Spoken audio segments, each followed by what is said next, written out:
Moi ta remè vini yon bon médecin, l'aime fini avec l'école classique moi. Pour me capable servir moun qui malade dans pays moi.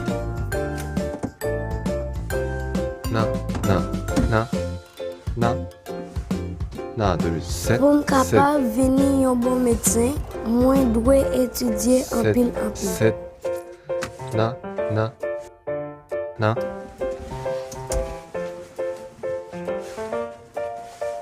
Moi remè jouer avec tes amis yo dans l'école là. Mais il est très difficile pour aller à l'école à pied. Moi toujours dormir chaque matin dans la classe là.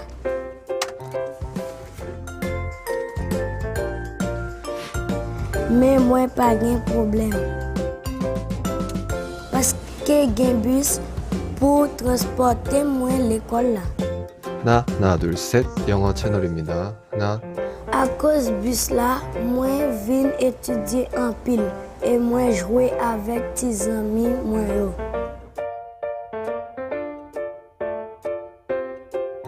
Moi pas dormir dans la classe là encore parce que moi ta remè venir un bon médecin. Merci en pile Koika.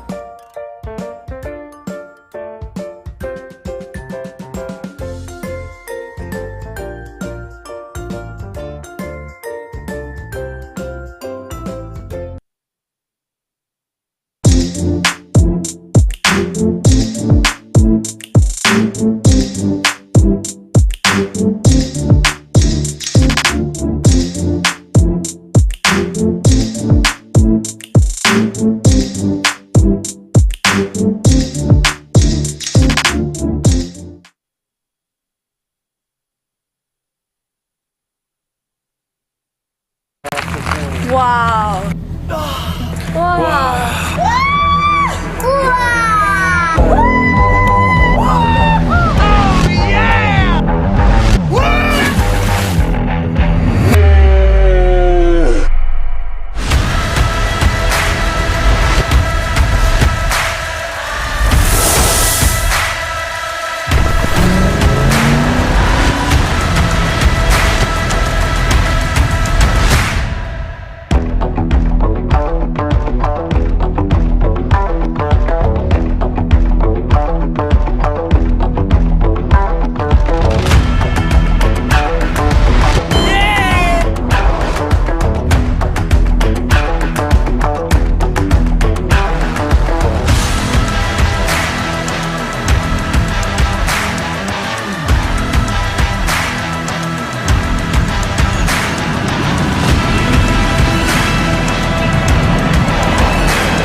Located in the northeast of South Korea, Gangwon-do is bounded by the ocean on one side and other Korean provinces on the other. This charming region, filled with the beauty of nature, offers both mountainous and sea landscapes for a multitude of activities during different seasons of the year. Today, we chose 3 cities to visit in Gangwon-do and can't wait to introduce them to you. Gyeongpo Beach. Gangneung is the largest coastal city in Gangwon Province. During the summer, it is one of those places where everyone wants to enjoy some of the best beaches of the country. No matter if you walk north or south, through gorgeous beaches one after another, you will be followed by the infinite white sands and emerald waters. Here, the stress and anxiety of everyday life leaves room for dreams and happiness, which makes everything possible. Gyeongpo Beach is probably the most popular beach at the east coast of South Korea. Here, people enjoy different outdoor activities, or just spend hours sunbathing on the beach. It is an especially appealing vacation spot as the beach is situated between the ocean and Gyeongpo Lake. If you feel like stretching your legs, you can rent a bike and enjoy the lovely bike path that surrounds the lake. It is a fun activity that we enjoyed until late. If you decide to stay in this area for several days, Lee Kai Sandpine Resort is situated a few pine trees away. A lot of people come to visit this place to relax and feel the flavor of the Hawaiian atmosphere. It is no coincidence that Lee Kai means shining ocean in Hawaiian. This resort is well known for its huge golf fields in the heart of Gangneung, and it has 12 conference rooms which can accommodate up to 800 people. Sageunjin Beach. Sageunjin Beach is the most romantic beach of the coastal area. I know we've said that you can't take it easy in Gangwon-do, but this is the moment where you can impress your loved one. Don't be lazy and get ready for your date by bringing some delicious snacks and renting some of the loveliest picnic sets in the nearby shops. You'll feel like the happiest couple on the planet with the memory that neither of you are ready to forget. Songgyeojang. After enjoying the coastal area, it is time to experience ancient Korea by visiting Songgyeojang House. It is a very well-preserved traditional Hanok house of noble family constructed 300 years ago. It is hard to believe that the descendants still live in this house to this day. Surrounded by pine trees, it remains intact in harmony with the beautiful natural environment. The wooden bridge, stretched out over the pond, used to be an inspirational location for poets. Today, it is one of the most popular attractions in Gangneung, Gangneung Jungang Market. There is no visit to Gangwon-do without testing its local food. Besides local restaurants, Gangneung Jungang Market is a great place to taste some food from Gangwon-do. For food lovers, it is a must-visit place. And as you probably already know, we love delicious food, especially while traveling. Don't worry if you feel lost with all the choices offered to you. Just pick a local who is eating what looks like the most delicious food and copy whatever they order. Trust us, you can't go wrong with this. Anmok Beach. From the multitude of amazing beaches that Gangneung can offer, Anmok Beach is definitely worth a visit. It is here that you will find a popular Gangneung coffee street. Over 30 unique beachfront cafes let you drink perfectly brewed beverages while enjoying incredible sea views. Overall, in Gangneung, we mostly stayed at St. John's Hotel. Since it has fabulous conference rooms, which can accommodate 1,000 people, it has also hosted famous personalities like the President of South Korea, Moon Jae-in, and Ivanka Trump. Located right in front of the ocean, it provides you with a stunning view of the surroundings. The infinity pool on the rooftop was our favorite. The blue water from the sea merging with the water of the pool gives the illusion to be surrounded by the ocean. PyeongChang is today a world-famous county in Gangwon-do, as it hosted the Winter Olympics in 2018. With an honorable number of 17 medals and 5 gold, South Korea achieved its best performance in the history of the Winter Olympic Games. The official hotel of the Winter Olympics was the Alpensia Ski Resort, as it has the biggest conference rooms hosting 2,000 people. Today, it provides the perfect environment to enjoy leisure sports during all seasons. In winter, people come here mainly for skiing, but in summer, it creates a peaceful place to relax in nature and enjoy some outdoor activities. The resort also hosted some of the sports events in its stadiums, like ski jumping. You can go to the top of the Alpensia Ski Jumping Center if you want to experience how the athletes felt before they jumped.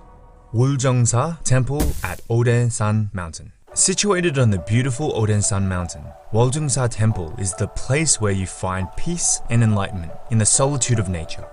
It is a spiritual healing experience where you will breathe the history and heritage of one of the main religions of South Korea.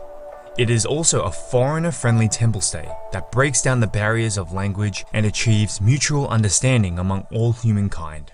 Sky Ranch Hanulmokjang. Sky Ranch is a lovely sheep farm in South Korea. The ranch is so beautiful that it became a popular tourist attraction in Gangwon-do. These cute, lucky animals enjoy grazing in the vast fields and are used to interacting with humans. After hanging around with them, a tractor brought us to the top of the hill in style, surrounded by a multitude of windmills in perfect harmony with the beauty of nature. It offers a magical experience that we weren't prepared for. Finally, we finished our day with a lovely picnic in the middle of the river, enjoying their delicious, fresh, farm-made yogurt. Jeonggangwon, Traditional Korean Food Cultural Experience Center. After enjoying tons of delicious food across the country, it is time for us to learn how to cook it. Jeonggangwon provides traditional cooking programs where visitors can immerse a little bit more in Korean culture and learn the way their food is made. They even grow their own ingredients, which gives this place a lot of charm. I bet you've never seen a huge collection of pots right in front of a house. Yes, fermented paste and sauces like gochujang, the red pepper paste, or doenjang, the bean paste, are very important in Korean cuisine. Ari Hills.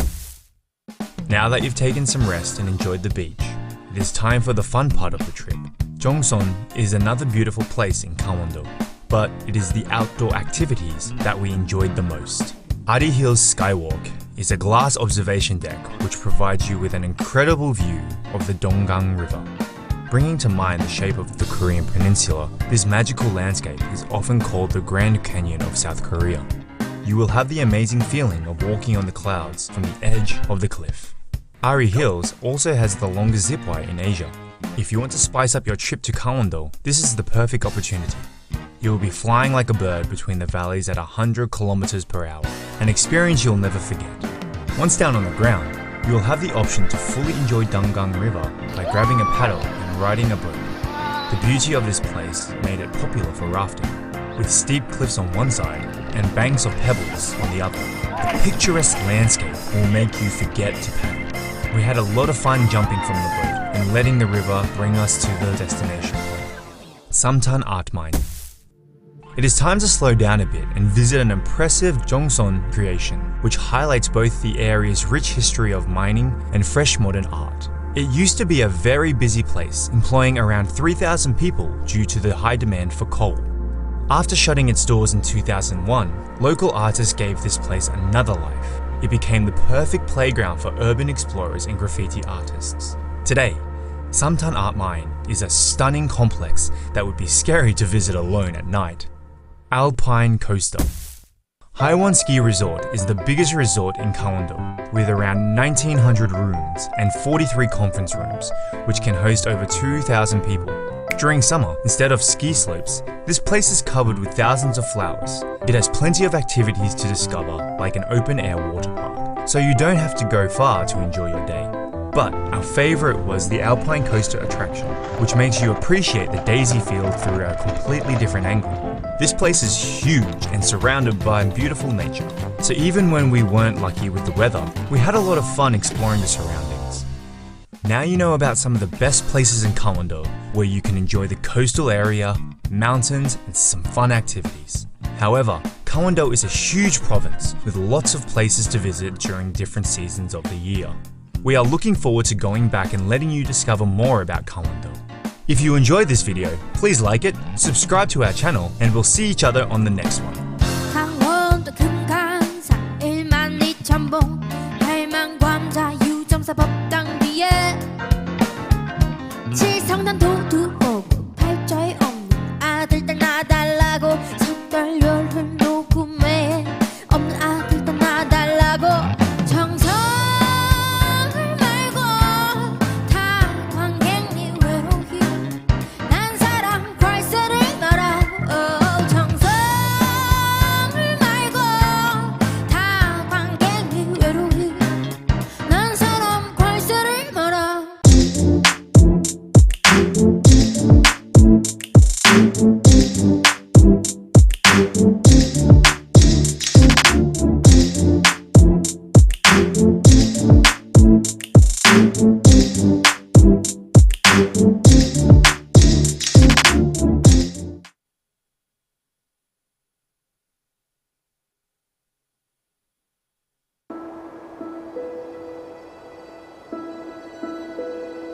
Clean highlands, 700 meters above sea level, the bearer of happiness. The positive energy found here engages all senses, giving life to the body from head to toe, bringing peace to the heart and soul. Quick and close, PyeongChang approaches. As we run to embrace PyeongChang, in this very moment right now.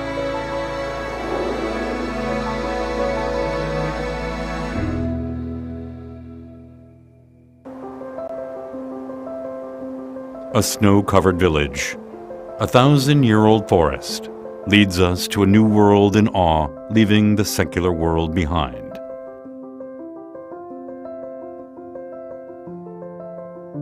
Here, the meeting of a dramatically portrayed goblin, as someone gains insight to understand the past, present, and the future. Buckwheat flowers that displayed freshness under the sun glows white with the delicate moonlight. At PyeongChang, where all seasons come in different colors, presenting the vastness that exists within scenery, every photo taken becomes memorable.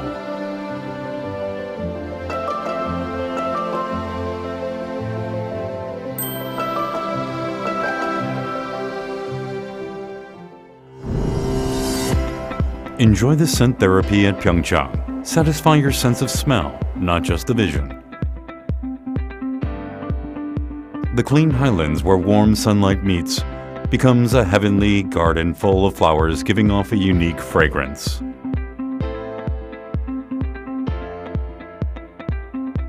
In every breath, the fragrance of flowers covers your body, washing off the fatigue of city life, becoming a memory engraved in the mind.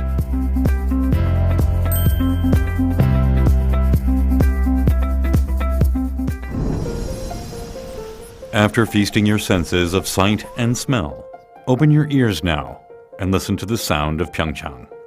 Beautiful snow scene of the sound of the wind that freely travels in and out of Baekdu-daegan.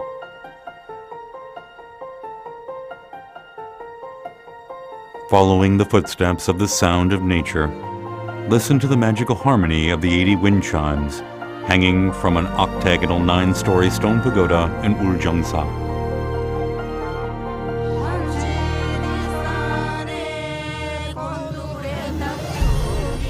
The sound of PyeongChang, a sound of clean nature and sincere life, a symphony of healing that rejuvenates the lost sensibilities.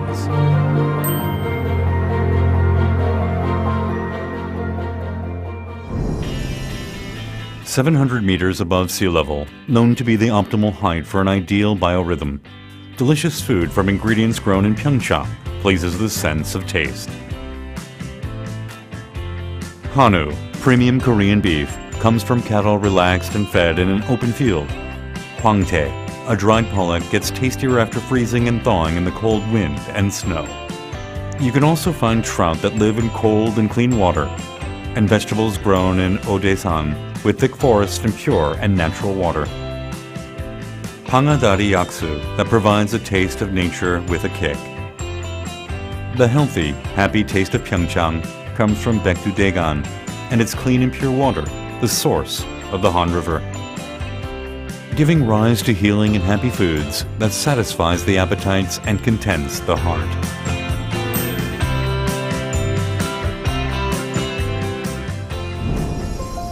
If you are tired of a cold and heartless life, there is a journey of touch found only in PyeongChang, cozy and warm, just like a mother's embrace. At Snow Festival, a white blanket of snow covers the land, warming and comforting you as it wraps around the soul. At the Summer Hunter Festival, you will be reminded of your childhood splashing water in the creek. At the Trout Festival at the riverside in winter, under the thick ice, you will feel the vigor and life of the trouts. Odaesan Mountain Culture Festival, reflecting the Buddhist culture, will allow you to look into your heart and grow. Coming into contact with PyeongChang will serve you with gentle happiness that cannot be found in city life.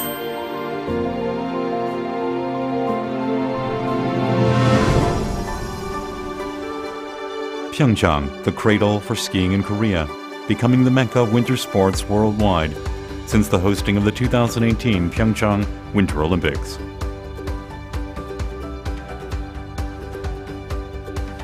Even in seasons without snow, the healing of PyeongChang that shakes off the stress of everyday life continues on. Paragliding gives you the view of the world beneath your feet. Whitewater rafting and kayaking across rough currents invite you to experience primitive nature. Exciting exploration of the fantastical limestone caves,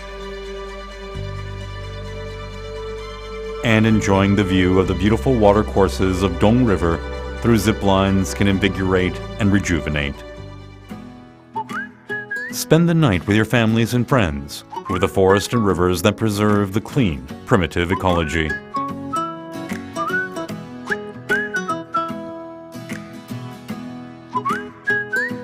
The moon and the stars shine throughout the night as guardians, sending a message of comfort.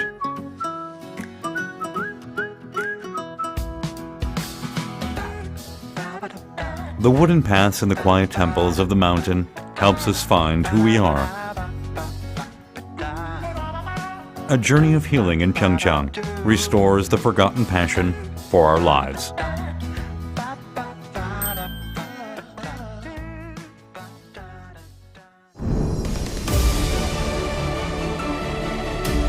PyeongChang is where peace began. Going through the frozen past and the heated present, we are taking a new step towards the future that will make hearts glow.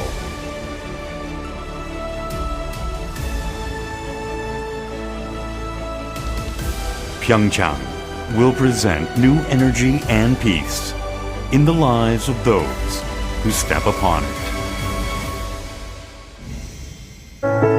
발갛게 물든 단풍잎처럼 상기된 연인의 미소가 있는 가을 강원도에선 지금 강원도에선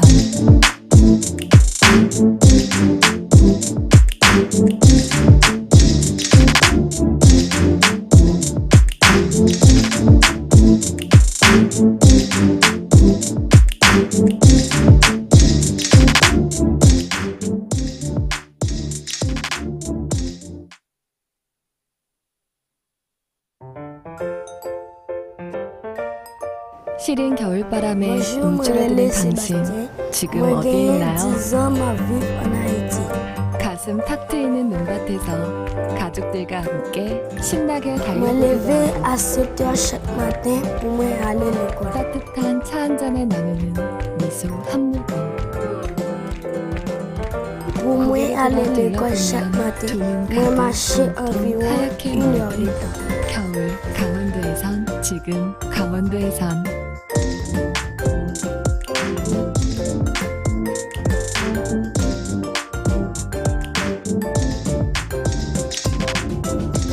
Moi ta remè vini yon bon médecin, l'aime fini avec l'école classique moi, pour me capable servir moun qui malade dans pays moi.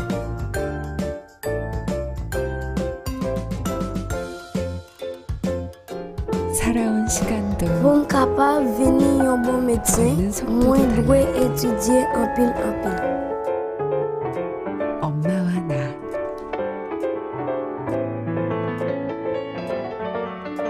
낯선 Moi 곳을 remè jouer avec tes amis mieux dans l'école là. 이제서야 나는 엄마와의 발걸음을 Mais il est très difficile pour aller à l'école à pied. Moi toujours gen dormi chaque matin dans la classe là.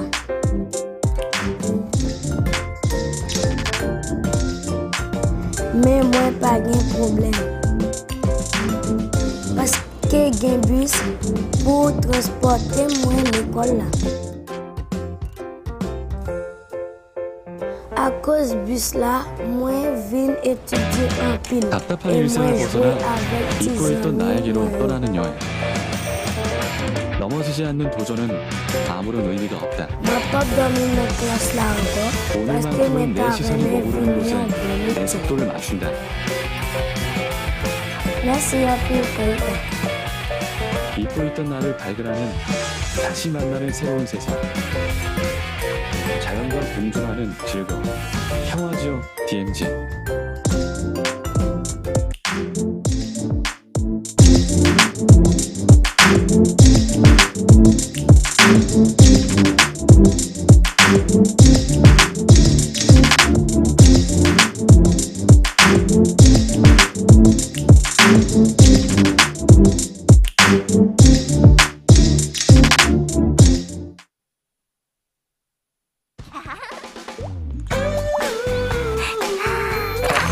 와우.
원하는 여행을 만나자. 나에게 꼭 맞는 강원도 여행.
정화되는 평창의 신비로운 풍경. Located in the northeast of South Korea, Gangwon-do is bounded by the ocean on one side and other Korean provinces on the other. This charming region, filled with the beauty of nature, offers both mountainous and sea landscapes for a multitude of activities during different seasons of the year. Today, we chose 3 cities to visit in Gangwon and can't wait to introduce you to Gyeongpo Beach. Gangneung is the largest coastal city in Gangwon Province. During summer, it is one of those places where everyone wants to enjoy some of the best beaches in the country. No matter if you walk north or south through gorgeous beaches one after another, you will be followed by the infinite white sands and emerald waters. Here, the stress and anxiety of everyday life leaves room for dreams and happiness, which makes everything possible. Gyeongpo Beach is probably the most popular beach at the east coast of South Korea. Here, people enjoy different outdoor 따스한 activities 햇살이 or 내리쬐는 just spend hours sunbathing on the 향기를 beach. 내뿜는 It is an 꽃들로 especially appealing vacation spot as the beach is situated between the ocean and Gyeongpo Lake. 달콤한 If you feel like stretching your legs, you can rent a bike and enjoy the lovely bike path that surrounds it. It is a fun activity that we enjoyed until late. If you decide to stay in this area for several days, Lee Kai Sandpine Resort is situated a few pine trees away. A lot of people come to visit this place to relax and feel the flavor of the Hawaiian atmosphere. It is no coincidence that Lekai means shining ocean in Hawaii. This resort is well known for its huge golf fields in the heart of Gangneung, and it has 12 conference rooms, which can accommodate up to 800 people. Sagunjin Beach. Sagunjin Beach is the most romantic beach of the coastal area. I know we've said that you can't take it easy in Gangneung, but this is the moment where you can impress your lover. Don't be lazy and get ready for your date by bringing some delicious snacks and renting some of the loveliest picnic sets in the nearby shops. You'll feel like the happiest couple on the planet with the memory that neither of you are ready to forget. 다시 일깨워주는 힐링의 교양. Songgyeojang. After enjoying the coastal area, it is time to experience ancient Korea by visiting Songgyeojang House. It is a very well-preserved traditional Hanok house of noble family constructed 300 years ago. It is hard to believe that the descendants still live in this house to this day. Surrounded by pine trees, it remains intact in harmony with the beautiful natural environment. The wooden bridge, stretched out over the pond, used to be an inspirational location for poets. Today, it is one of the most popular attractions in Gangneung, Gangneung-Jungang-mak. There is no visit to Gangwon-do without testing its local food. Besides local restaurants, Gangneung-Jungang Market is a great place to taste some food from Gangwon-do. For food lovers, it is a must-visit place. And as you probably already know, we love delicious food, especially while traveling. Don't worry if you feel lost with all the choices offered to you. Just pick a local who is eating what looks like the most delicious food and copy whatever they order. Trust us, you can't go wrong with this.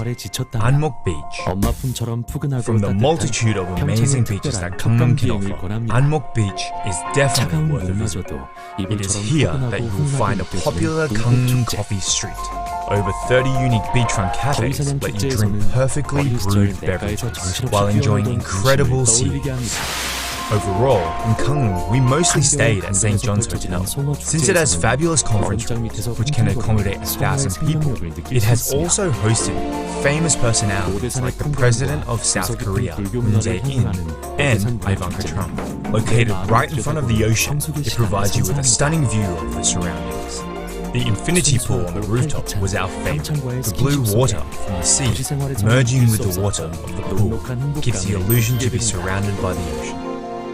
PyeongChang is today a world-famous county in Gangwon-do, as it hosted the Winter Olympics in 2018. With an honorable number of 17 medals and 5 gold, South Korea achieved its best performance in the history of the Winter Olympic Games. The official hotel of the Winter Olympics was the Alpensia Ski Resort, as it has the biggest conference room, hosting 2,000 people. Today, it provides the perfect environment to enjoy leisure sports during all seasons. In winter, people come here mainly for skiing, but in summer, it creates a peaceful place to relax in nature and enjoy some outdoor activities. The resort also hosts some of the sports events in its stadiums, like ski jumping. You can go to the top of the Alpensia Ski Jumping Center if you want to experience how the athletes felt before they jumped. Woljongsa Temple at Odensan Mountain. Situated on the beautiful Odensan Mountain, Woljongsa Temple is the place where you find peace and enlightenment in the solitude of nature. It is a spiritual healing experience where you will breathe the history and heritage of one of the main religions of South Korea. It is also a foreigner-friendly temple setting that breaks down the barriers of language and achieves mutual understanding among all humankind. Sky Ranch, Hanulmokjang. Sky Ranch is a lovely sheep farm in South Korea. The ranch is so beautiful that it became a popular tourist attraction in Gangwon. These cute, lucky animals enjoy grazing in the vast fields and are used to interacting with humans. After hanging around with them, a tractor brought us to the top of the hill in style. surrounded by a multitude of windmills in perfect harmony with the beauty of nature. It offers a magical experience that we weren't prepared for. Finally, we finished our day with a lovely picnic in the middle of the river, enjoying the delicious, fresh farm-made 오감과 육감을 넘어 PyeongChang, traditional Korean food cultural experience center. After enjoying tons of delicious food across the country, it is time for us to learn how to cook it. PyeongChang provides traditional cooking programs where visitors can immerse a little bit more in Korean culture and learn the way their food is made. They even grow their own ingredients, which gives this place a lot of charm. I bet you've never seen a huge collection of pots right in front of a house. Yes, fermented paste and sauces like gochujang, the red pepper paste, or doenjang, the bean paste, are very important in Korean cuisine. Ari Hills. Now that you've taken some rest and enjoyed the beach, it is time for the fun part of the trip. Jongson is another beautiful place in Gangwon-do, but it is the outdoor activities that we enjoyed the most. Ari Hills Skywalk is a glass observation deck which provides you with an incredible view of the Donggang River. Bringing to mind the shape of the Korean peninsula, this magical landscape is often called the Grand Canyon of South Korea. You will have the amazing feeling of walking on the clouds from the edge of the cliff. Ari Hills also has the longest zipwire in Asia. If you want to spice up your trip to Gangwon-do, this is the perfect opportunity. You will be flying like a bird between the valleys at 100 kilometers per hour, an experience you'll never forget. Once down on the ground, you will have the option to fully enjoy Donggang River by grabbing a paddle and riding a boat. The beauty of this place made it popular for rafting, with steep cliffs on one side and banks of pebbles on the other. The picturesque landscape will make you forget to kill. We had a lot of fun jumping from the boat and letting the river bring us to the destination, Samtan Art Mine. It is time to slow down a bit and visit an impressive Jongson creation, which highlights both the area's rich history of mining and fresh modern art. It used to be a very busy place, employing around 3,000 people due to the high demand for coal. After shutting its doors in 2001, local artists gave this place another life. It became the perfect playground for urban explorers and graffiti artists. Today, Samtan Art Mine is a stunning complex that would be scary to visit alone at night. Alpine Coaster. Haewon Ski Resort is the biggest resort in Gangwon, with around 1,900 rooms and 43 conference rooms, which can host over 2,000 people. During summer, instead of ski slopes, this place is covered with thousands of flowers. It has plenty of activities to discover, like an open-air water park, so you don't have to go far to enjoy the day. But our favorite was the Alpine Coaster attraction, which made you appreciate the daisy field through a completely different angle. This place is huge and surrounded by beautiful nature, so even when we weren't lucky with the weather, we had a lot of fun exploring the surroundings. Now you know about some of the best places in Gangwon-do, where you can enjoy the coastal area, mountains, and some fun activities. However, Gangwon-do is a huge province with lots of places to visit during different seasons of the year. We are looking forward to going back and letting you discover more about Gangwon-do. If you enjoyed this video, please like it, subscribe to our channel, and we'll see each other on the next one.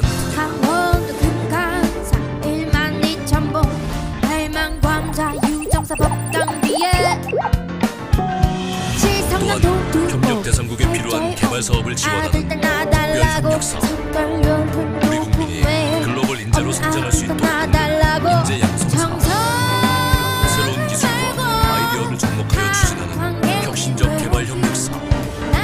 협력대상국에 새로운 미래를 이끌어나갈 인재를 키우는 글로벌 연수 사업.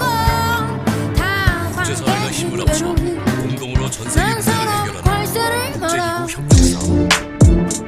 전세계 재난과 위기 상황을 함께 극복하는 인도적 지원 활동, 다양한 분야의 국민들이 참여하는 시민사회 협력 사업, 질병 예방과 퇴치를 위한 국제질병 퇴치기구과 같은 다양한 유형별 사업을 추진하고 있습니다.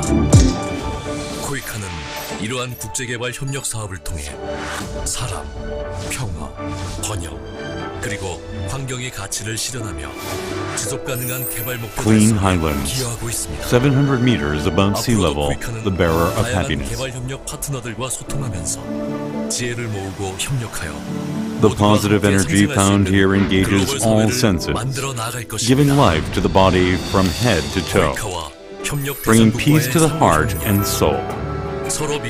Quick and close, PyeongChang approaches. As we run to embrace PyeongChang, in this very moment right now. 사람 중심의 평화와 번영을 위한 상생의 개발 협력의 시대. 코이카가 언제나 함께하겠습니다. A snow-covered village, a 1,000-year-old forest, leads us to a new world in awe, leaving the secular world behind.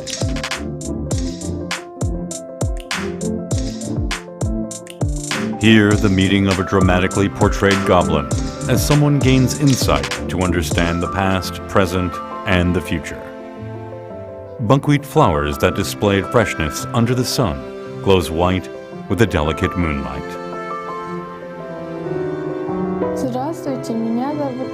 At PyeongChang, where all seasons come in different colors, presenting the vastness that exists within scenery, every photo taken becomes memorable.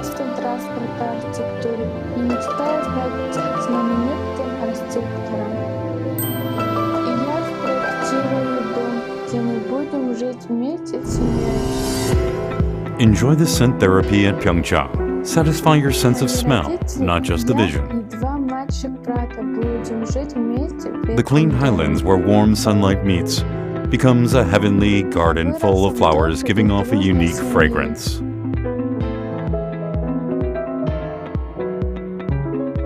In every breath, the fragrance of flowers covers your body, washing off the fatigue of city life, becoming a memory engraved in the mind.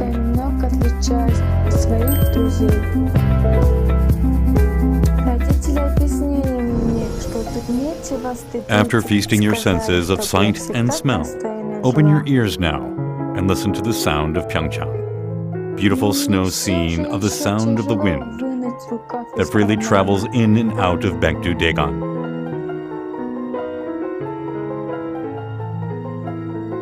Following the footsteps of the sound of nature, listen to the magical harmony of the 80 wind chimes hanging from an octagonal 9-story stone pagoda in Uljeongsa.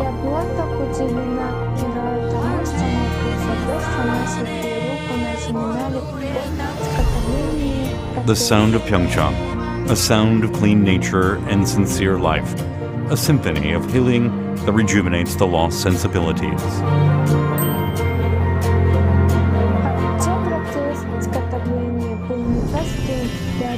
700 meters above sea level, known to be the optimal height for an ideal biorhythm.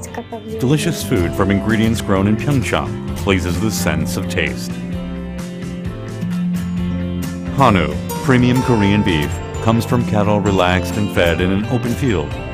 Hwangtae, a dried pollock, gets tastier after freezing and thawing in the cold wind and snow.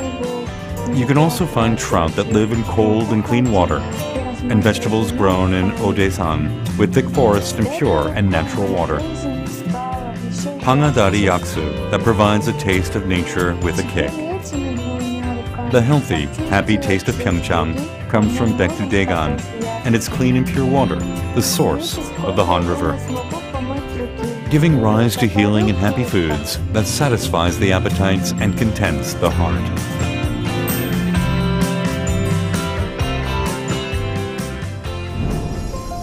If you are tired of a cold and heartless life, there is a journey of touch found only in PyeongChang, cozy and warm, just like a mother's embrace. At Snow Festival, a white blanket of snow covers the land, warming and comforting you as it wraps around the soul. At the Summer Hunter Festival, you will be reminded of your childhood splashing water in the creek. At the Trout Festival at the riverside in winter, under the thick ice, you will feel the vigor and life of the trouts. Odaesan Mountain Culture Festival, reflecting the Buddhist culture, will allow you to look into your heart and grow. Coming into contact with PyeongChang will serve you with gentle happiness that cannot be found in city life.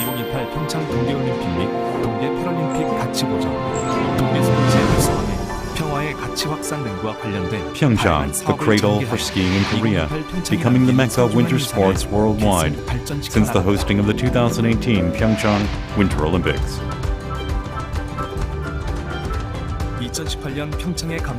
Even in seasons without snow, the healing of PyeongChang that shakes off the stress of everyday life continues on. Paragliding gives you the view of the world beneath your feet. Whitewater rafting and kayaking across rough currents invite you to experience primitive nature. Exciting exploration of the fantastical limestone caves, and enjoying the view of the beautiful watercourses of Dong River through zip lines can invigorate and rejuvenate. Spend the night with your families and friends, with the forest and rivers that preserve the clean, primitive ecology.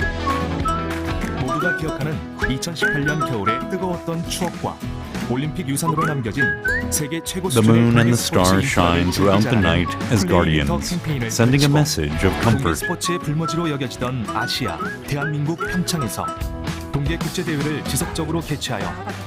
The wooden paths and the quiet temples of the mountain helps us find who we are.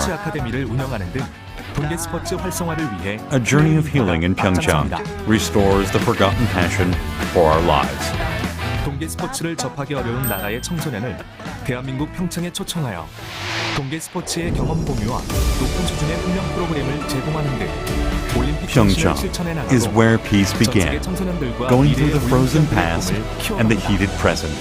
We are taking a new step towards the future that will make hearts glow. 국내외 평화 전문가와 시민사회가 평화와 상생의 길을 모색하는 국제 평화 플랫폼으로 성장하고 있는 PyeongChang will present new energy and peace in the lives of those who step upon it.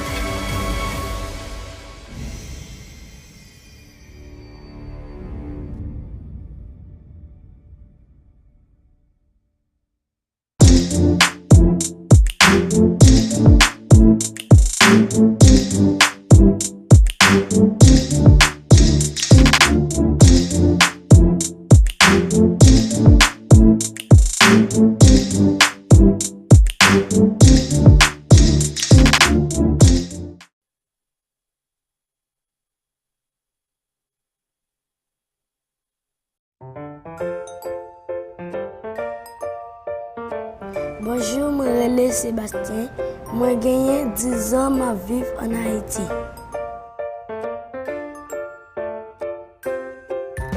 Moi, lever à 7 h chaque matin pour moi aller à l'école.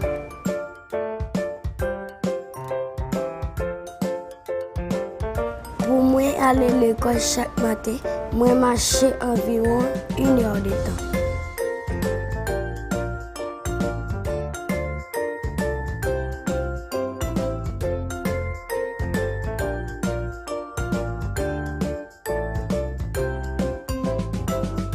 Moi, j'aimerais finir un bon médecin, l'aime finir avec l'école classique, pour me capable de servir les gens qui sont malades dans le pays.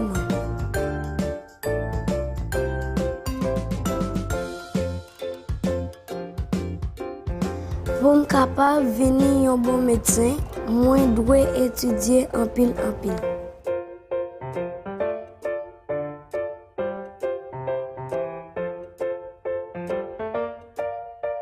Moi, j'aime jouer avec mes amis dans l'école. Mais il est très difficile pour aller à l'école à pied. Moi, toujours dormir chaque matin dans la classe.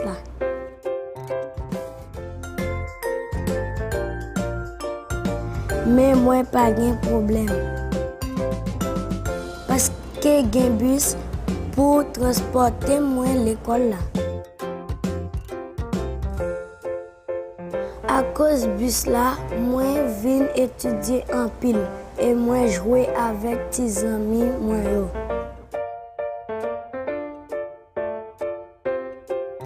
Moi pas dormir dans la classe là encore parce que moi t'aimerais venir un bon médecin. Merci un peu, Koika.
네.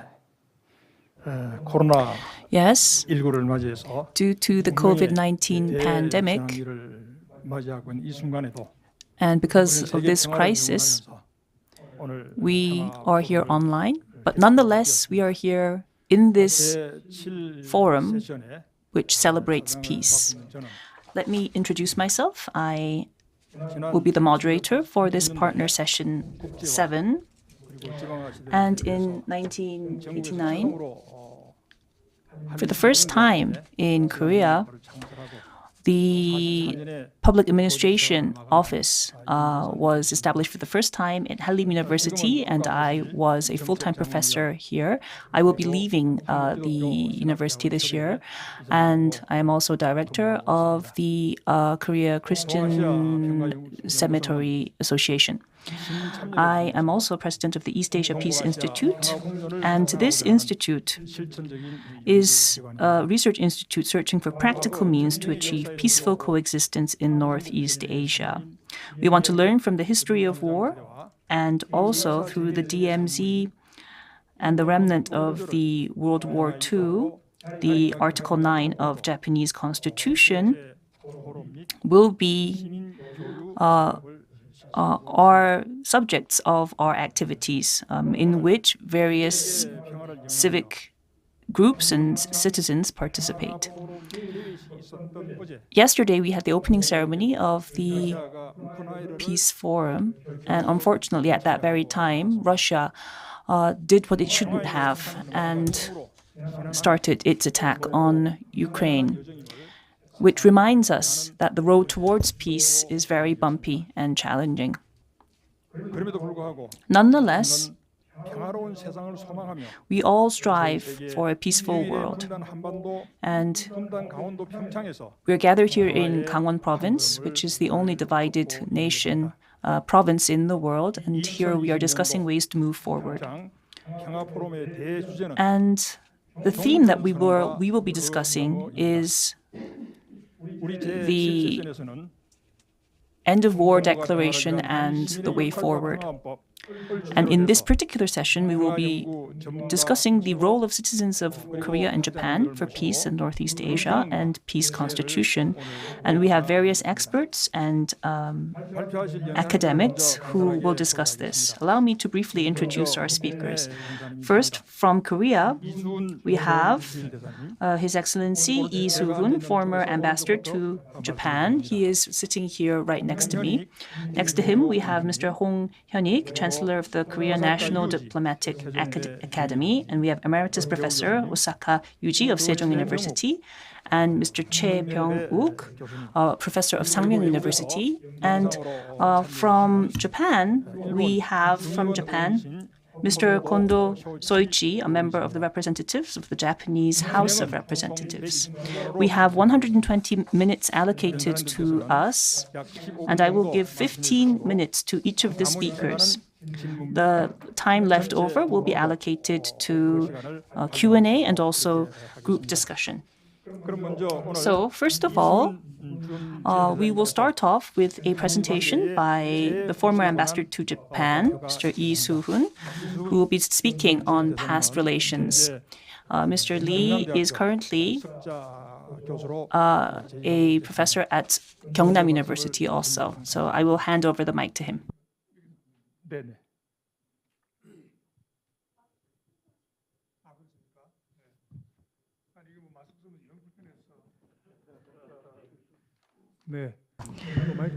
Yes, is the microphone on?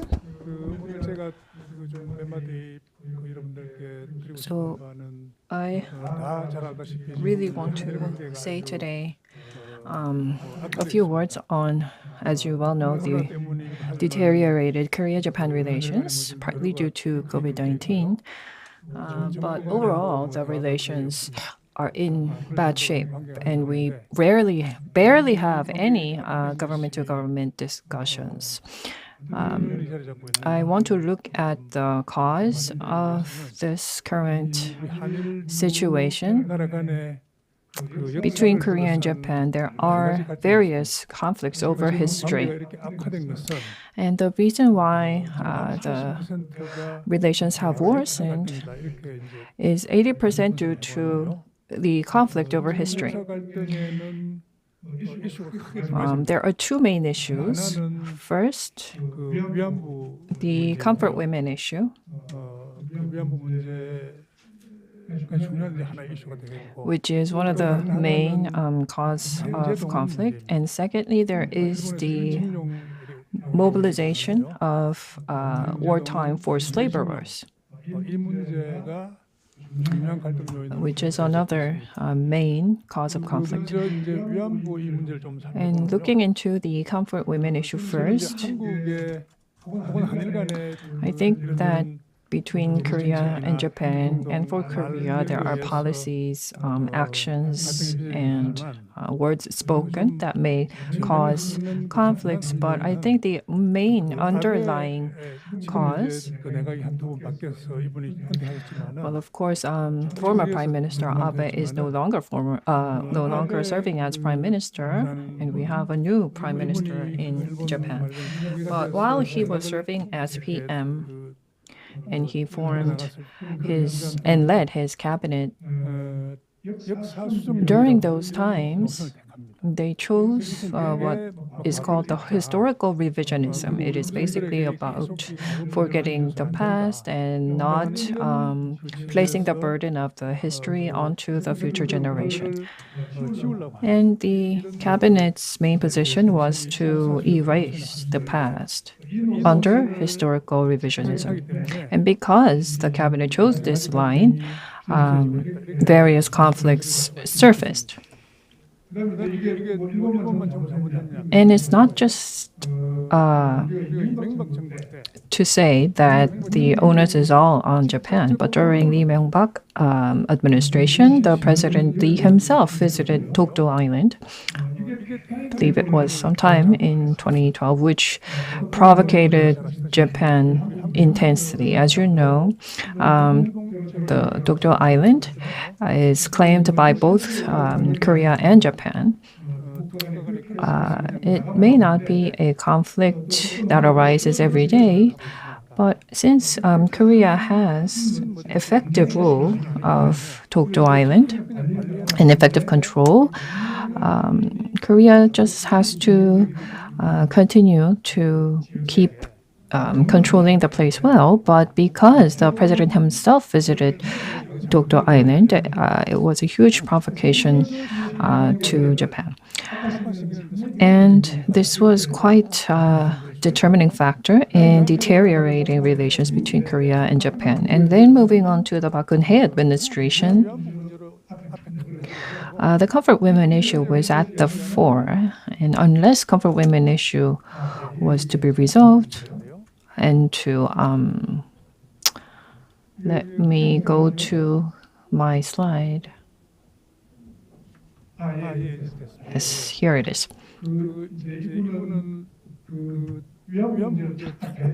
And President Park placed the comfort women issue at the fore, and unless this issue was resolved, she would not have a summit with Prime Minister Abe, was her basic position.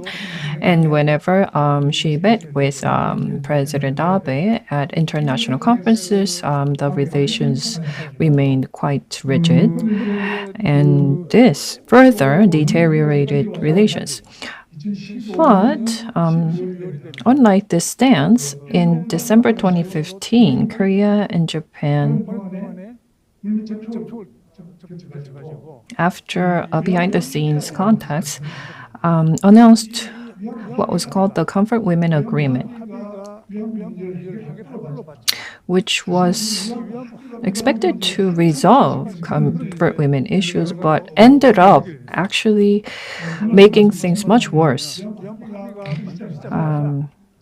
Soon after this agreement came out, the victim groups and civic groups were very strongly against the agreement and led to much controversy.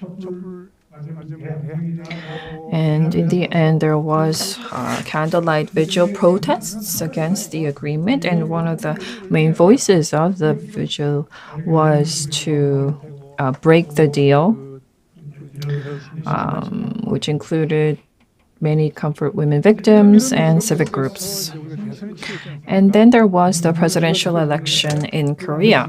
And at the time, the main atmosphere was to break the deal of the Cover Women Agreement of 2015 and to renegotiate from scratch. So at the time, the Democratic Party campaign pledge was, in fact, to break the deal and renegotiate. And following this flow, the Moon Jae-in administration took power. And because this was a presidential pledge, the president himself was in a very sticky position. And with the new administration taking office, the government decided to look into the Comfort Women Agreement by setting up a task force, which worked for about 4 months. And then at the end of 2017, December 2017, they released a report of their findings. And after the report came out, based on the report, and the government released its position formally on January 9th, 2018. And the basic position was as follows. The agreement could not resolve the dispute over the comfort women issue.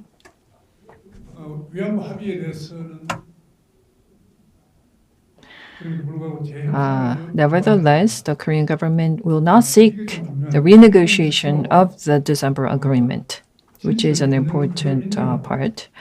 And the Korean government expects Japan to accept the truth in accordance with universal standards of the international community and continue to endeavor to restore the honor and dignity of the victims and heal their emotional wounds. This is really what Japan has to do. Regarding the Comfort Women Agreement and the Comfort Women issue, the Moon Jae-in administration requests Japan to be in line with the international standards and to work towards restoring the honor and dignity of the victims and to heal their wounds. And the wording was that the Korean government expects Japan to do so, not demands.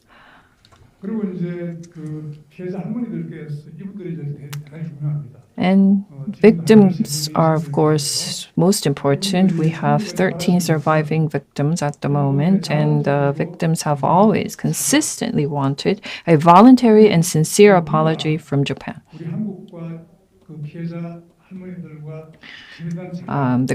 Korea, the civic groups and the victim groups do not want very much from the Japanese government. What they want are number 2, 3, and 4 from Japan that you see on the slide.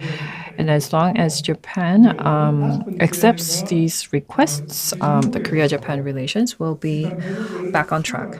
And also, the Korean government set aside 10 billion won of Korea's own budget to support the victims. And this was the sum that the Japanese government put forth as a result of the Comfort Women Agreement.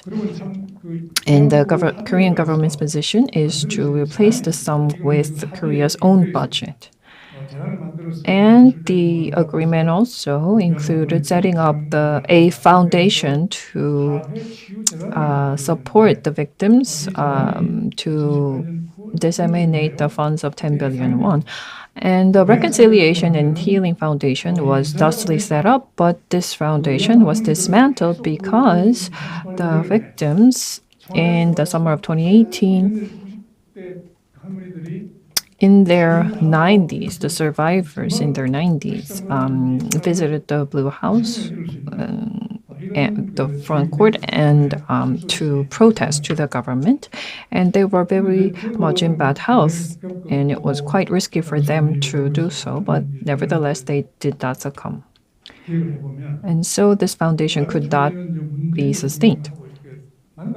And whenever Prime Minister Abe met with President Moon Jae-in, he started off by demanding that Korea adhere to the Comfort Women Agreement. And whenever the two sides meet, instead of touching upon some new issues, Prime Minister Abe would always consistently raise this matter, which led to much frustration and really deteriorated the relations.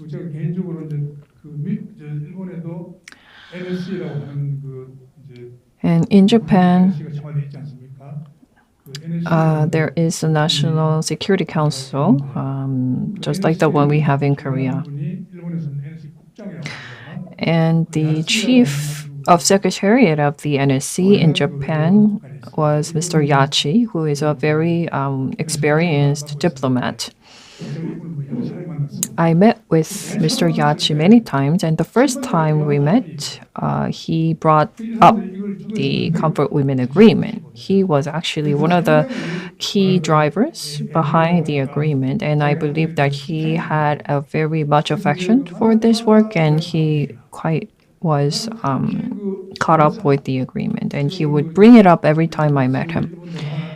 And in front of the Japanese embassy in Seoul, there is the Comfort Women statue. And he also demanded that we remove the statue. And that's how we came to the current situation without being able to resolve this issue. Let me come back to this issue later. And the second historic issue is the mobilization of forced labor workers. There are different ways to look at this issue, but when the Pacific War broke out in 1941 and lasted until August 1945, to prepare for the war, labor wars were forcefully mobilized. And this issue is about compensating the forced labor wars. And this matter is basically a monetary matter. It is in nature quite different from Comfort Women's. Comfort Women issue is more about the honor, the emotional wounds, the dignity of the women, but whereas this is about the compensation for the forced labor wars. And the size of the number of victims is estimated to be about 210,000 according to the official count of the government, but this number, there is no fixed number for the victims. And there have been a series of lawsuits raised by the victims. And then on October 30th, 2018, the Korean Supreme Court delivered its ruling. So it's the Supreme Court, the final court, after the first and second instances. The Supreme Court ruled, and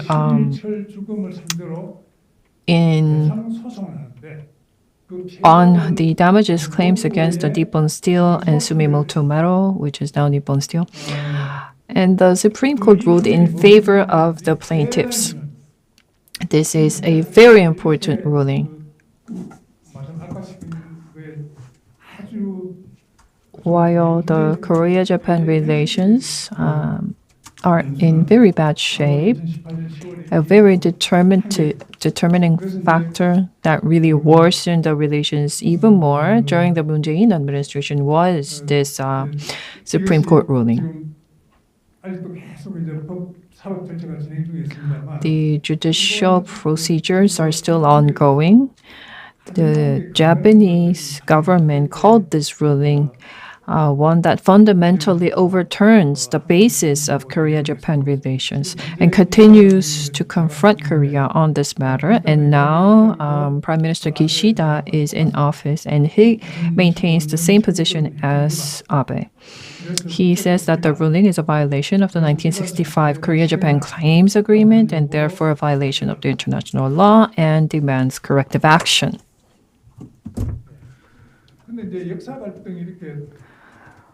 While conflicts over history remained unresolved and continues to worsen bilateral relations, in summer of 2019, the Abe cabinet took action to restrict exports on some of the key chemicals to Korea and removed Korea from the export whitelist in August that year. Being on the whitelist would simplify the exports procedures. But you may all remember that there was also a boycott of Japanese products here in Korea. So this was an economic retaliation against Korea that led to economic conflict. And such measures did not stop at economic conflicts, but dealt a blow to the two-track diplomacy between Korea and Japan. The two-track diplomacy is where we handle issues of the past, such as the wartime forced labor wars or comfort women issue, while on the other hand, continuing to expand and develop a future-oriented cooperation in terms of the economy, tourism, culture, and so forth. But by taking such measures, Japan mixed up the two different tracks of historical issues and the future-oriented cooperation. So to give you the conclusion,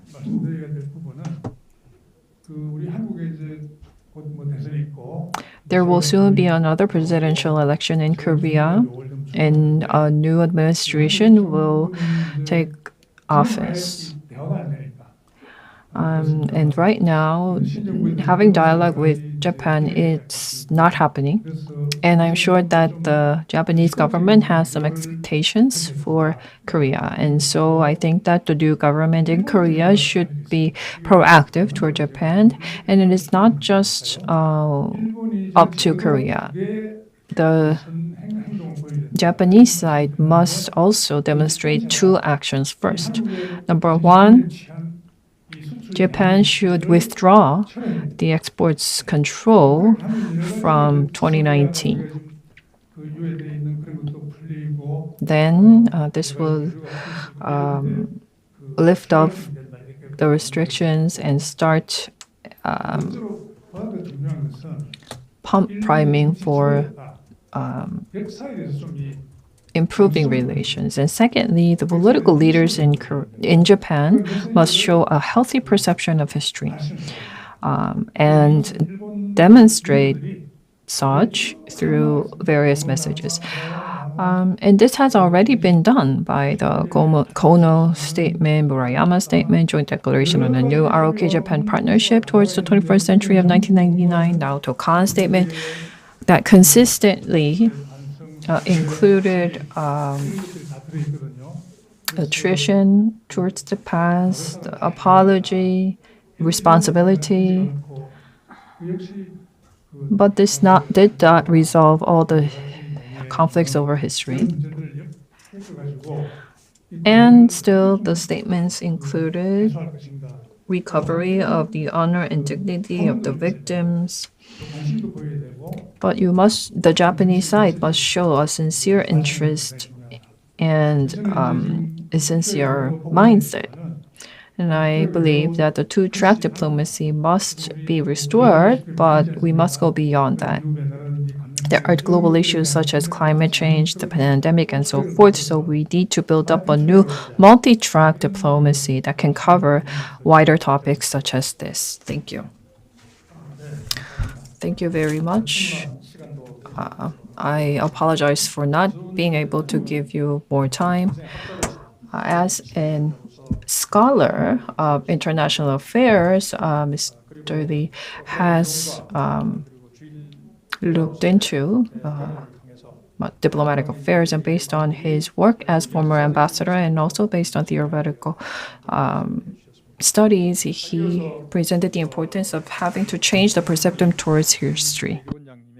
Now we will be hearing from Mr. Hong, Chancellor of the Korea National Diplomatic Academy. He is also an advisor to the Joint Chiefs of Staff as well as the Security Council, and he was also the chief of the security issues at Sejong Academy, and he is also a member of the Committee on North-South Economic Cooperation. So he has a lot of hands-on experience as well as a long history of academic study into the theories related to these issues. So I'm sure that he will be giving us a lot to think of. Good morning. I am Hong Hyun-ik, Chancellor of the Korea National Diplomatic Academy. It is a great honor for me to be here at the PyeongChang Peace Forum 2022. And I hope that this kind of forum for peace will be a great success, not only this year, but onwards as well. Now, I will be focusing on measures to restore peace on the Korean Peninsula and throughout Asia, and how the two governments of Korea and Japan should work towards this. And because the role of the U.S. is very important here, I will also talk about how the Biden administration should respond. So, first, I would like to point out the issue that U.S.-China relations has a big role to play in peace in this area, but also because of stopped dialogue between the two Koreas and no progress on the nuclear dialogue. These are all issues, and we only have conflict because all of these dialogues are halted. So what role did the U.S. and Japan play? The Korean government worked very hard towards peace. I'm sure you all know this. Even the conservative side in Korea focused on the fact that the current administration was working only on peace. They said, why aren't you preparing against war? But this is nonsensical because, well, first, the current administration did work towards peace, focused its energy there, but it's not that we discarded war preparation. We may not have expanded our war budget, but of course, it's not that we can work on a nuclear program, but with that aside, when it comes to conventional military power, we have more than 5 tons of warheads, and missiles have been developed. And we haven't been going here and there advertising that, but we have worked continuously to work on our war capabilities as well. So it's untrue when the conservative camps say that we have neglected our war preparations. My focus will be on why the current North Korean nuclear issue is not being resolved. I will be focusing on fundamental issues and reasons, and also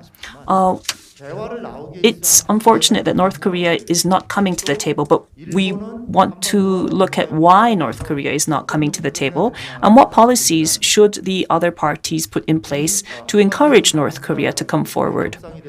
In order for a nuclear negotiation and if we have a improved relation, then North Korean and Japanese relations will also be resolved, I believe. But currently, because there are no dialogues between the North Korea and not only the South, but the US, and there's only conflict that's left over,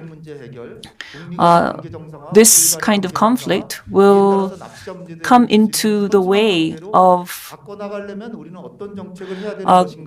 doing away with all of the obstacles.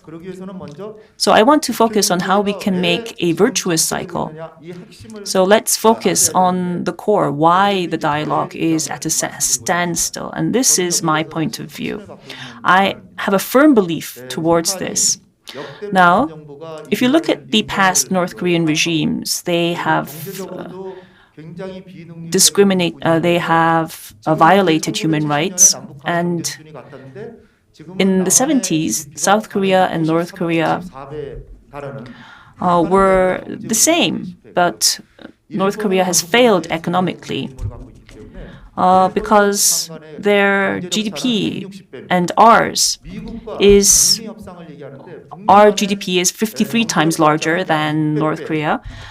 It's 160 times smaller than Japan and only 1/600th of the US. So they are at a disadvantage when it comes to economics. There is nothing that they can rely on. That is the basic principle that I believe in. So even if it goes above their expenses, they are left with no choice but to resort to nuclear weapons. They are trying to work with partners that have an economy that is more than 50 times, 160 times, 600 times larger than them. But historically, if you look at the fact that you have to accept the fact that North Korea has, of course, broken many past agreements. But we also have to acknowledge that North Korea tried to do its part in the recent talks, but the U.S. did not do its role. They did not stand there with their arms tied, but they did not. Sorry for not going through the slides. I haven't come here yet, but anyway. We have a war now in Ukraine, and there is a tension with China, so I guess Washington is busy. But in their approach to North Korea, you can see that they have been neglected. And so nationally, the U.S. has focused more on China than North Korea, although working with North Korea would have been better for them. So that is just the situation in a nutshell. Trump and Kim Jong-un, back in 2017, they engaged in harsh dialogue when President Moon was first inaugurated. But thanks to the efforts of President Moon, Kim Jong-un decided to come and meet with President Moon, and we have special envoys, Mr. Seo-hoon, who is the National Security Advisor, and the head of the NIS, and these advisors and envoys went to Pyongyang to meet with the regime, and thanks to that, we were able to come to the June 12th US DPRK summit. But up until that point, the two countries were in a very strained relationship. But thanks to President Moon, we were able to come to the 2018 U.S. and North Korean summit. Like I said, the U.S. has an economy that is 600 times larger than the North. But if you look at what was agreed on, the North Korean requests are number 1 and 2, and number 3 and 4 are the U.S. requests, and they agreed on all 4 of them. And President Trump probably did this, agreed on this because he wanted popularity, but he had to keep his side of the deal for there to be trust and for North Korea to do its part.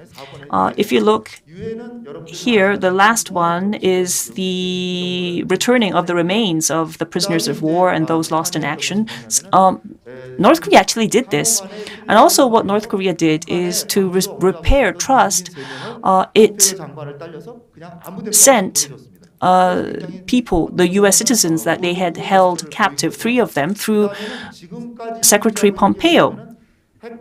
Also, long-term missiles have not been launched for the past 3 years. So they are still holding their side of the deal. And I think for the U.S., the biggest issue is the long-term missiles. And the launch facilities in Dongcheon were halted in 2018. The fall of 2018, it dismantled it without any condition. And after this Singapore summit, President Moon went to Pyongyang, and the reason he went to Pyongyang was to make sure that the North kept its side of the deal. As you can see, the North kept its side of the 2018 deal. The U.S. decided to agree to work towards better relationships. So the U.S. should have at least made some kind of gesture or even have a meeting or summit for the opening of a consulate, for instance, but there was no such effort whatsoever. And another one was to work towards a peace regime. And so President Moon worked very hard towards this, and we have now proposed the end of war declaration. But the U.S. is non-responsive to this one as well. So if you look at what has happened, you can see that the U.S. has done nothing, whereas North Korea has tried to keep everything that it agreed to. So what can we say to that? So to Pyongyang, President Moon went, and his agreement at Pyongyang was that the North Korean side would do away with its Yongbyon facilities. This accounts for about 70-80% of its nuclear capabilities. Of course, it will still have about 20 or 30% of its kappa somewhere else, but this would be a huge step towards denuclearization. And President Moon got this from Kim Jong-un. And so the U.S. would have to meet this. What it said was that it would not do away with the recent UN Security Council's resolutions. Trump said that he was unable to do this, and he left the meeting venue. I think maybe Trump should have met Kim halfway, perhaps saying, well, all 5 resolutions is not reasonable, so maybe I will be able to work on 2 or 3. But you can see just how Trump used this occasion just as a publicity stunt. So in September of last year, President Moon proposes the end of war declaration. This is something that he and Kim Jong-un had agreed upon already, and also in the previous administration of President Kim Dae-jung and Kim Jong-un's father. This is a very, very symbolic gesture, but you can see that the U.S. is reluctant to agree to this. Now, the U.S. and Korea have actually agreed on the draft, but now North Korea is lukewarm to this. And another important issue is that Japan is very reluctant to agree to this declaration. And I think that the role of Japan is very important here, but they are negative to the outcomes.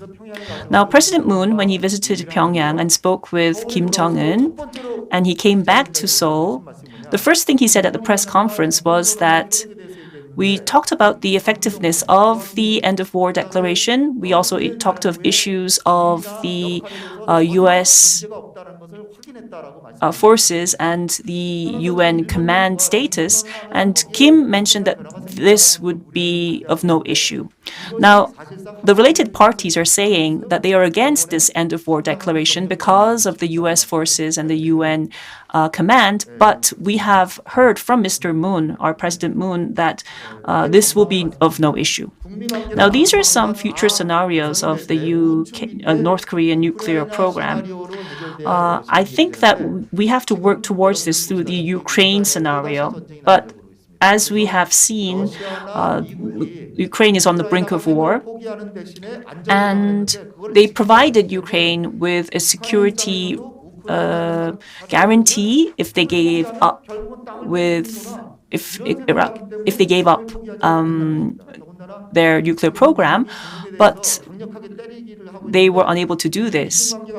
And also, if the relationship with China is strained, as you can see here, we will be unable to solve the North Korean nuclear issue if the relationship between the US and China is strained. Then is there a possibility of North Korea engaging in provocative actions? Well, we have a presidential election in early March. And if we look into the past examples, you can see that sometimes you may think that it would be good for the North Koreans to be friendly to the incoming administration, but they have actually, in the past, engaged in provocations every single time. So there is always the possibility of that happening, especially in April, which will celebrate Kim Jong-il's birthday, which will mean that there is a possibility of them launching a so-called satellite, which they will say they are doing it to celebrate peace, but is actually a long-term missile. When that happens, this will have a bad effect on the middle elections in the US and will badly affect the Biden administration. So I mentioned Ukraine already. If we look into what happened in Libya, we saw that they gave up their weapons of mass destruction, and Gaddafi was killed in a conflict later on. So this gives Kim the lesson that giving up his nuclear weapons will not end in a good ending. And with Iran, they promised the country that they would lift all sanctions if they merely freezed their program. But Trump became president, and Iran broke their side of the deal, saying that the former president, Obama, made these various pledges, but they are not being upheld. Like I said, the US has an economy which is 600 times larger than North Korea, and they have seen what has happened to former countries, so what would they think? So in order for us to restore trust, we have to take a more positive role and engage North Korea in a very different way. Now, what the US is trying to do is going to a summit by starting from a practical level. But the important thing is that people on the working level don't have any decision-making authority. So even though they are having these practical level meetings, there is no progress. And this kind of an approach taken by the Biden administration is just a reflection of how not interested they are in this. Now, coming back to today's theme, what has Japan done in this process? What did Prime Minister Abe say? Every time he met Trump, he said, don't negotiate with North Korea, don't trust Moon Jae-in because he is siding with China. So Abe came in between the way. I don't know how this will be taken by our Japanese colleagues, but this is a fact. So the Abe administration, what they did was focused on the abductee issue of the 18 abductees. Prime Minister Koizumi visited us and focused on this and is making this peace policy an issue of these abductees, although there are only 3 or 4 people left. So I think that there is a bigger role that Japan can play. Also, with regards to the end of war declaration, they are against it, saying that it's very dangerous. So this is coming in the way between peace on the peninsula. Lastly, I think I've passed that slide. Okay, let me be very brief. As former Ambassador Mr. Lee said,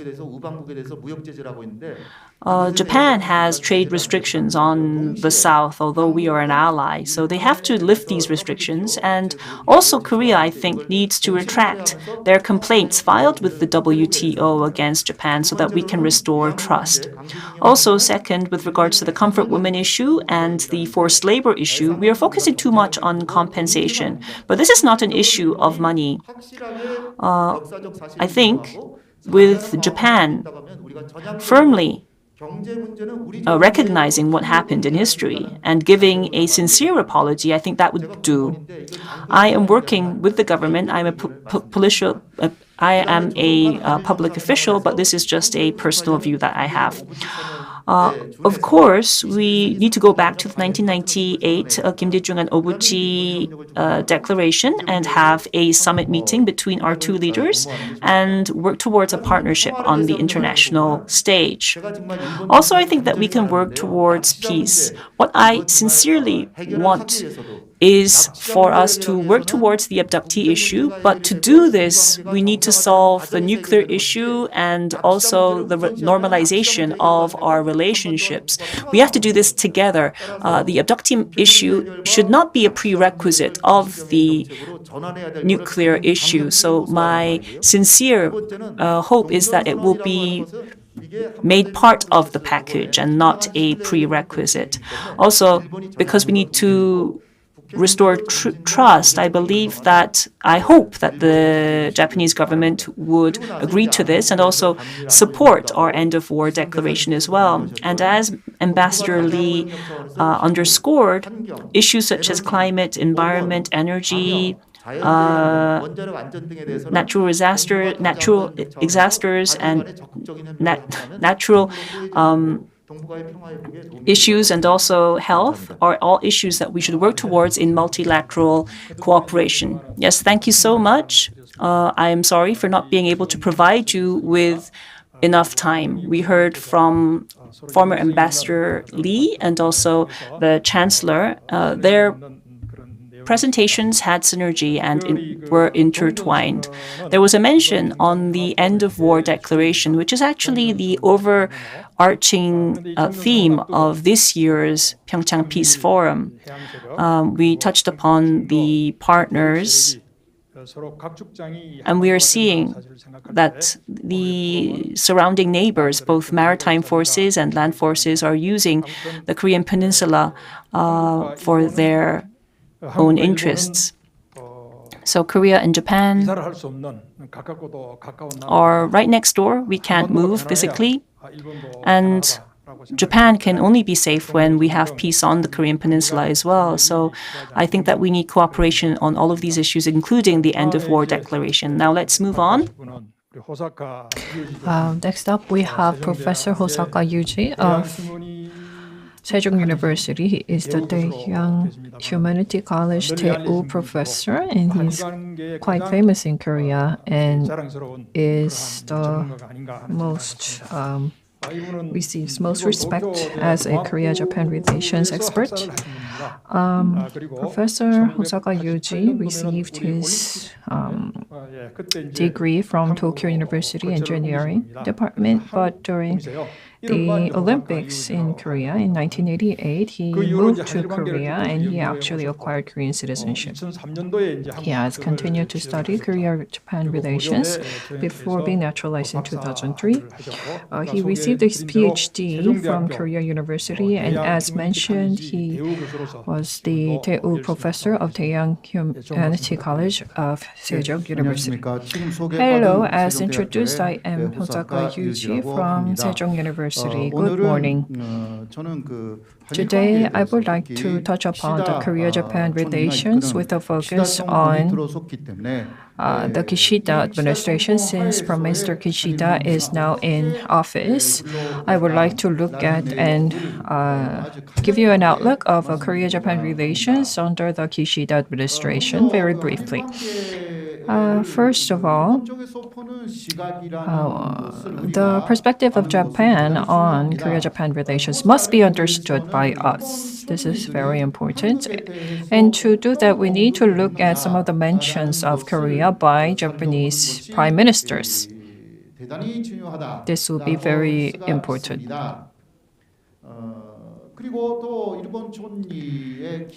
And from the very basic speeches delivered by the PMs of Japan, and how Korea was mentioned in these speeches is quite important because it reflects the general Japanese policies towards Korea. In January 2020, at the time, Prime Minister Abe Shinzo delivered his policy speech at the Diet, and including this phrase, essentially, South Korea is the most important neighbor with which Japan shares basic values and strategic interests. I sincerely hope South Korea keeps the promises made between the two countries and works towards building future-oriented relations. The key point here is that South Korea needs to keep promises made between the two countries, particularly regarding the ruling on the wartime forced labor wars case was a huge issue at the time. And by referring to a promise made between two countries, this would include the ruling and also the comfort women issue and other treaties or agreements reached by the two countries, and that it must be kept by South Korea and that Japan is itself keeping to those agreements. And he excluded any new diplomatic agreements. And he just urged South Korea to implement the agreements already reached. And such interpretation can be provided from this statement. And he is basically saying that Korea has to change, not Japan. Moving on to the Suga administration, which took power in September 2020, and in October 2020, at the time, Prime Minister Suga also gave his address to the Diet. Let's look at how he mentions Korea. He said, and I quote, "South Korea is a very important neighbor. Based on Japan's consistent positions, I strongly urge South Korea to take appropriate actions to restore healthy relations." Again, consistent positions of Japan, such as those on comfort women issues or forced labor issues, those issues are all over by the 1965 Korea-Japan Claims Agreement and also the Comfort Women Agreement. But Korea keeps raising this issue, making demands. Korea is wrong, Japan is right. And any diplomatic negotiations are excluded by this statement. And it's basically saying that Korea should follow what Japan is arguing. And so he maintained the same position as Prime Minister Abe in his speech. And after a year, the Suga administration gave way to the following year to Prime Minister Kishida. And again, he gave his policy speech at the Diet and mentioned Korea as follows. Korea is Japan's important neighbor. Japan will strongly urge an appropriate response from South Korea to return the relationship to a healthy one in line with Japan's consistent position.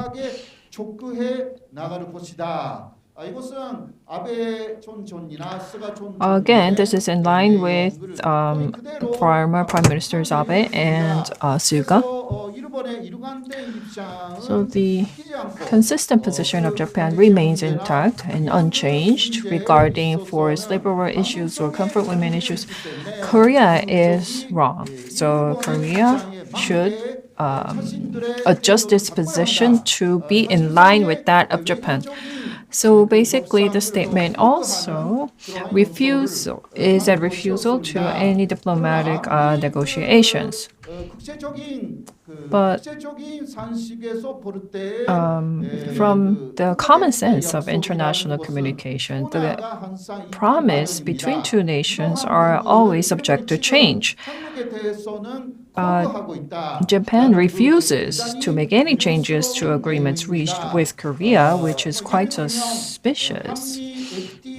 For example, the Chorus FTA, depending on what the U.S. demands, Korea has changed its positions numerous times. So even though an agreement is reached between two different nations, depending on the situation, the diplomatic negotiations can take place to make any readjustments or corrections to prior agreements. So this is just a common sense from the international perspective, but Japan persistently refuses to make any changes, which is quite concerning. And the basic position of Japan is that Japan is right. And I think that this common sense is not fully respected, sometimes not even by the Korean side. And former Prime Minister Abe and current Prime Minister Kishida are different in that Kishida comes from the moderate Kochikai faction, whereas Abe comes from the staunch conservative faction. So the basic political lines of the two are quite different.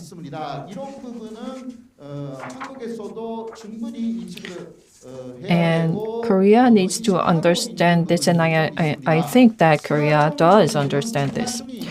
Kishitsuga is in between. He doesn't have a very clear ideological background.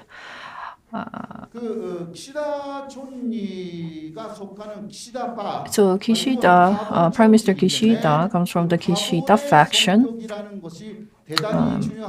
The nature of the faction is very important because factions lead to politics in Japan. There are 6 factions in the Liberal Democratic Party, and each faction asserts slightly different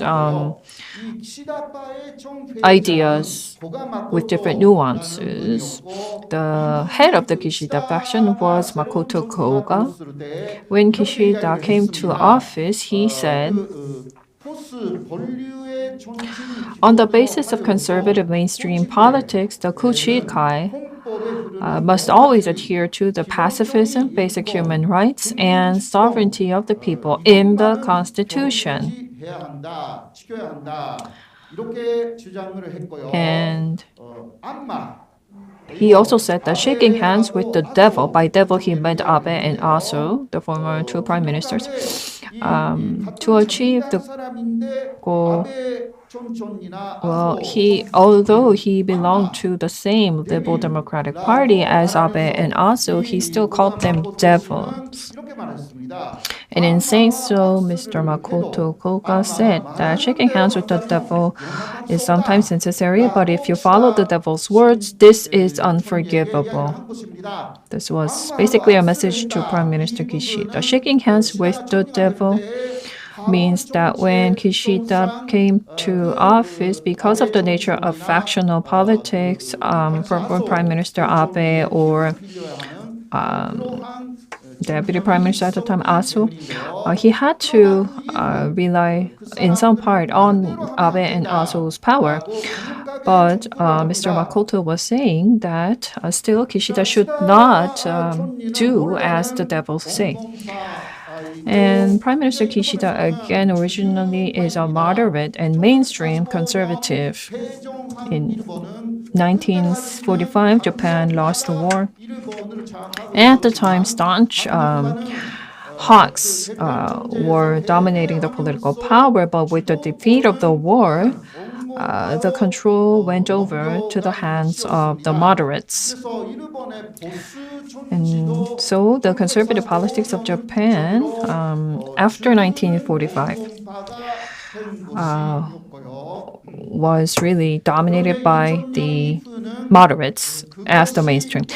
But since 2020, the general power shift started towards the staunch conservatives, and the really completion of the staunch conservatism was Abe administration. So the conservative politics, there are two main flows: the moderates and the staunch conservatives. And we Korea need to understand this background. The Koichi Kai, the main notable moderate faction, currently called the Kishida faction. This person is the former Secretary General Kato, who famously argued for a US, China, Japan equilateral triangular theory.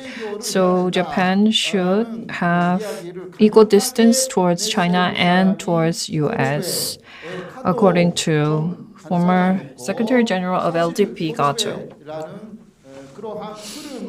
The Koichi Kai, their general position was to maintain equal distance from China and US, not biased towards either, and to strike a balance between the two in its diplomacy. As you know, former Prime Minister Abe's line, the staunch conservative line, was to keep China in check and to strengthen the security alliance between US and Japan. In Korea, between the conservatives and the liberals, there is a very similar difference in opinion between the conservatives and the liberals in Korea. And such a similar difference exists within the LDP of Japan, between the moderates and the staunch conservatives. So, Prime Minister Kishida originally comes from the moderate faction, and so he is trying to step out of Abe's influence, as we can see. For instance, on November 11th last year, former Prime Minister Abe became the chairman of the Hosoda faction, which is the largest faction.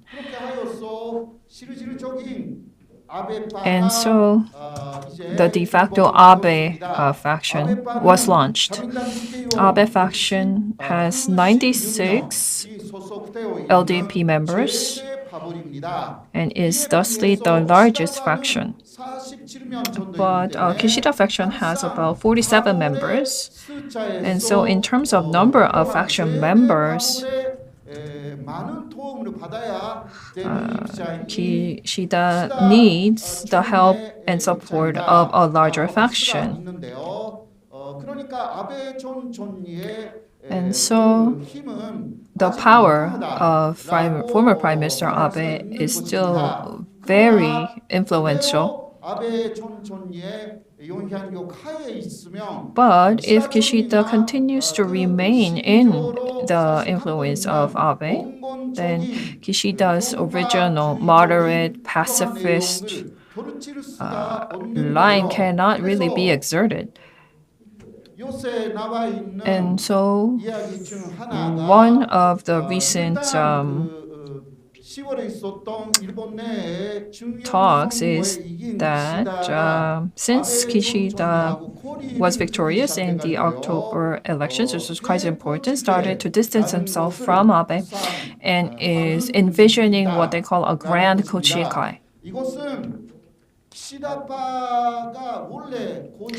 Kishida faction originally belongs to Koshikai, and he wants to merge with the other original members of the Kuchikai, for instance, the Aso faction or Danigaki group. And if that can happen, they can form a grand faction with 120 members, which would outnumber the Abe faction. And Kishida, Prime Minister Kishida and Vice President Aso are in line with this idea. And in the political circle of Japan, there are some movements towards forming a grand Kochikai. But yesterday, there were talks suddenly of Aso's faction breaking off of this movement. And it seems like the road towards Grand Kochikai is not a very flat and easy road. But still, there are very members close to this idea, and therefore there will continue to be a behind-the-scenes movement towards forming a Grand Kochikai. And then if the moderates can form a larger group, they can certainly be able to resist the powers of Abe faction, the staunch conservatives. So since 1945, when the moderates were the mainstream of Japanese politics, those days could return. And in that case, a dialogue with Korea can perhaps be revitalized. However, such movements by Prime Minister Kishida is not unnoticed by Prime Minister Abe, who continues to pressure Kishida. Recently, former Prime Minister Abe has formed a coalition with quite a staunch conservative named Sakaichi Sanae, who currently heads the Political Research Council of the LDP. Being in the position means making the policies within the LDP. The LDP and the Japanese administration dynamics between the two have reversed at the moment.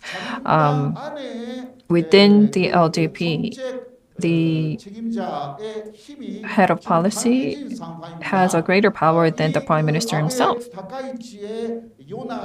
Because of the Abe-Takaichi alliance, they keep pressuring and asserting these ideas onto Kishida. And in the interest of time, to run to my conclusion, the diplomatic boycott against the Beijing Olympics, Kishida was against the idea, but because of Abe and Takaichi, he had to succumb to the pressure and boycotted the Beijing Olympics diplomatically. And nominating the Sado Mines as a World Heritage, Kishida administration's original position had reservations about nominating the Sado Mines as a World Heritage, but he had to do so under pressure of Abe. This will continue on until the upper house elections in July, and if Kishida is victorious, he will have enough power to no longer accept Abe's pressure. So whether he wins or loses the upcoming elections in July will be a make or break factor and really be determined in forming the future line of Kishida. Even if he wins, just because he wins the elections wouldn't strongly improve Korea-Japan relations. What's happening inside Japan is absolutely important. And with that, I would like to conclude my remarks in the interest of time. Thank you very much. Thank you. And what you were not able to say, please use the panel discussion session. As you know, Professor Hosoka grew up in Japan. He studied in Korea. He has experienced the Korean society and the political situation in Japan is seen from him from Korea. And we were able to hear the gist of that during the presentation. Now, let's move on to Professor Choi Byung-wook, who will be giving a presentation. He is in the Department of National Security Studies at Sangmyeong University. He was also chief of the Security Research Center at that same university, and he's also a policy advisor with regards to national security in many national committees. Today, he will be giving a presentation on building a security regime and security strategies. Thank you. Hello, I'm Choi Byung-wook from Sangmyeong University, and it is a great honor for me to be here with you. I am here at this forum which talks about the end of war declaration and the way forward. And I think it's indeed a timely theme. I will be talking about issues of national security, the challenges and strategies forward. And I will be shedding light on this topic in light of the current situation regarding the end of war declaration. Now, before we start,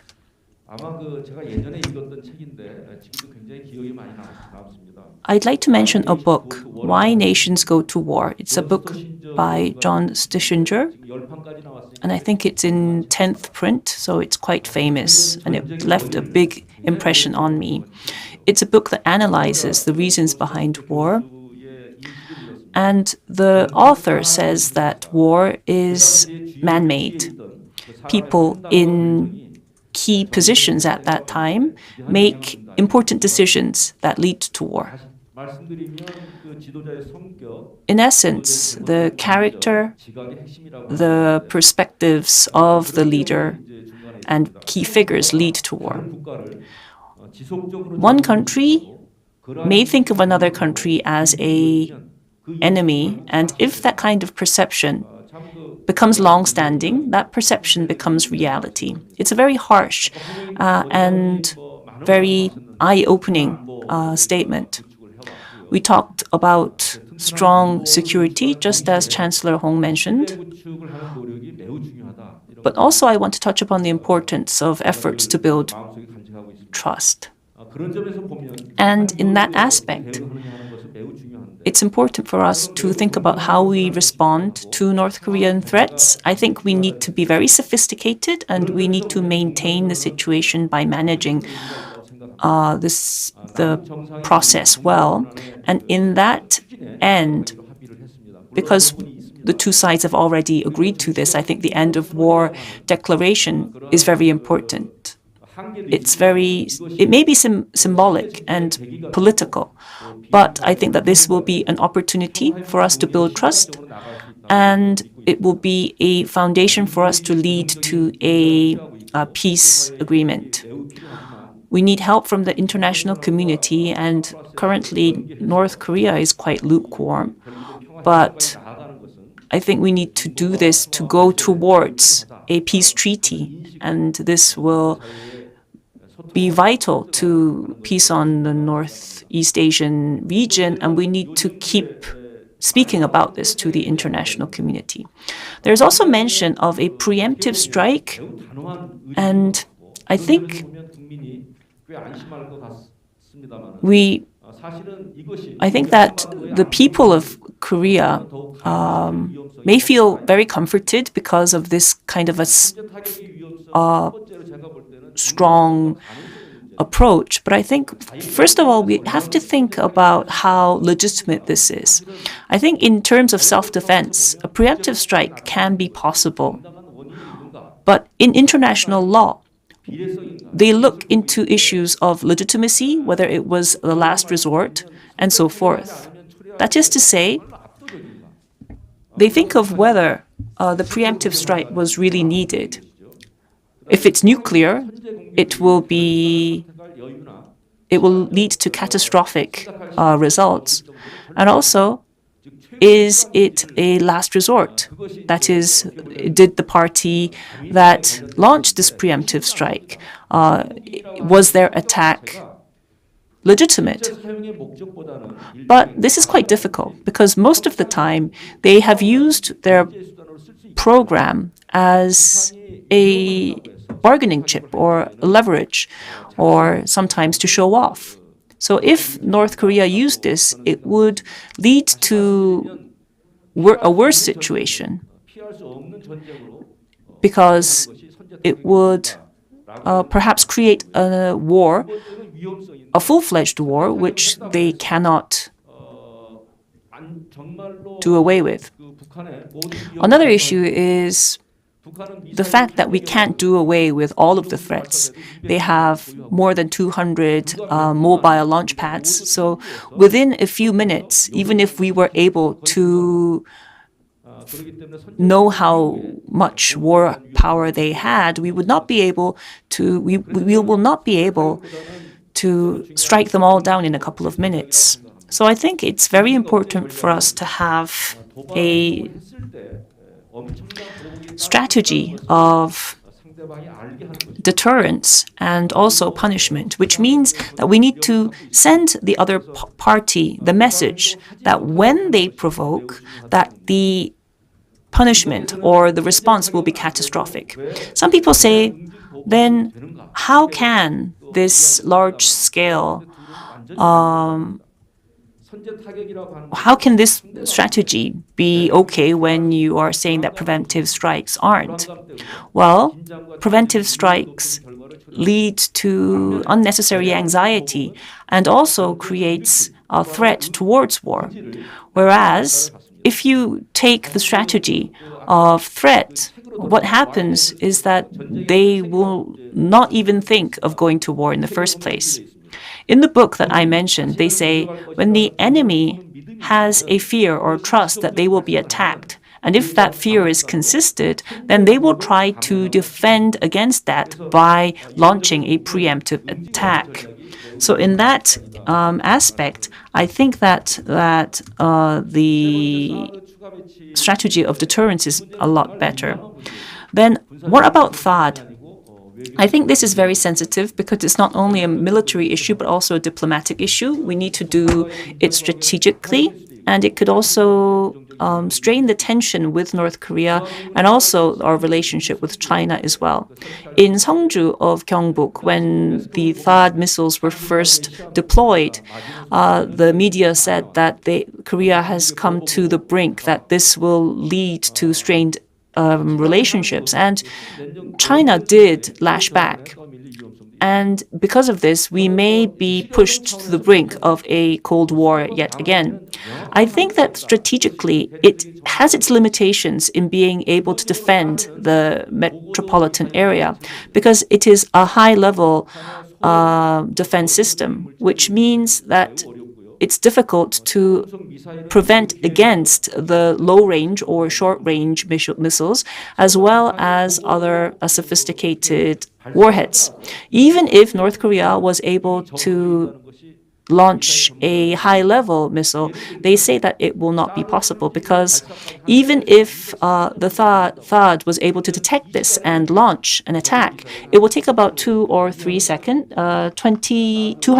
seconds, which means that it would be too late. So we already have a Korean-style defense system, which is currently in the process of development for 2026. I think that program will be more feasible than deploying the THAAD. Of course, there are cost issues because the THAAD will take more than 1 trillion Korean won. And if you look at the budgetary data of the US, they say that it will take more than $30 million each year for maintenance alone, whereas the deployment will take about 800 million or so. Also, I think the detection capabilities and sharing of information is very important when we collaborate with Japan as well. So in that aspect, I think we need to cooperate with Japan. Now, the Japanese, Korean, and Chinese military ministers, defense ministers, had an online meeting very recently on the phone. And because of past history issues, we don't have a information sharing, the K-SOMA with Japan as well. But I think that although we don't have the G-SOMA right now, I think we need to have a new security partnership with Japan. And with that, I'd like to conclude my remarks. Thank you. Yes, thank you very much, Professor. Through this forum, there are many things that we want to cover. Unfortunately, we don't have too much time to do that, so my apologies once again. We have a bit of time left over for discussion, so let's use that time for discussions. Now I'd like to invite our final speaker, who has been waiting in Japan for quite a long time until his order of presentation. We will be inviting Mr. Shondo Koichi, who is a member of the representatives at the Japanese House of Representatives, and he will be speaking on how to build friendly relationships between Korea and Japan. Now, Mr. Kondo graduated from the Shunji University in Japan, majoring in law, and also studied Chinese, and also worked in a newspaper regarding Chinese and Japanese relations. And he has conducted extensive research in international relations. So he is not only a member of the House of Representatives, but also a very academic one as well. He has also worked towards efforts towards climate change, and has also said that we should look at the war history of Japan and take lessons from it. And he has great goals to respond to climate change, preserve the environment, and achieve peace and development in Asia. Mr. Kondo is very fluent in English, of course, but because he is a Japanese national, we believe that it would be better for him to speak in his own mother tongue. On site, we have with us Professor Hosaka, who will be providing the Korean interpretation. We wanted to interpret perhaps simultaneously, but because of this current limitations, we will be doing it consecutively. So, Mr. Kondo, please feel free to say what you want in your mother tongue. Kondo sensei. 皆さんこんにちは。ご紹介をいただきました衆議院議員の近藤昭一でございます。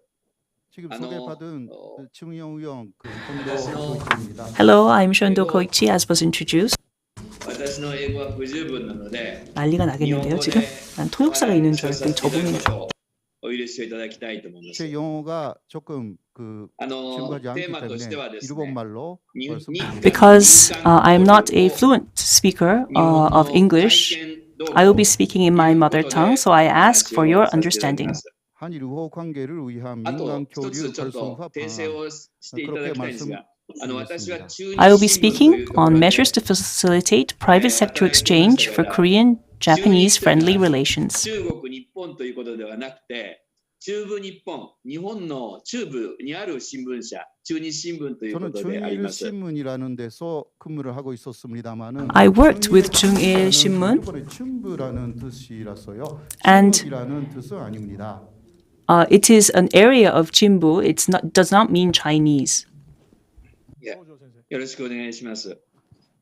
それでは数年前、日韓関係はかつてないほど良好だと言われた時がありました。日本では韓流ブームが起こり、韓国でも日本文化紹介が解禁をされました。その頃です。しかし、それも過去のものになってしまったばかりでなく、日韓の関係はかつてない厳しさを見せています。몇 년 전 한일 관계는 전에 없었던 만큼 A few years ago, 양보하다고 흔히들 말을 people often spoke 했습니다. of the unprecedented relationship between Korea and Japan. The Hallyu, or Korean wave in Japan, resulted in Japanese culture being introduced in Korea also.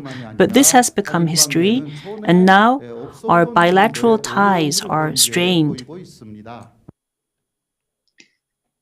そんな中ですね、新型コロナウイルス感染症の影響で、すべての参加者が現地に集うというわけにはいきませんが、オンラインを活用しながら、こうした日韓関係を考えるシンポジウムが開かれることに敬意を表しますとともに、関係者の皆さんに心から感謝を申し上げます。Amidst this, due to the COVID-19 situation, all of us are unable to be together physically, but thanks to this online platform, we're gathered at this symposium to think of Korean-Japanese relations, and for that, I pay my respects to all of the organizers and staff for their efforts. 今回お声をかけていただいたユン先生は非核の問題にも大変熱心で、その平和を希求する姿勢に心から敬服しています。さて、数年前、日韓関係がかつてないほど良好だと書きましたが、その頃でも私はやはりきちんとした歴史に対する認識がなければ、真の総合理解は難しいのではないかと申し上げていました。残念ながら現在はその通りになっているのかもしれません。Now I was invited here by Mr. Yoon Jae-sun, who is very active in the North Korean denuclearization issue. And I have been deeply touched by the attitude that he has towards achieving peace. Now, as I said, Japan and Korea were quite cozy a few years ago, and at that time, I mentioned that without a proper recognition of history, true mutual understanding would be quite difficult. And I said this over many occasions. Unfortunately, I think that my words have become true. And breaking the current deadlock will entail many challenges. この状況を打開していくには困難も伴います。しかしながら、隣同士の国であり、友好関係を進めていくことは、アジア、ひいては世界の発展と平和につながっていくことと確信しています。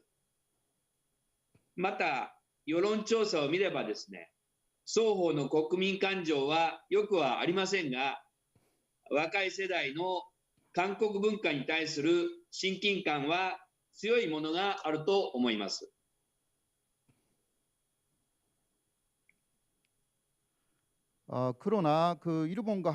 However, it is my firm belief that as neighbors, building friendly relations between Japan and Korea will pave the way towards global development and peace.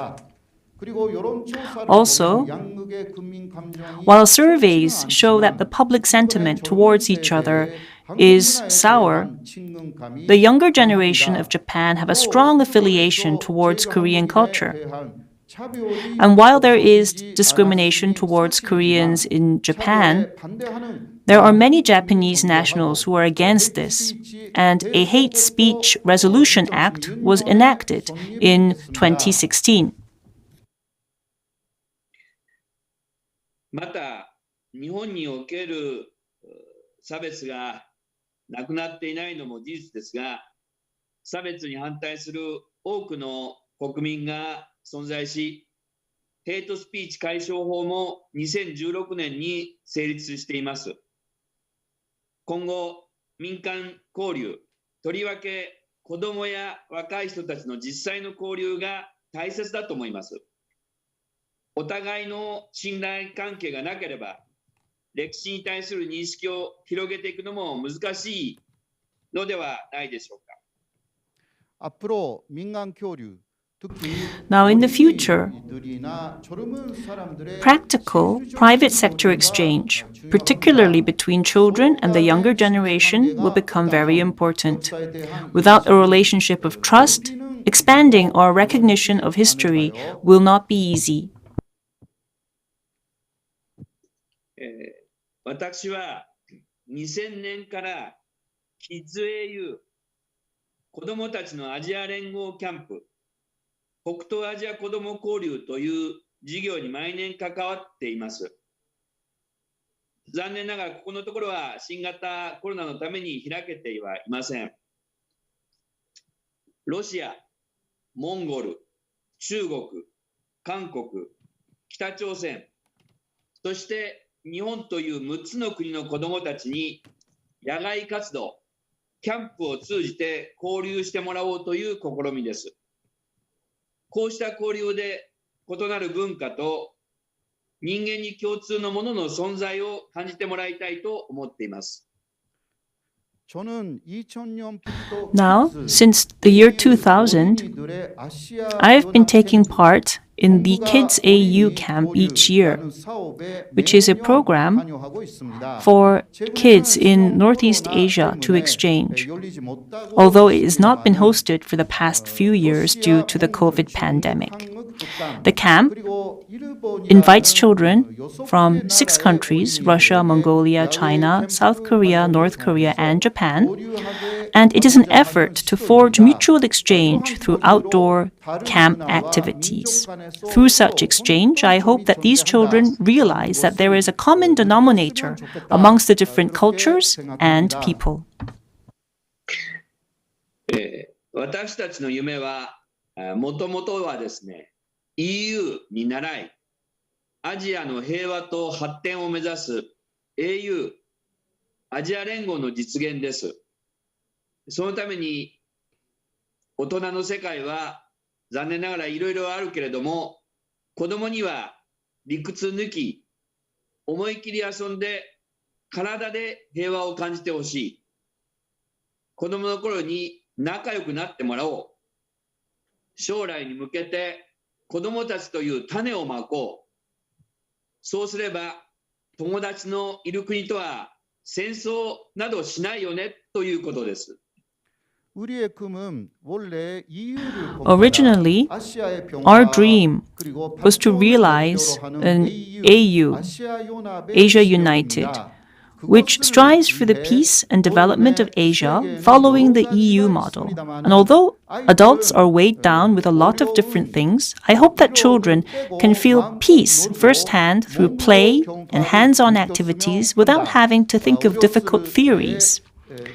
In essence, what we want our kids to be close friends at an early age, and we want to sow seeds for the future through our children. Then you won't go to war with countries where your friends live. So this was the basic thought. 特に南北の平和的統一を願い、南北朝鮮の子どもたちの交流も視野に入れました。残念ながら北朝鮮の子どもを呼ぶことはできませんでしたので、まずは在日朝鮮の子どもたちに参加してもらいました。また、北朝鮮と国交のあるモンゴルで会した際には、なんとか本国から招待したいと、モンゴルの外務大臣とも連携し努力しました。残念ながら実現しませんでしたが、このキャンプで交流した子どもは延べで1000人を超えました。In particularly, because we want a peaceful unification in Korea, we planned an exchange between the North and South Korean children. Unfortunately, because we were unable to invite North Korean children, we had Koreans in Japan take part. Once, when the event was hosted in Mongolia, which has foreign relations with North Korea, we wanted to invite North Korean children. And therefore,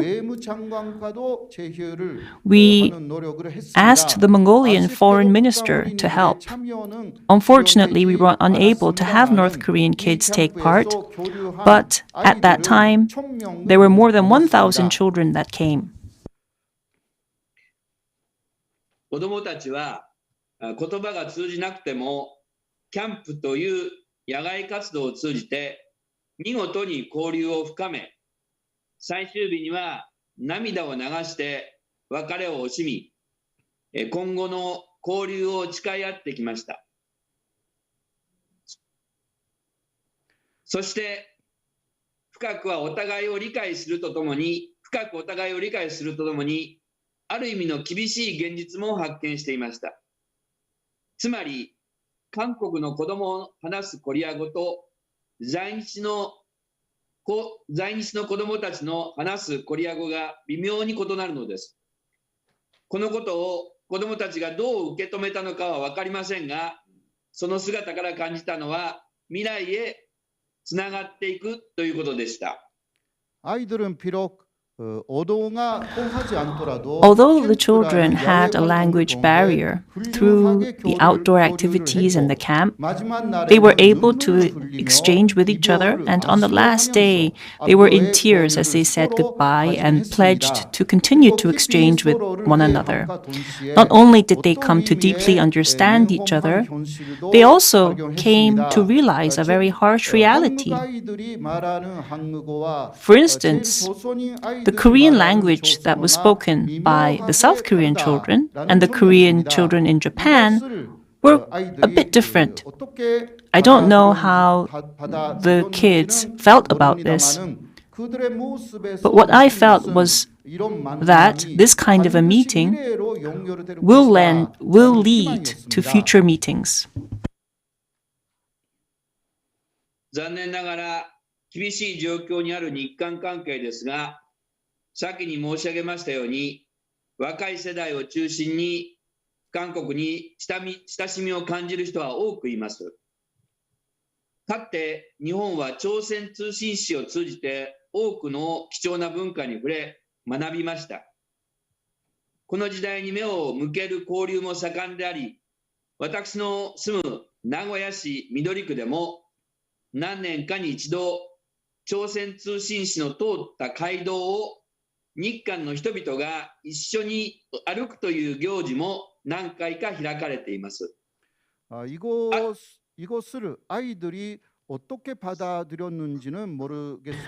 don't know how the children thought of the various exchanges, but what I felt was their exchanges will lead to future meetings.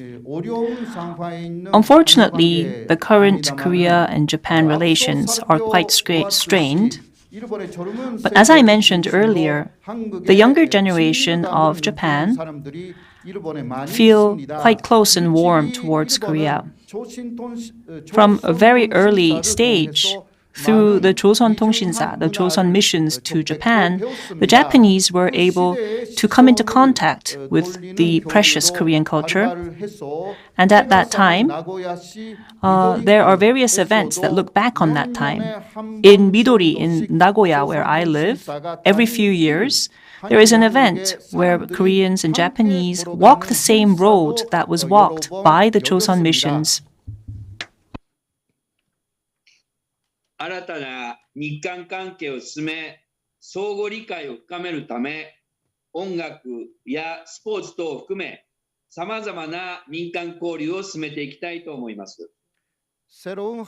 In order to improve our mutual relations and expand our mutual understanding, I would like to pursue various private sector exchanges which encompass music and sports. 私は日本の衆議院憲法審査会の委員を務めていますが、与党および野党の一部で改憲、格別救助に関する動きが活発化しています。しかし、日本があの戦争への反省から憲法に定めた平和主義はしっかりと守っていかなければなりません。必要なのは平和主義の具現化であり、そのための民間交流、相互理解の活発化であると思います。ありがとうございました。감사합니다. Currently, I'm a member of the Constitutional Review Committee in the House of Representatives, and already, both in the leading and opposing parties, there are active movements to amending the Constitution, particularly Article 9. However, I believe that we need to secure the pacifism as set out in the Constitution, starting from the Japanese regret on its war activities. And through that, we will be able to realize pacifism, and we need active private sector exchange and mutual understanding. With that, let me conclude. Thank you for your attention.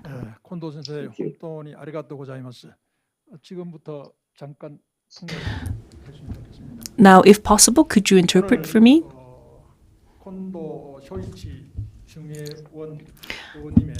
We heard from Mr. Kondo, and I was extremely moved by your words.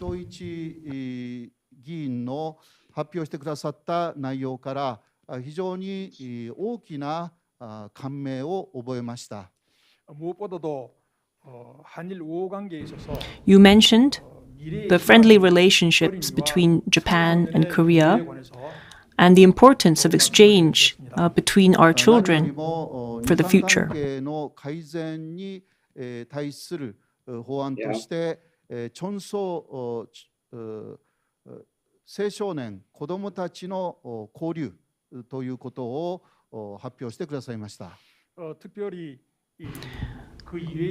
In particular,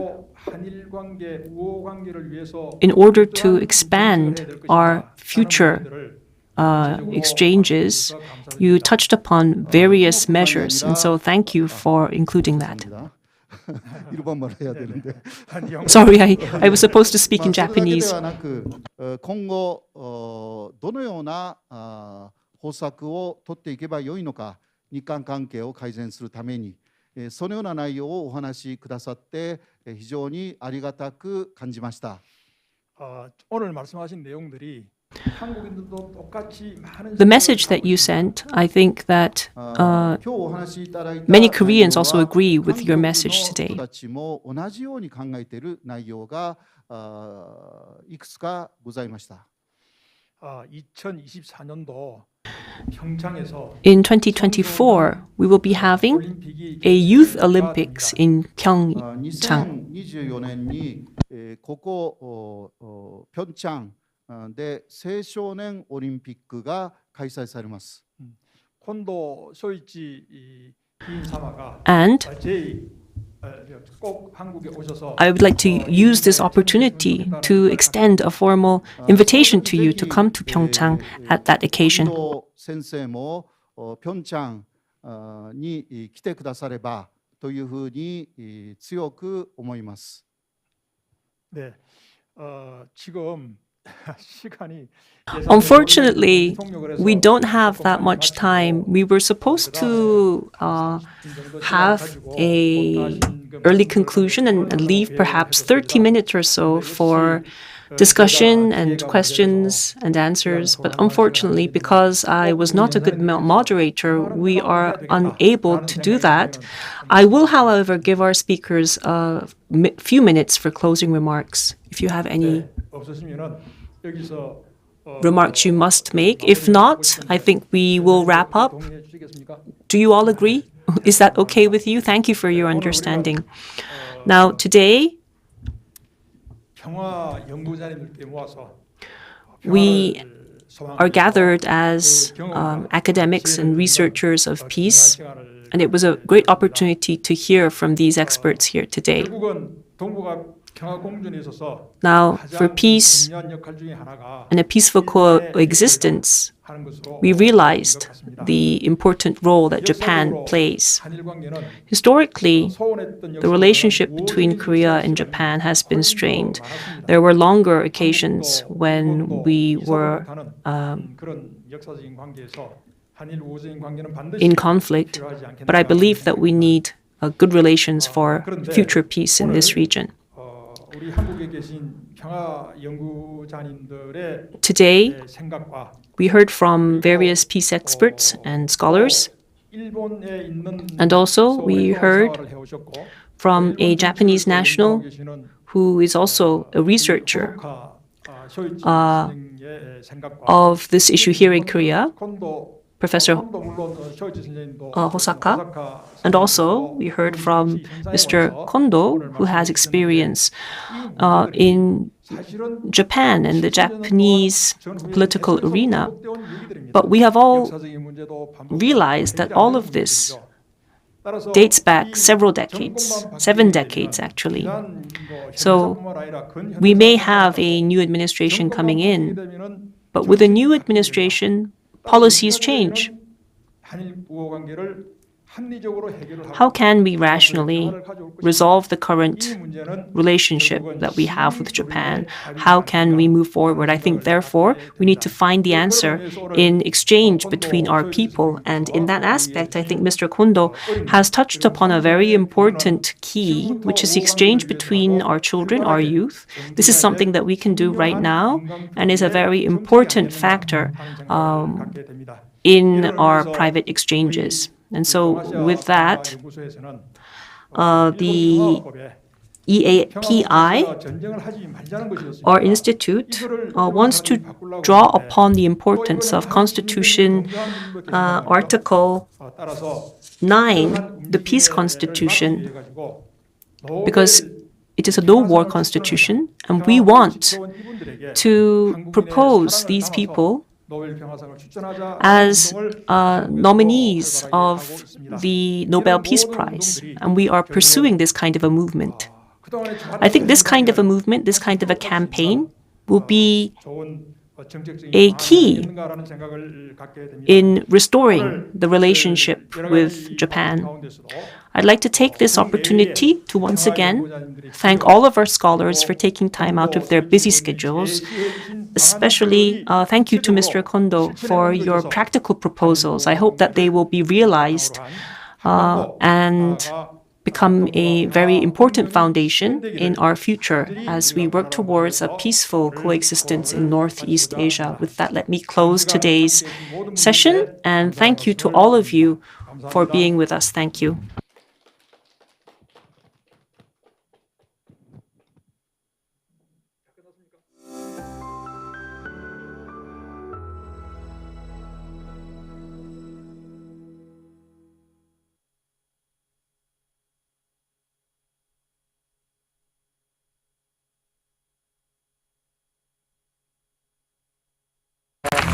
와우.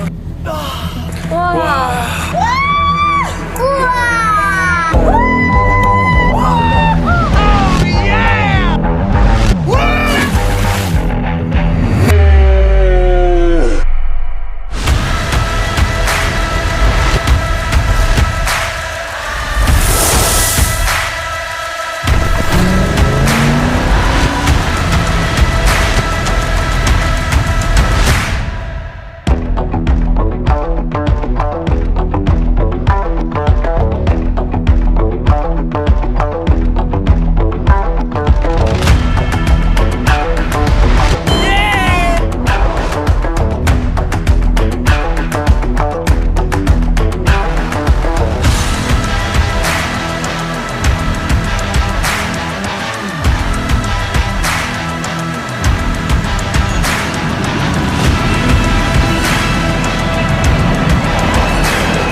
Located in the northeast of South Korea, Gangwon-do is bounded by the ocean on one side and other Korean provinces on the other. This charming region, filled with the beauty of nature, offers both mountainous and sea landscapes for a multitude of activities during different seasons of the year.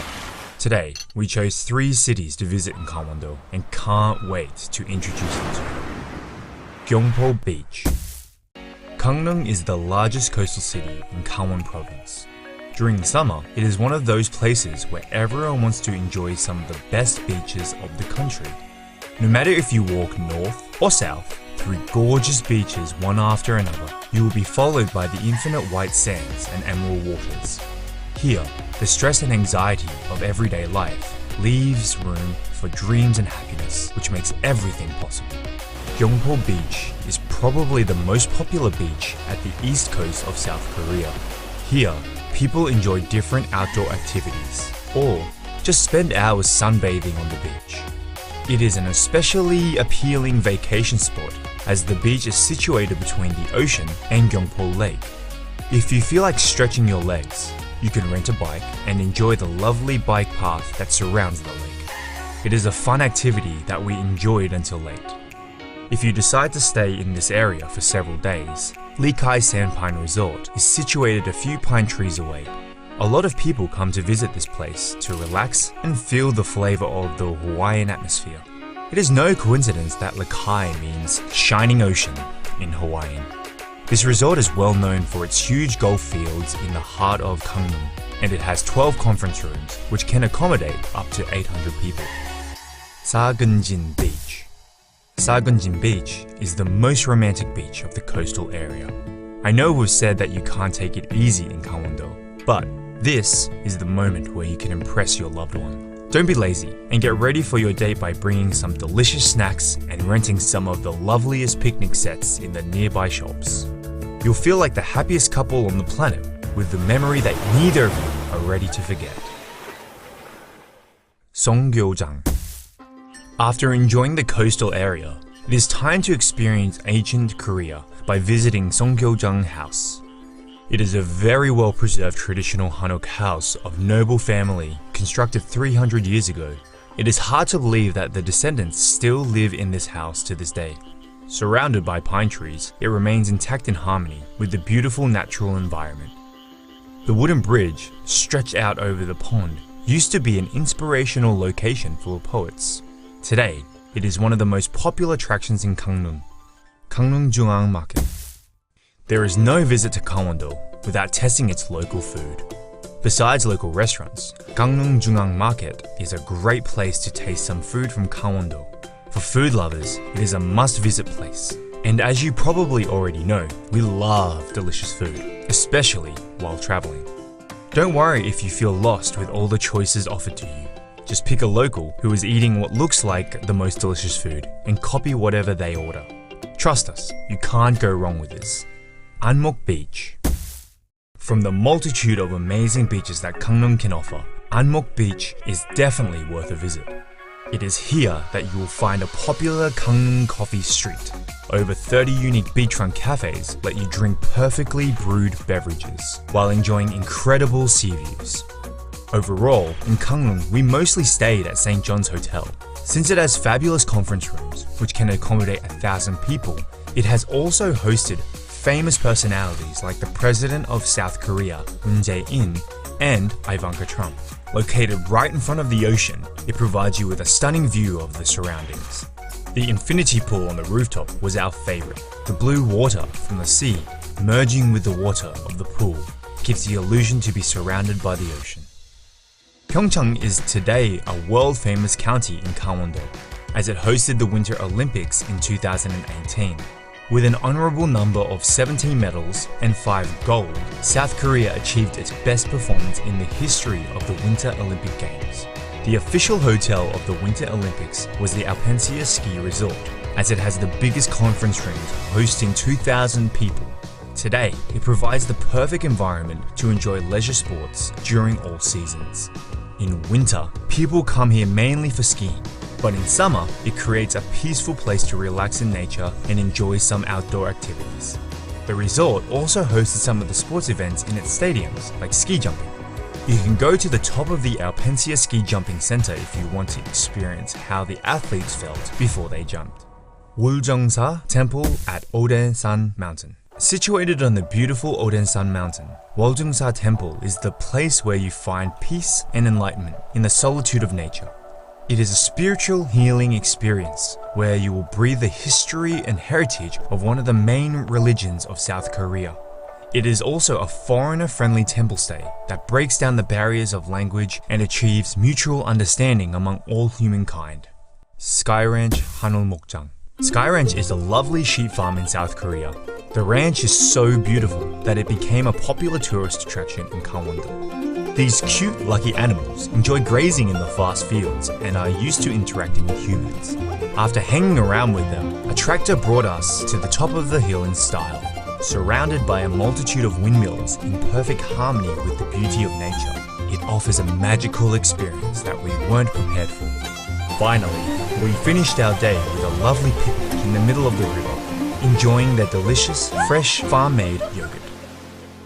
Jonggangwon, Traditional Korean Food Cultural Experience Center. After enjoying tons of delicious food across the country, it is time for us to learn how to cook it. Jonggangwon provides traditional cooking programs where visitors can immerse a little bit more in Korean culture and learn the way their food is made.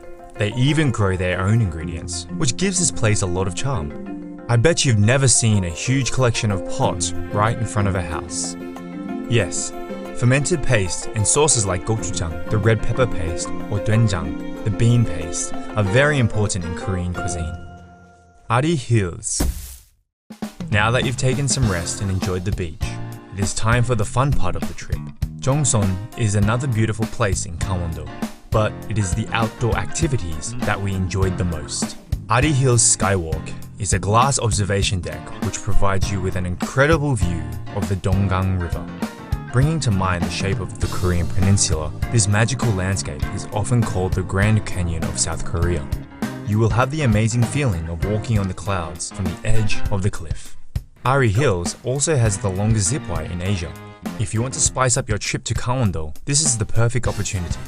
You will be flying like a bird between the valleys at 100 kilometers per hour, an experience you'll never forget. Once down on the ground, you will have the option to fully enjoy Donggang River by grabbing a paddle and riding a boat. The beauty of this place made it popular for rafting, with steep cliffs on one side and banks of pebbles on the other. The picturesque landscape will make you forget to paddle. We had a lot of fun jumping from the boat and letting the river bring us to the destination point, Samtan Art Mine. It is time to slow down a bit and visit an impressive Jongson creation, which highlights both the area's rich history of mining and fresh modern art. It used to be a very busy place, employing around 3,000 people due to the high demand for coal. After shutting its doors in 2001, local artists gave this place another life. It became the perfect playground for urban explorers and graffiti artists. Today, Samtan Art Mine is a stunning complex that would be scary to visit alone at night. Alpine Coaster. Haewon Ski Resort is the biggest resort in Gangwon-do, with around 1,900 rooms and 43 conference rooms, which can host over 2,000 people. During summer, instead of ski slopes, this place is covered with thousands of flowers. It has plenty of activities to discover, like an open-air water park, so you don't have to go far to enjoy your day. But our favorite was the Alpine Coaster attraction, which makes you appreciate the daisy field through a completely different angle. This place is huge and surrounded by beautiful nature, so even when we weren't lucky with the weather, we had a lot of fun exploring the surroundings. Now you know about some of the best places in Gangwon-do, where you can enjoy the coastal area, mountains, and some fun activities. However, Gangwon-do is a huge province with lots of places to visit during different seasons of the year. We are looking forward to going back and letting you discover more about Gangwon-do. If you enjoyed this video, please like it, subscribe to our channel, and we'll see each other on the next one. 강원도 금강산 1만 2천 봉 팔만광자 유점사 법당 뒤에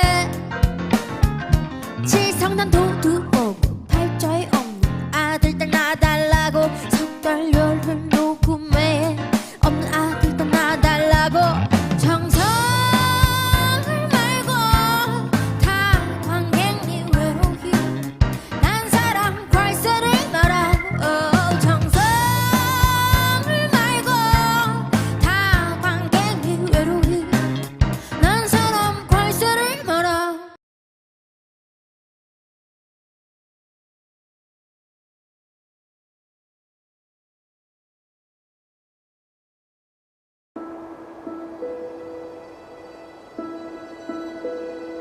Clean highlands, 700 meters above sea level, the bearer of happiness.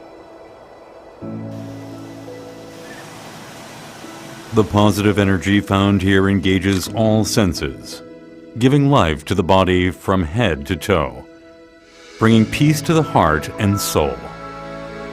Quick and close, PyeongChang approaches. As we run to embrace PyeongChang, in this very moment right now.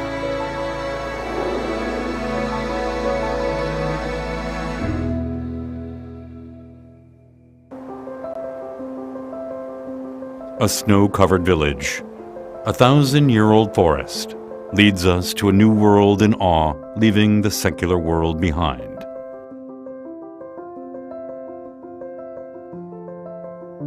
Here, the meeting of a dramatically portrayed goblin, as someone gains insight to understand the past, present, and the future. Buckwheat flowers that displayed freshness under the sun glows white with the delicate moonlight. At PyeongChang, where all seasons come in different colors, presenting the vastness that exists within scenery, every photo taken becomes memorable.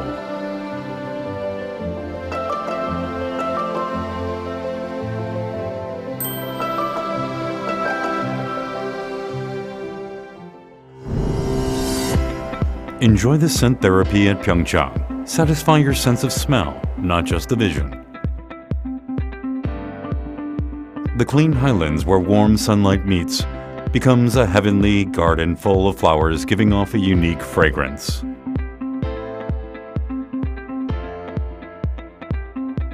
In every breath, the fragrance of flowers covers your body, washing off the fatigue of city life, becoming a memory engraved in the mind.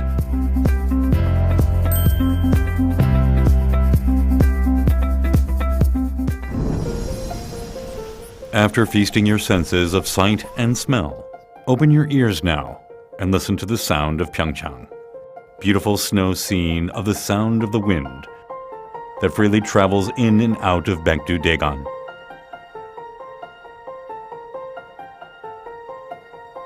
Following the footsteps of the sound of nature, listen to the magical harmony of the 80 wind chimes hanging from an octagonal 9-story stone pagoda in Uljeongsa.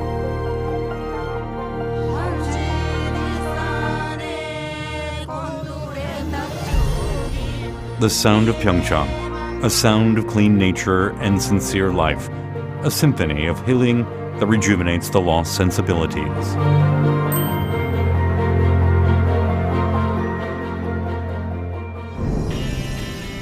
"700 meters above sea level, known to be the optimal height for an ideal biorhythm. Delicious food from ingredients grown in PyeongChang pleases the sense of taste.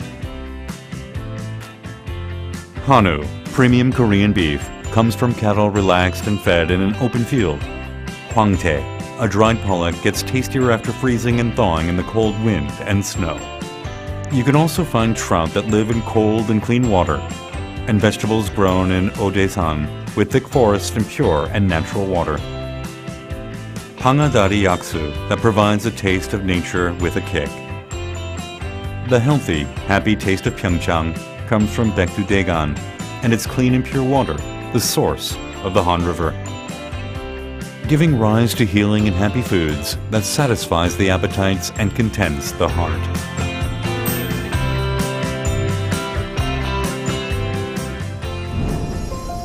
If you are tired of a cold and heartless life, there is a journey of touch found only in PyeongChang, cozy and warm, just like a mother's embrace. At Snow Festival, a white blanket of snow covers the land, warming and comforting you as it wraps around the soul.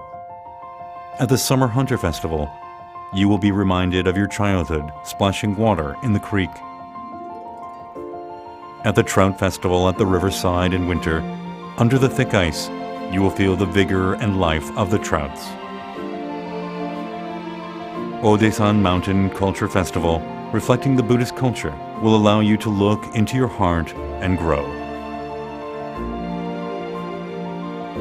Coming into contact with PyeongChang will serve you with gentle happiness that cannot be found in city life.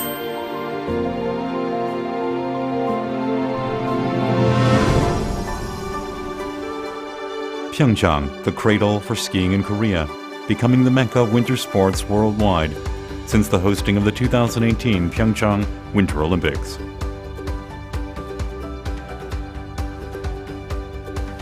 Even in seasons without snow, the healing of PyeongChang that shakes off the stress of everyday life continues on. Paragliding gives you the view of the world beneath your feet. Whitewater rafting and kayaking across rough currents invite you to experience primitive nature. Exciting exploration of the fantastical limestone caves. And enjoying the view of the beautiful watercourses of Dong River through zip lines can invigorate and rejuvenate. Spend the night with your families and friends, with the forests and rivers that preserve the clean, primitive ecology.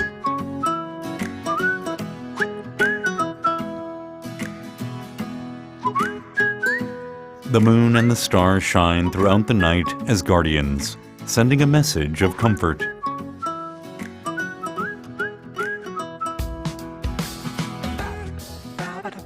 The wooden paths in the quiet temples of the mountain helps us find who we are. A journey of healing in PyeongChang restores the forgotten passion for our lives.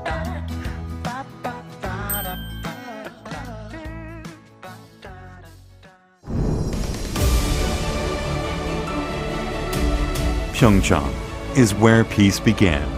Going through the frozen past and the heated present, we are taking a new step towards the future that will make hearts glow.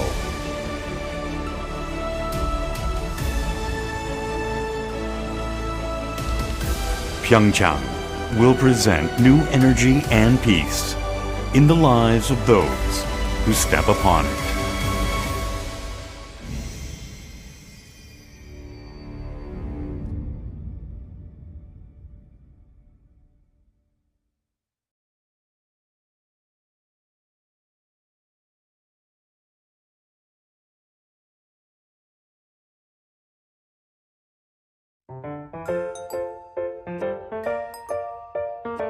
Bonjour, je m'appelle Sébastien. J'ai gagné 10 ans à vivre en Haïti. Je me lève à 7 h chaque matin pour aller à l'école.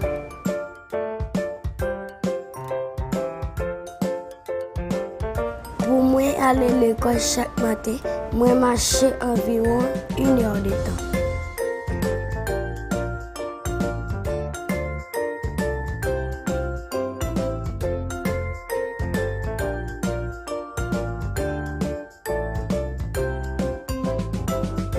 Moi, j'aimerais finir un bon médecin, l'aime finir avec l'école classique pour me capable servir les gens qui sont malades dans le pays.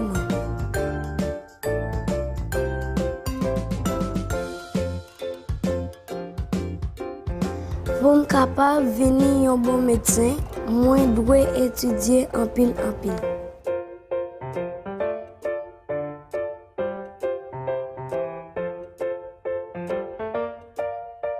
Moi, j'aime jouer avec mes amis dans l'école. Mais il est très difficile pour aller à l'école à pied.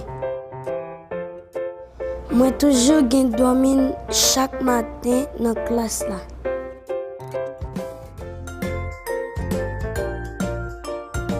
Mais moi, pas de problème.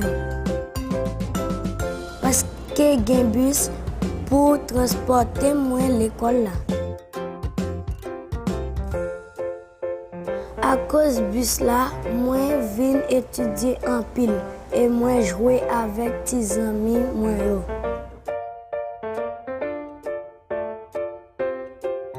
Moi pas dormir dans la classe là encore parce que moi t'aimerais venir un bon médecin. Merci un peu, Koika.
Bonjour, moi relais Sébastien. Moi gagné 10 ans ma vivre en Haïti.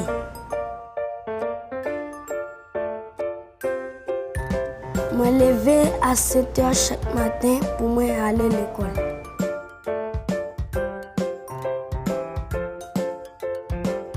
Pour moi aller à l'école chaque matin, moi marcher environ 1 heure de temps.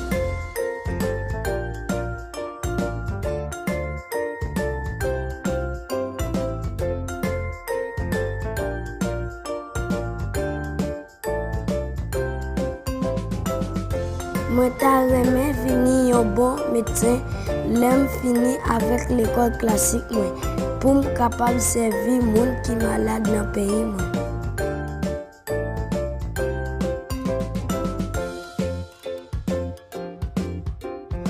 Pour me capable venir un bon médecin, moi dois étudier en pile.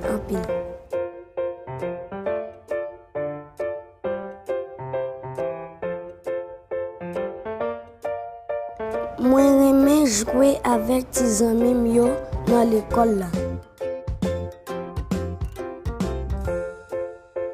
Mais il est très difficile pour aller à l'école à pied. Moi toujours dormir chaque matin dans la classe là.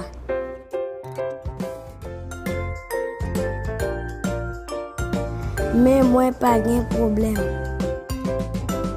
Parce que gen bus pour transporter moi à l'école là. À cause bus là, moi viens étudier en pile et moi jouer avec tes amis moi yo.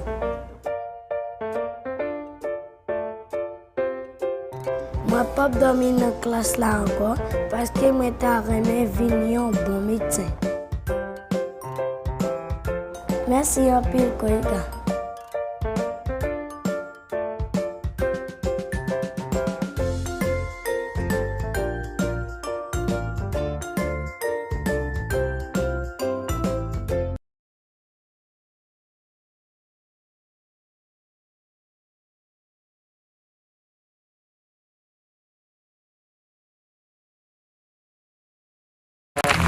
Wow.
Located in the northeast of South Korea, Gangwon-do is bounded by the ocean on one side and other Korean provinces on the other. This charming region, filled with the beauty of nature, offers both mountainous and sea landscapes for a multitude of activities during different seasons of the year. Today, we chose 3 cities to visit in Gangwon-do and can't wait to introduce them to you. Gyeongpo Beach. Gangneung is the largest coastal city in Gangwon Province. During the summer, it is one of those places where everyone wants to enjoy some of the best beaches of the country. No matter if you walk north or south, through gorgeous beaches one after another, you will be followed by the infinite white sands and emerald waters. Here, the stress and anxiety of everyday life leaves room for dreams and happiness, which makes everything possible. Gyeongpo Beach is probably the most popular beach at the east coast of South Korea. Here, people enjoy different outdoor activities, or just spend hours sunbathing on the beach. It is an especially appealing vacation spot as the beach is situated between the ocean and Gyeongpo Lake. If you feel like stretching your legs, you can rent a bike and enjoy the lovely bike path that surrounds the lake. It is a fun activity that we enjoyed until late. If you decide to stay in this area for several days, Lee Kai Sandpine Resort is situated a few pine trees away. A lot of people come to visit this place to relax and feel the flavor of the Hawaiian atmosphere. It is no coincidence that Lee Kai means shining ocean in Hawaiian. This resort is well known for its huge golf fields in the heart of Gangneung, and it has 12 conference rooms, which can accommodate up to 800 people. Sagunjin Beach. Sagunjin Beach is the most romantic beach of the coastal area. I know we've said that you can't take it easy in Gangwon-do, but this is the moment where you can impress your loved one. Don't be lazy and get ready for your date by bringing some delicious snacks and renting some of the loveliest picnic sets in the nearby shops. You'll feel like the happiest couple on the planet with the memory that neither of you are ready to forget. Songgyeojang. After enjoying the coastal area, it is time to experience ancient Korea by visiting Songgyeojang House.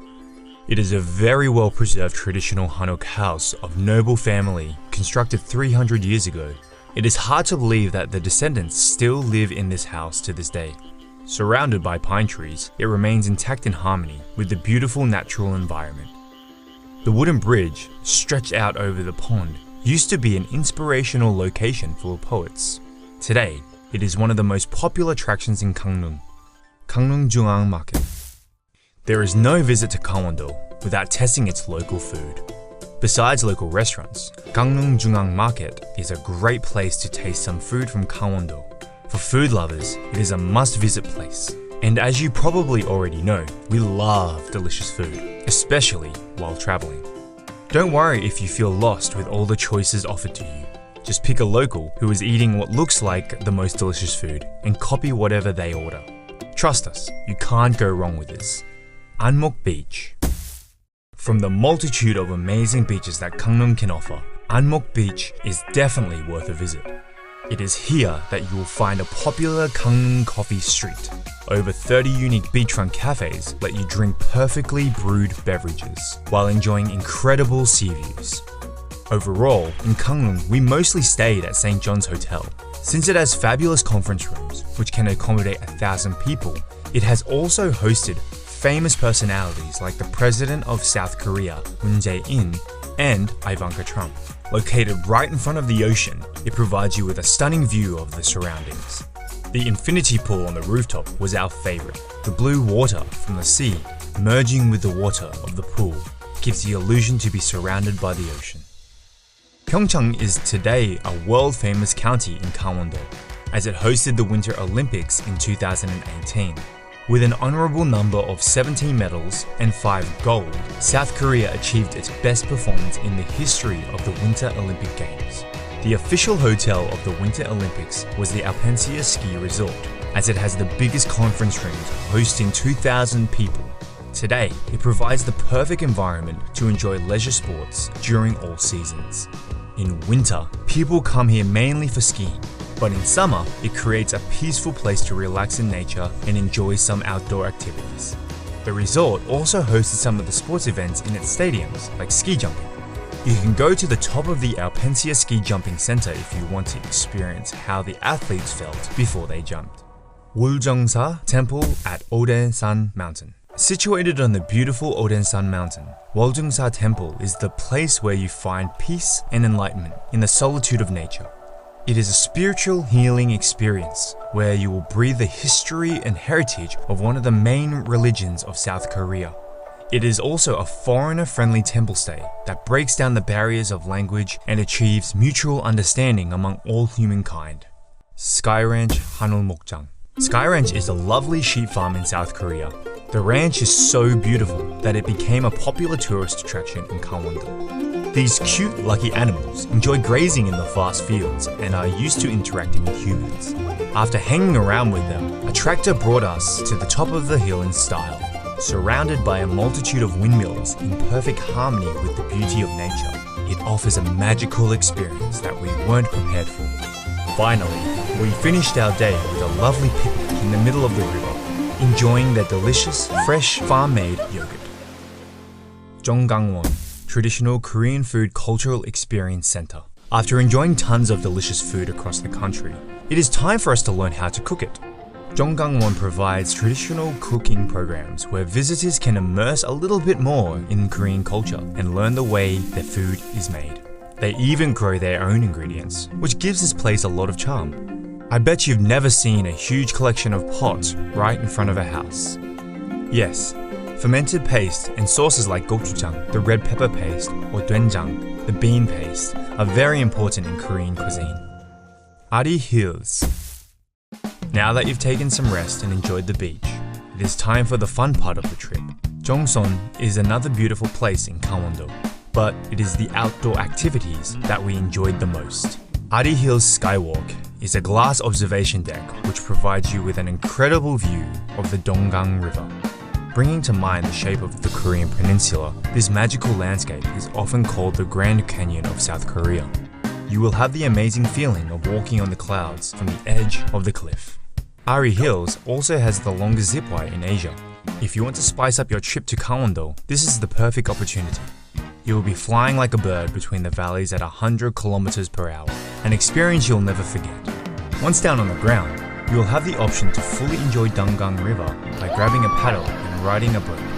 The beauty of this place made it popular for rafting, with steep cliffs on one side and banks of pebbles on the other. The picturesque landscape will make you forget to paddle. We had a lot of fun jumping from the boat and letting the river bring us to the destination point, Samtan Art Mine.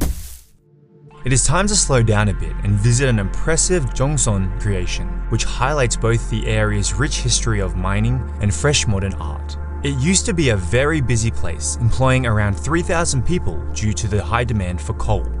After shutting its doors in 2001, local artists gave this place another life. It became the perfect playground for urban explorers and graffiti artists. Today, Samtan Art Mine is a stunning complex that would be scary to visit alone at night. Alpine Coaster. Haewon Ski Resort is the biggest resort in Gangwon-do, with around 1,900 rooms and 43 conference rooms, which can host over 2,000 people. During summer, instead of ski slopes, this place is covered with thousands of flowers. It has plenty of activities to discover, like an open-air water park, so you don't have to go far to enjoy your day. But our favorite was the Alpine Coaster attraction, which makes you appreciate the daisy field through a completely different angle. This place is huge and surrounded by beautiful nature, so even when we weren't lucky with the weather, we had a lot of fun exploring the surroundings. Now you know about some of the best places in Gangwon-do, where you can enjoy the coastal area, mountains, and some fun activities. However, Gangwon-do is a huge province with lots of places to visit during different seasons of the year.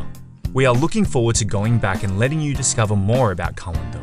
If you enjoyed this video, please like it, subscribe to our channel, and we'll see each other on the next one.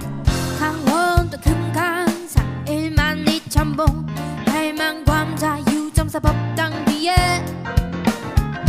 칠성난 도두보고 팔자에 없는 아들 딸 나달라고 석달 열흘 녹음에 없는 아들 딸 나달라고 정성을 말고 다 관객님 외로이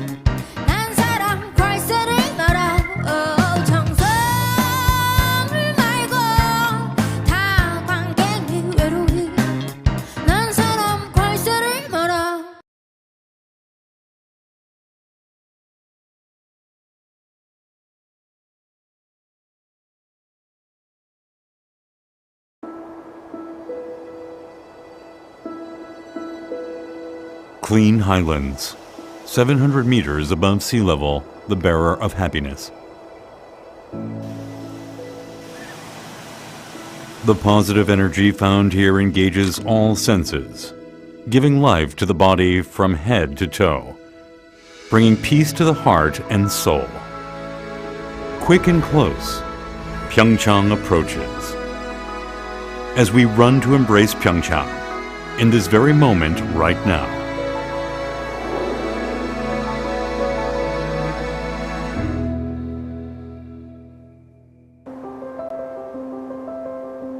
A snow-covered village, a 1,000-year-old forest, leads us to a new world in awe, leaving the secular world behind.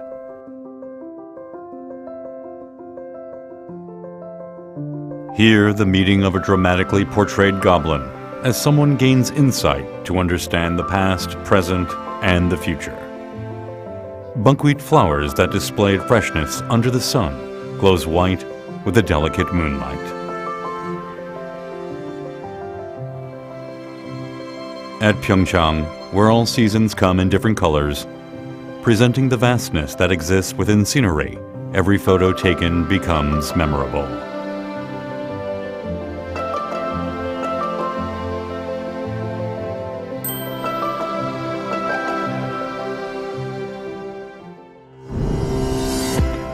Enjoy the scent therapy at PyeongChang. Satisfy your sense of smell, not just the vision.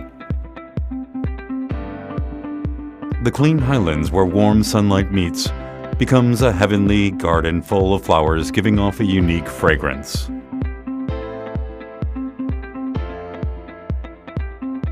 In every breath, the fragrance of flowers covers your body, washing off the fatigue of city life, becoming a memory engraved in the mind.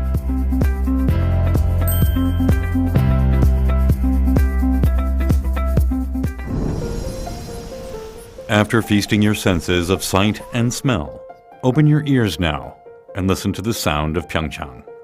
Beautiful snow scene of the sound of the wind that freely travels in and out of Baekdu-daegan.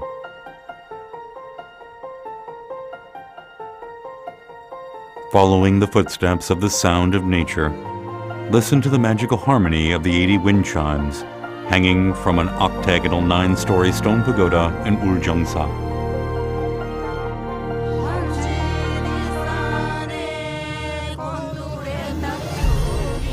The sound of PyeongChang, a sound of clean nature and sincere life, a symphony of healing that rejuvenates the lost sensibilities.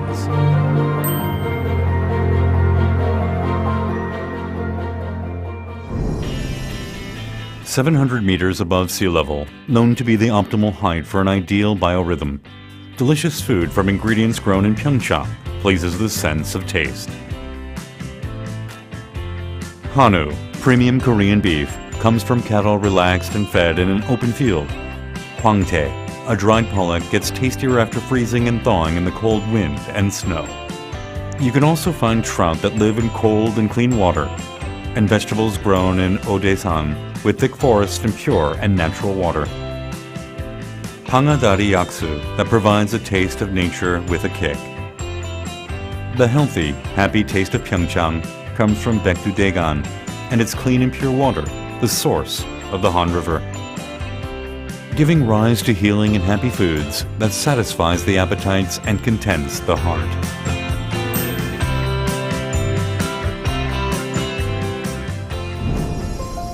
If you are tired of a cold and heartless life, there is a journey of touch found only in PyeongChang, cozy and warm, just like a mother's embrace. At Snow Festival, a white blanket of snow covers the land, warming and comforting you as it wraps around the soul. At the Summer Hunter Festival, you will be reminded of your childhood splashing water in the creek. At the Trout Festival at the riverside in winter, under the thick ice, you will feel the vigor and life of the trouts. Odaesan Mountain Culture Festival, reflecting the Buddhist culture, will allow you to look into your heart and grow. Coming into contact with PyeongChang will serve you with gentle happiness that cannot be found in city life.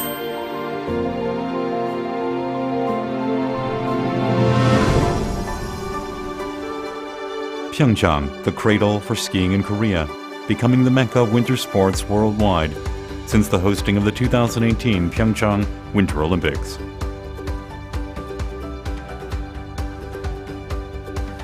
Even in seasons without snow, the healing of PyeongChang that shakes off the stress of everyday life continues on. Paragliding gives you the view of the world beneath your feet. Whitewater rafting and kayaking across rough currents invites you to experience primitive nature. Exciting exploration of the fantastical limestone caves, and enjoying the view of the beautiful watercourses of Dong River through zip lines can invigorate and rejuvenate. Spend the night with your families and friends, with the forest and rivers that preserve the clean, primitive ecology.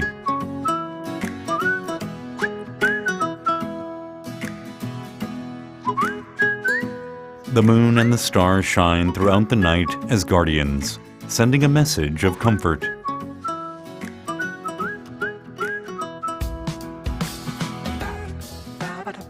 The wooden paths in the quiet temples of the mountain helps us find who we are. A journey of healing in PyeongChang restores the forgotten passion for our lives.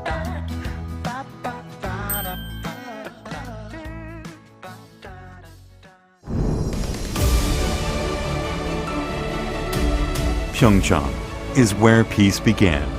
Going through the frozen past and the heated present, we are taking a new step towards the future that will make hearts glow.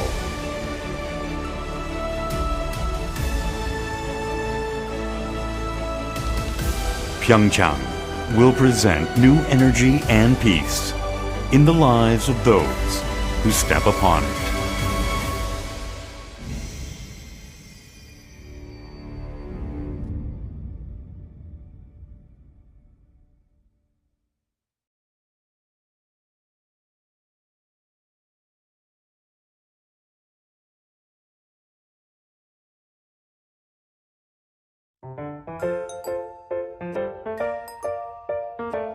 Bonjour, je m'appelle Sébastien. Moi, j'ai 10 ans, je vis en Haïti.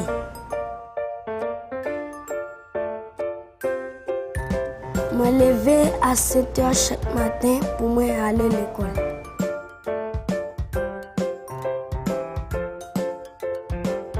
Pour moi aller à l'école chaque matin, je marche environ 1 heure de temps.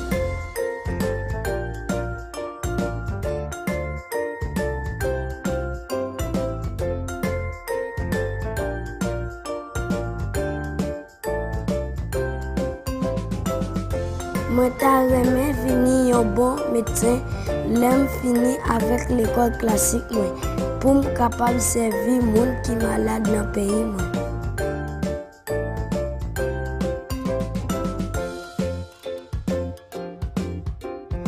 Pour me capable venir un bon médecin, moi, je dois étudier en pile.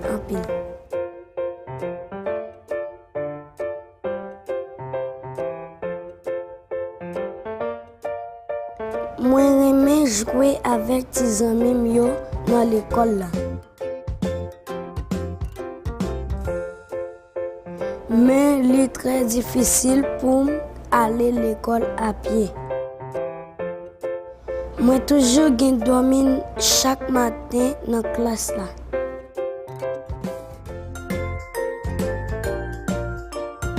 Mais moi, pas de problème. Parce que j'ai un bus pour transporter moi à l'école. À cause du bus là, moi viens étudier en pile et moi jouer avec des amis moi.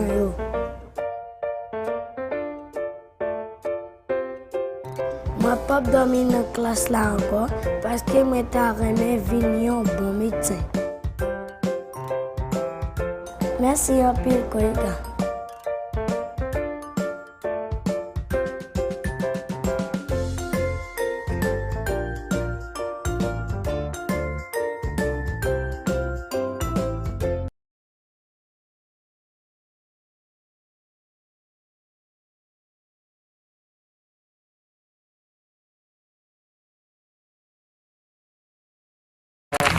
와우.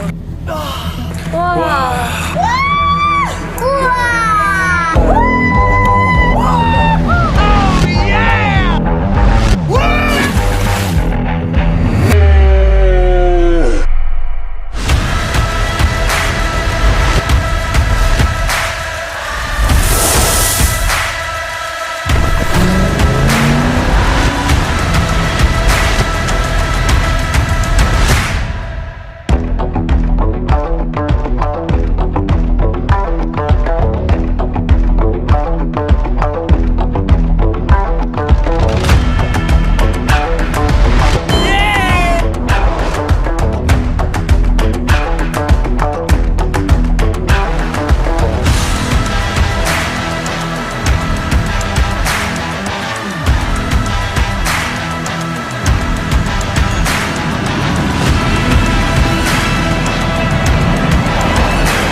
Located in the northeast of South Korea, Gangwon-do is bounded by the ocean on one side and other Korean provinces on the other. This charming region, filled with the beauty of nature, offers both mountainous and sea landscapes for a multitude of activities during different seasons of the year.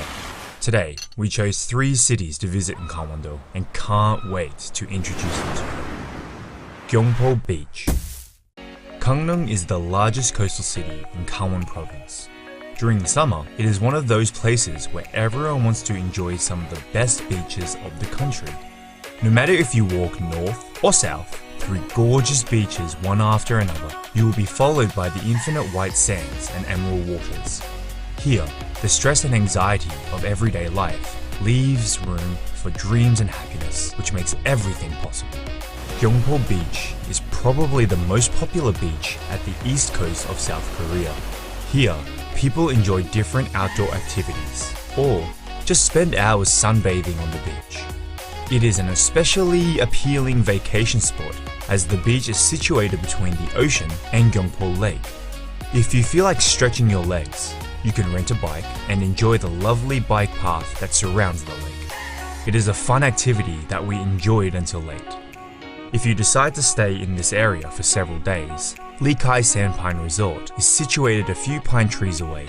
A lot of people come to visit this place to relax and feel the flavor of the Hawaiian atmosphere.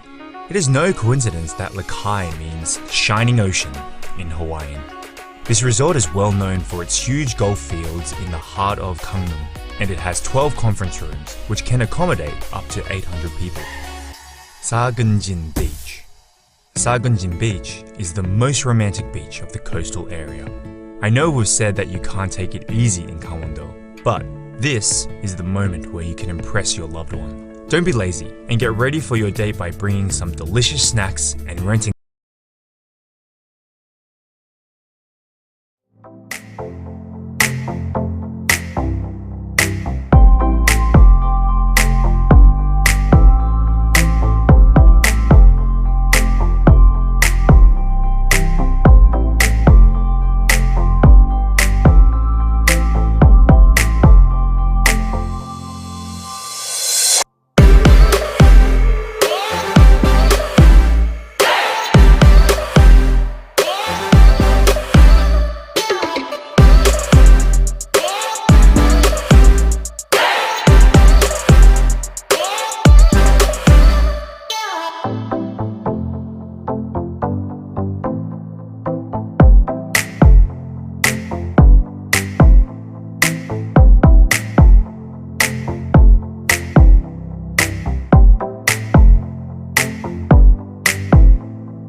안녕하세요. Good afternoon, everyone. APCD 청년위원회 I am Seo Jun-hee of the Gen 이번에 MZ 제가 Committee of the APCD APCD, a peace 위원장이 developer. 되어 As chair of the 소개하게 APCD, 되었습니다. I am here to introduce to you the 이름 APCD의 Gen MZ Committee. And before that, I'd like to introduce to you the acronym APCD.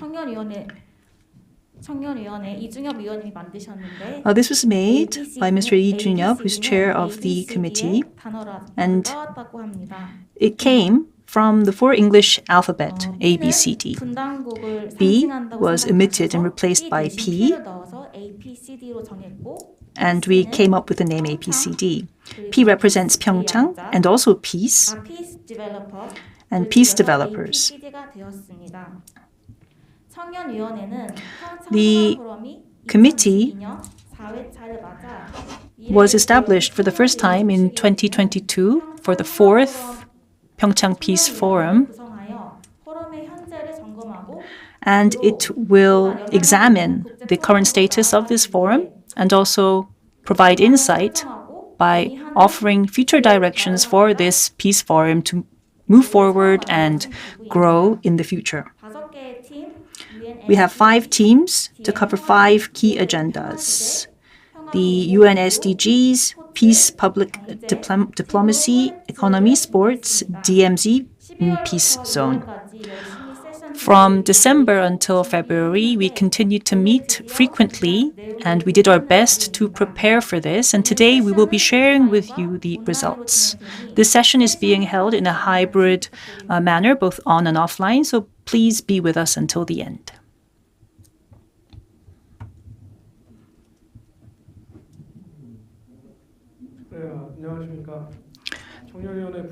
Good afternoon. I am Ko Jong-won. I am the vice chair of the APCD committee. I'd like to introduce the speakers. We have 5 different breakout sessions under our committee, and we have all agreed that all 5 sessions will present today. The first speaker will be from the sports session, Mr. Jang Jun-hwan.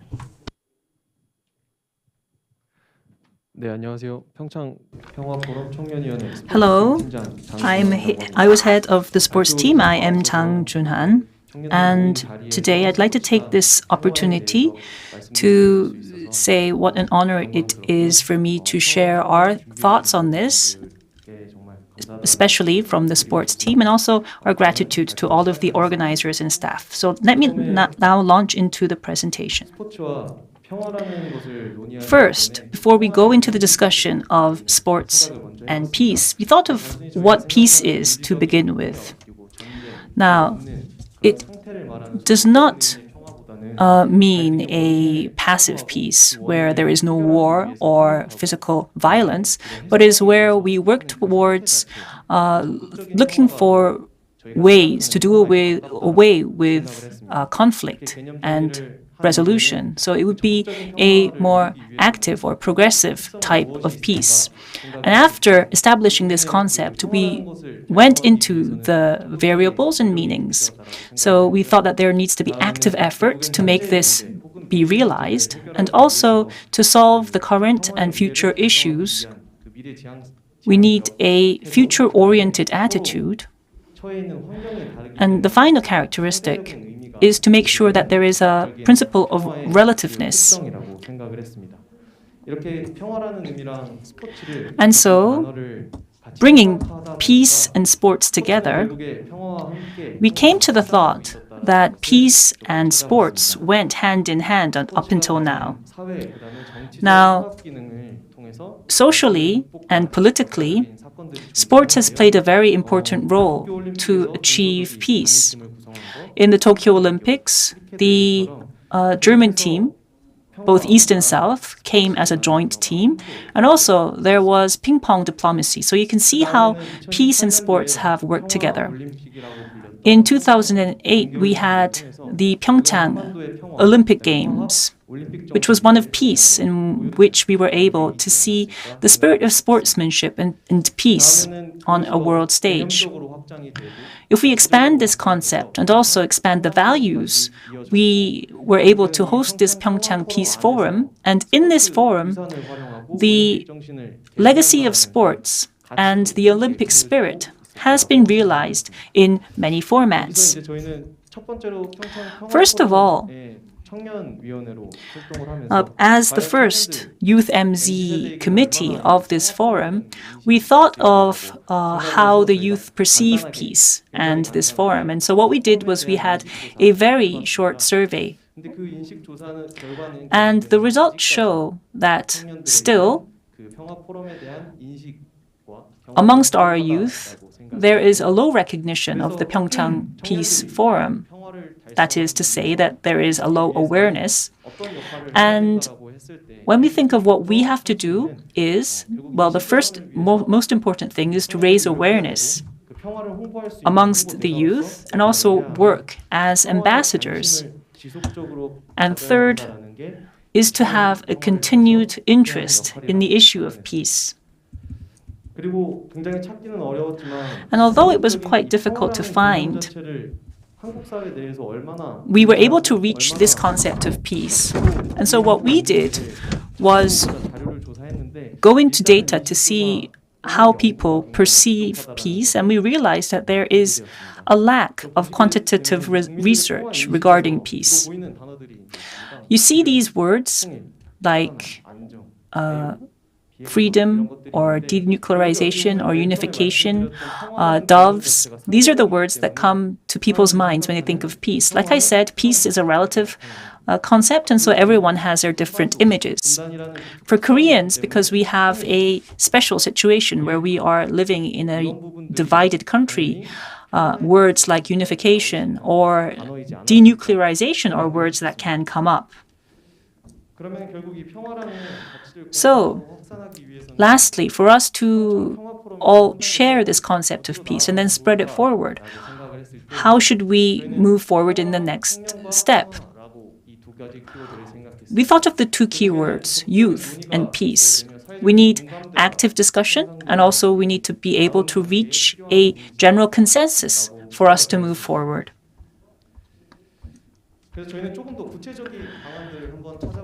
We thought of some concrete measures,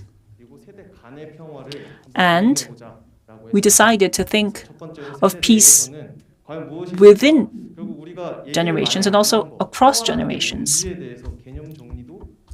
Like I said, we don't have a shared concept of what peace is itself. So we believe that this is a very important issue.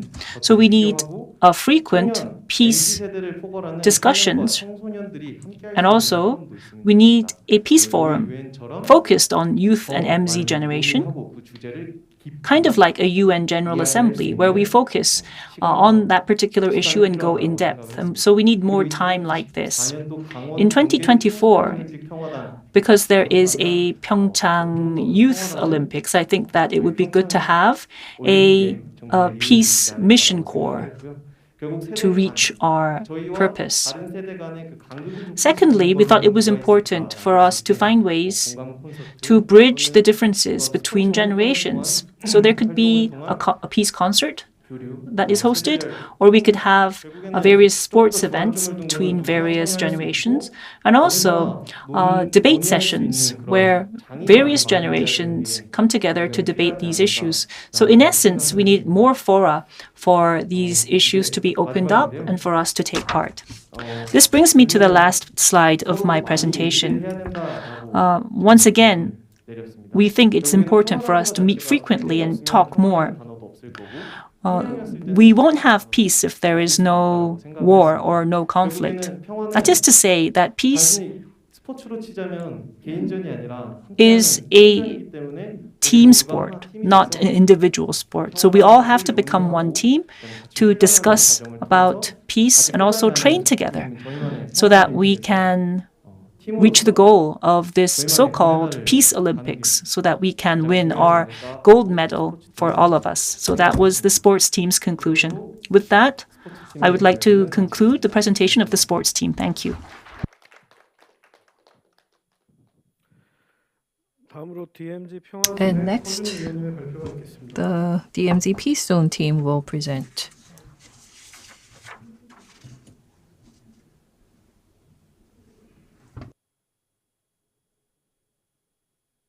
네, 안녕하세요. Hello.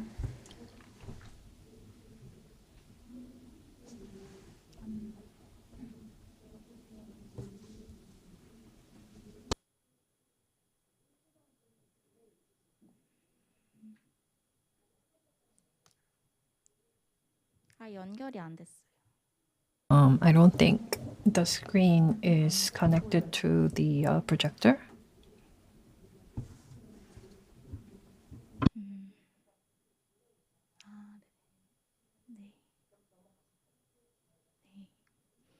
안녕하세요. 평화로 바라본 DMZ. Hello, I will be presenting the topic DMZ from the perspective of peace. The team members are Kim Kyung-min, Kim Ye-ji, Park Gyu-mi, Lee Jung-yeop, and myself, Seo Jun-hee.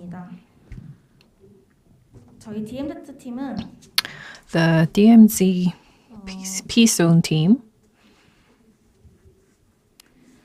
어떻게 하면 시민분들, looked at how we can have the citizens, especially the youths, to familiarize themselves with the DMZ and have a better understanding. The DMZ seems quite rigid and hard to approach. We wanted to make the concept more easily approachable. And we decided to connect the DMZ with artistic performances and artwork. First up, there is the musical performance called Wonder Ticket. To turn the only DMZ in the world into a place of peace and reconciliation, this performance features cutting-edge ICT to present a new form of the DMZ peace tourism content. As a fresh attempt to look back on the history of the Korean Peninsula and convert the DMZ from a symbol of division and tension into a place of reconciliation, peace, and celebration, this performance was well reviewed. The second item is the Gangwon Province DMZ Museum in Gosong. While I worked on this project, I came to learn of this museum, and when you ever come to visit Gangwon Province, please visit the museum. What you see on the screen is the current ongoing planned and temporary exhibition on the Korean War. And particularly this exhibition focuses on Mr. Shim Jae-gi, who is the son of the late Shim Kyung-sop, who lost his life during the war. He made various attempts to let the world know about the truth of the war. The exhibition consists of Part 1, Tragedy of June 25th, Part 2, Finding the Truth of That Day, Part 3, Remembering the Civilian Victims, and Part 4, Shim Jae-gi, His Anguish and Agony. The list of the names of the civilian victims are included in many items on display. Next, there is the 2017 Cultural Regeneration Project of Camp Greaves inside the DMZ. It is called the Memory and Waiting. Camp Greaves was used by the U.S. Army from 1953 to 2004 before the site was returned to Korea. Gyeonggi Province has turned the place into a hands-on facility of hands-on experience of history, culture, and arts that became a notable tourism destination at the DMZ for culture and arts. And lastly, there is the Ammunitions Warehouse Art Project. First, we had a media art project by artist Lee Seung-gun called Do Not Cross This Line. So virtual images are combined with reality to induce optical illusion with the artistic method of projection mapping.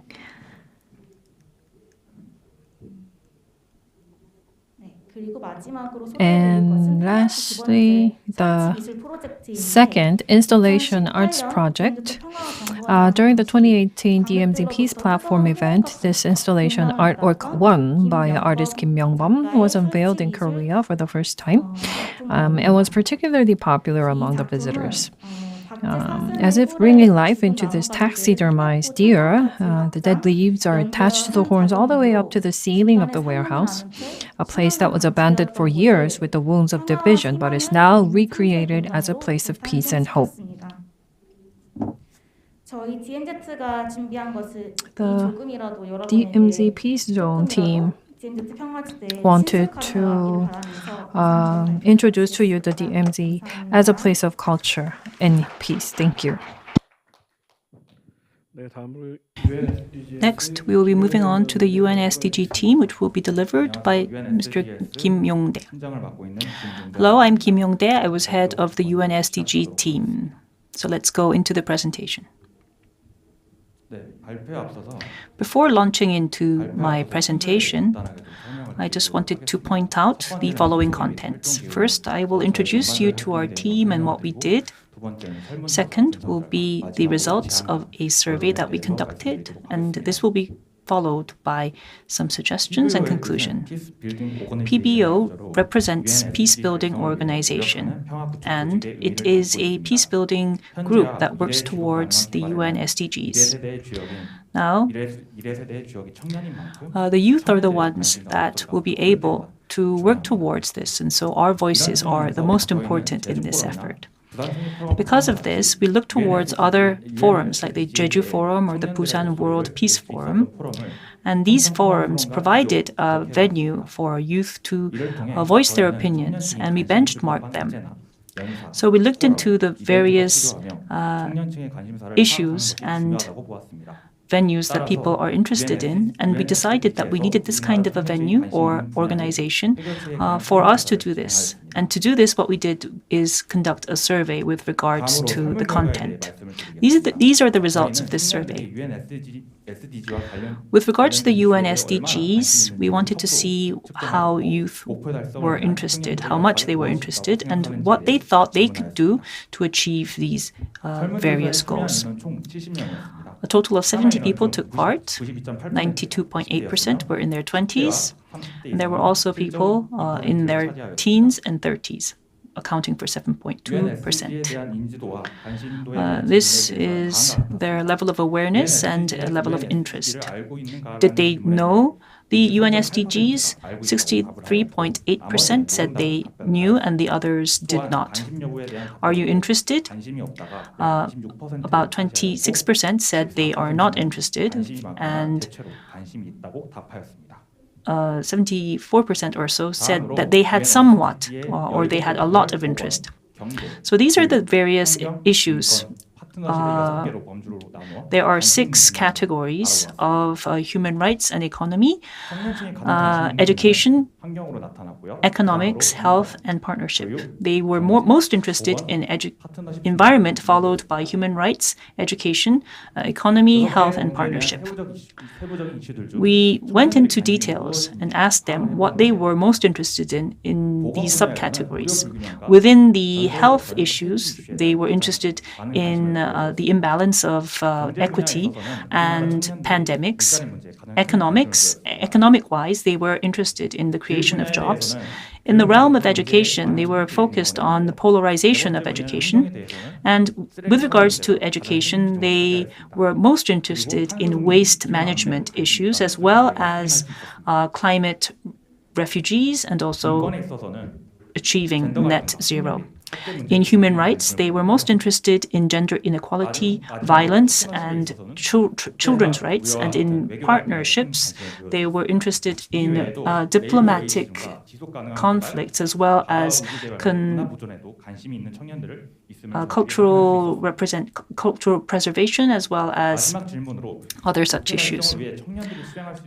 Lastly, we asked them what they believe that they could do as youth to achieve the SDGs. They said that they needed a youth governance activities to enable active discussions as well as opportunities to take part in various activities. Lastly, these are some proposals. 주제를 다룬 여러 포럼들을 분석한 결과 자체 신앙 설문 By going through the various forums, we were able to come up with these following proposals.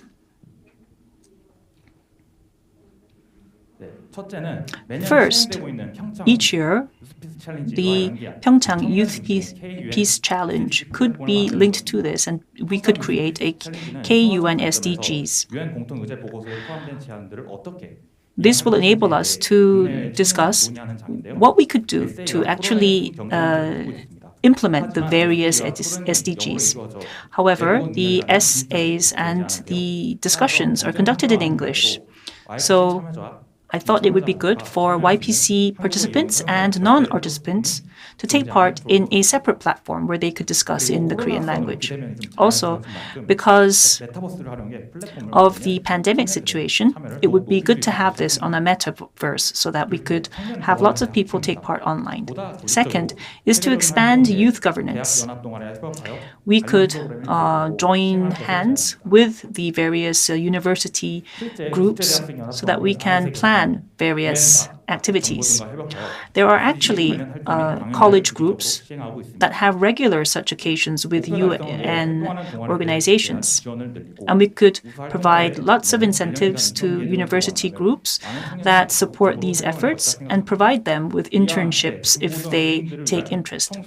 We could also have a youth SDG qualification project. So if youth and teens take part in this by giving them various proposals, they could be accredited, and this could be used as credits as they apply to college. And if we provide them with this opportunity, I'm sure that lots of students will take part.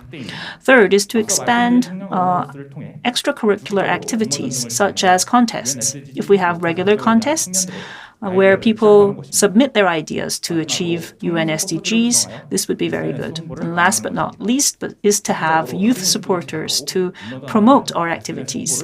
This will enable us to promote our activities online and raise awareness over the board. Now today, there is a lot of interest in the UN SDGs, but we still have a long way to go. I hope that our proposals can contribute at least a little bit to this goal, and I hope that our world becomes better and a more peaceful place. We will do our best to play our role. Thank you.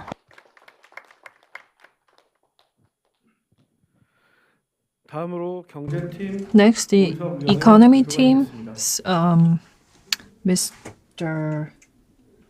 오유석 will be the presenter. Good day. I would like to present on the title Economic Values of a Reopened Mount Kumgang Tourism Program and How to Make it Happen. The team members include Choi Ji-hye, Park-yeon, Seok-soo-min, and myself, Oh Yoo-seok. This is the order of contents. Look at the current state of Mount Kumgang tourism, followed by the program overview and economics, and ways to resume the tourism, and also how we can link the tourism to future transportation networks. To start with the overview, in 1998, through the sea routes, the tourism first began, and in 2003, the road was opened for tourism. And in 2008, unfortunately, there was an incident that halted the tourism altogether. And since the Pyongyang Joint Declaration was declared in 2018, there was an intent to normalize the Kumgang tourism.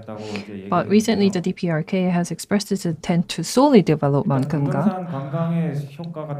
As for the economics of the Kumgang mountain tourism, this can be an inter-Korean cooperative project that build trust between the two Koreas and seek mutual co-development. And for Gangwon province, the local income will be boosted, tourism economy can be revitalized, and regional development as well as becoming a center of tourism industry and unification trade are all possibilities presented by a resumption of the Mount Kumgang tourism. As for numbers, please refer to the PowerPoint slide. The Mount Kumgang tourism may lead to huge amounts of production, value-added creation, job creation, and also enormous amount of inbound tourism. For this to happen, first of all, the UN Security Council of Sanctions on the DPRK must be resolved. We have listed up the different sanctions applied to the DPRK chronologically. First of all, to repair the tourist facilities and build infrastructure in Mount Kumgang, we need to request an exception to the UNSC resolution to allow the initiation of a joint investment with North Korea. And there are always the concerns that the cash that flow into the DPRK may be used for other purposes such as nuclear weapons development, and the two Koreas need to reach an agreement on a preventive mechanism. And both for the Kaesong Industrial Complex and the Mount Kumgang tourism, we can think of paying in kind instead of monetary terms. And also, we need to pursue an amendment or abolishment of the resolution 2397. China, Russia, Japan, US, and other countries and companies from these countries need to form a multilateral consortium project to secure project continuity, ensure safety of the personnel, and promote cooperation among the Korean Peninsula stakeholders. And of course, the U.S. has its own sanctions applied to the DPRK, and we need to induce cooperation with stakeholders and international community, which would be key to resolve the sanctions by the U.S. And as I said at the outset, the current status of Mount Kumgang tourism is as follows. In April 2011, the DPRK established the Mount Kumgang tourist region. And in the Moon Jae-in government, the Moon Jae-in government presented some ideas for developing the EC Special Tourism Zone. This can be a possibility to resume the Mount Kumgang project tourism. The peace tourism routes from Wonsan Najin and Sonbong Mount Baekdu is another possibility to expand to the Mount Kumgang region. And we can also develop Tongcheon Hot Springs into a center of MICE and wellness tourism. And as you know, North Korea is rich in natural resources. And near Kumgang Mountain, in the Dancheon region, it has a huge reserve of natural resources. So and since there is a port very near to the Dancheon region, we can develop it as a trade port. There is the Kumgang Mountain in the north and Seorak Mountain in the south, which are within an hour's drive. And we can expand the Mount Kumgang tourism and jointly develop with South Korea in the Seorak Mountain region, which can lay a foundation for unification. And this inter-Korean exchange and cooperation can lay the foundation for peaceful unification. And also, we can operate and manage tourism resources very efficiently under a comprehensive plan. We can also promote Gangwon tourism to attract inbound and domestic tourism and bolster competitiveness. And for North Korea will have more foreign exchange earnings. And for South Korea, we can develop inter-Korean tourism and reinforce our competitiveness globally. And for the future transportation network, first of all, let's look at the economics of inter-Korean railroad. We can reduce transportation costs down to a third, and traffic network facilitates business entry if we can connect inter-Korean railroad. The human resources of the south can meet the resources in the north. And we can also bolster the construction companies and enhance infrastructure in the north. The South Korean human resources and North Korean natural resources can meet, and we have better accessibility of tourism resources on the peninsula. We can also elevate the national image. And please refer to these tables for the economics of an inter-Korean railroad.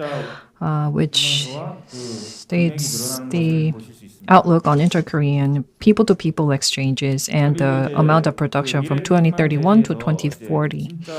And looking far out into the future, a hyperloop, if you remember the Iron Man, the movie, which is modeled after Elon Musk is envisioning what he calls a hyperloop. If this becomes a reality, Seoul and Busan will be connected by an hour. An Asian highway is a connection of highways of different Asian nations, and if the highways of North and South Korea can be connected, this will facilitate logistics and material exchanges and lead to much greater exchanges. And Asia Rail Pass is a concept modeled after the U-Rail train pass. If inter-Korean relations improve and Asian countries can cooperate well, then it is possible for Asia to connect the railroads in different nations, which will also facilitate exchanges. That is the end of my presentation for the economy team. Yes, thank you. Last but not least, we will be hearing from leader Kim Soo-min of the public diplomacy team. Hello, I am here to represent team number 2, the Peace Public Diplomacy team. I am Kim Soo-min.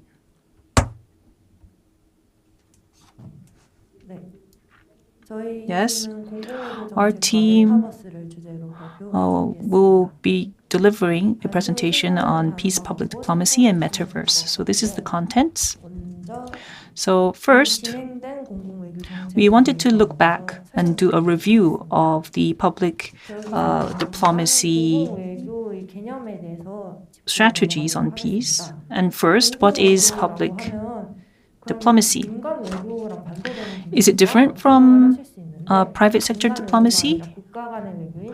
When we talk of public diplomacy, it is something that can be compared with traditional diplomacy, because traditional diplomacy is when governments and public officials meet together for diplomatic activities. But public diplomacy is when people and people meet together. And it is becoming much more popular because of the Fourth Industrial Revolution. And it is a method in which we go to the international public first and provide a positive image of ourselves. And we add hard power with cultural soft power, and it strives to bring these two together to achieve what we call a smart power. So this is what public diplomacy is. And I'm sure that you can all expect that the importance of public diplomacy will become greater. Plus, we have the pandemic right now, and we are moving more online. And so we need to prepare for a new facet of public diplomacy. So this is what the various agencies have done with regards to do this. The Ministry of Foreign Affairs opened a MOFA studio where digital contents are being uploaded.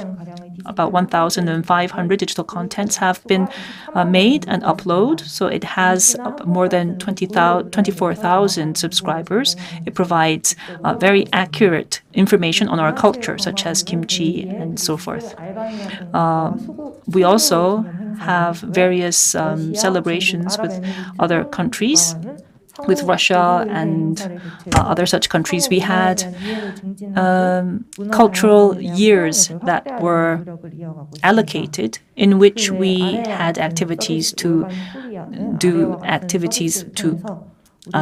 spread the mutual understanding of other cultures. And the Ministry of Culture and Sports and Tourism did these kinds of activities online. And the Gangwon province also have a Gangwon Live that has been opened, which has opened up a channel for online activities. And they have a 3D virtual metaverse through which they had the 9th online GTI International Trade and Investment Festival, which was held very successfully. So we see how these various public offices have already done this online. We need, therefore, to strengthen our goals towards public diplomacy, but we can see that there has been a lack of interlink between these agencies, and they worked in silos. So what we need to do is we also need to look into what is in the pipeline for these agencies. The Ministry of Foreign Affairs said that they would be more active by using K-culture and soft culture, and they will also have customized contents that are customized to various regions and countries as well. The Ministry of Culture, Sports and Tourism said that they will work towards the spread of traditional Korean culture through our Korean academies overseas. And the Gangwon province will also have friendly cooperative projects with various areas abroad to build trust and to work on these platforms. Also, using the cultural and tourism assets that Gangwon-do has, it will host various international events to enhance the brand image of Gangwon-do on the world stage. And this kind of effort will be continued in the future, but there's one thing that we need to underscore. That is the fact that the metaverse that is being used is often being used as a one-event thing and is not being used efficiently. What do we need to do? How can we use this in a more sustainable manner? What we need to do, first of all, is before we create a metaverse, we need to first consider whether the metaverse is right as a platform for this particular project so that we can be more effective. If you find that there is a fit, then you need to look into how you can make this more sustainable. Let's say that you have decided that the metaverse does work for you, and let's say that you have selected Gangwon-do for you. We could have a peace forum or various other international events can be used. Then you would perhaps need the Olympic game stadiums as well as various cultural assets and relics to be replicated. And through this, you would want to make people want to come to Gangwon-do once they went to this metaverse. So these are all proposals for us to make these metaverse a lot more versatile. So you could have the DMZ Peace Zone, or you could have a PyeongChang Peace Youth Academy. So various nationalities will come, and there could be an on and offline curriculum, and the youth could come to not only be able to meet with lots of contents, but also expand peace public diplomacy. This could be followed up by our second council, and with that, we'd like to conclude our presentation. Thank you for your attention.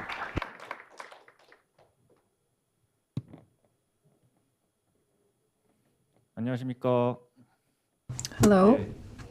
특급 콘서트 진행을 맡은 I am 포럼 청년연의 오유석 부위원장입니다. Oh Yoo-seok, Vice Chair of the 이번에 APCD 청년위원회 Committee, 사전질문을 and I am the moderator of this 인스타나 talk SNS에 concert. 올렸는데요. We 꽤 많은 received 분들이 질문을 questions prior to the event through 그래서 이제 그 Instagram and 질문을 other 선정해서 channels, 답변을 and 드리려고 we have 하는데요. received a number of questions which 일단은 I will be choosing 공통적인 from 질문을 먼저 to ask our panel. So let me start with a common question to all of 임기에 you. 대해서 질문하셨는데요. There's a question about the term of office of the Youth Committee.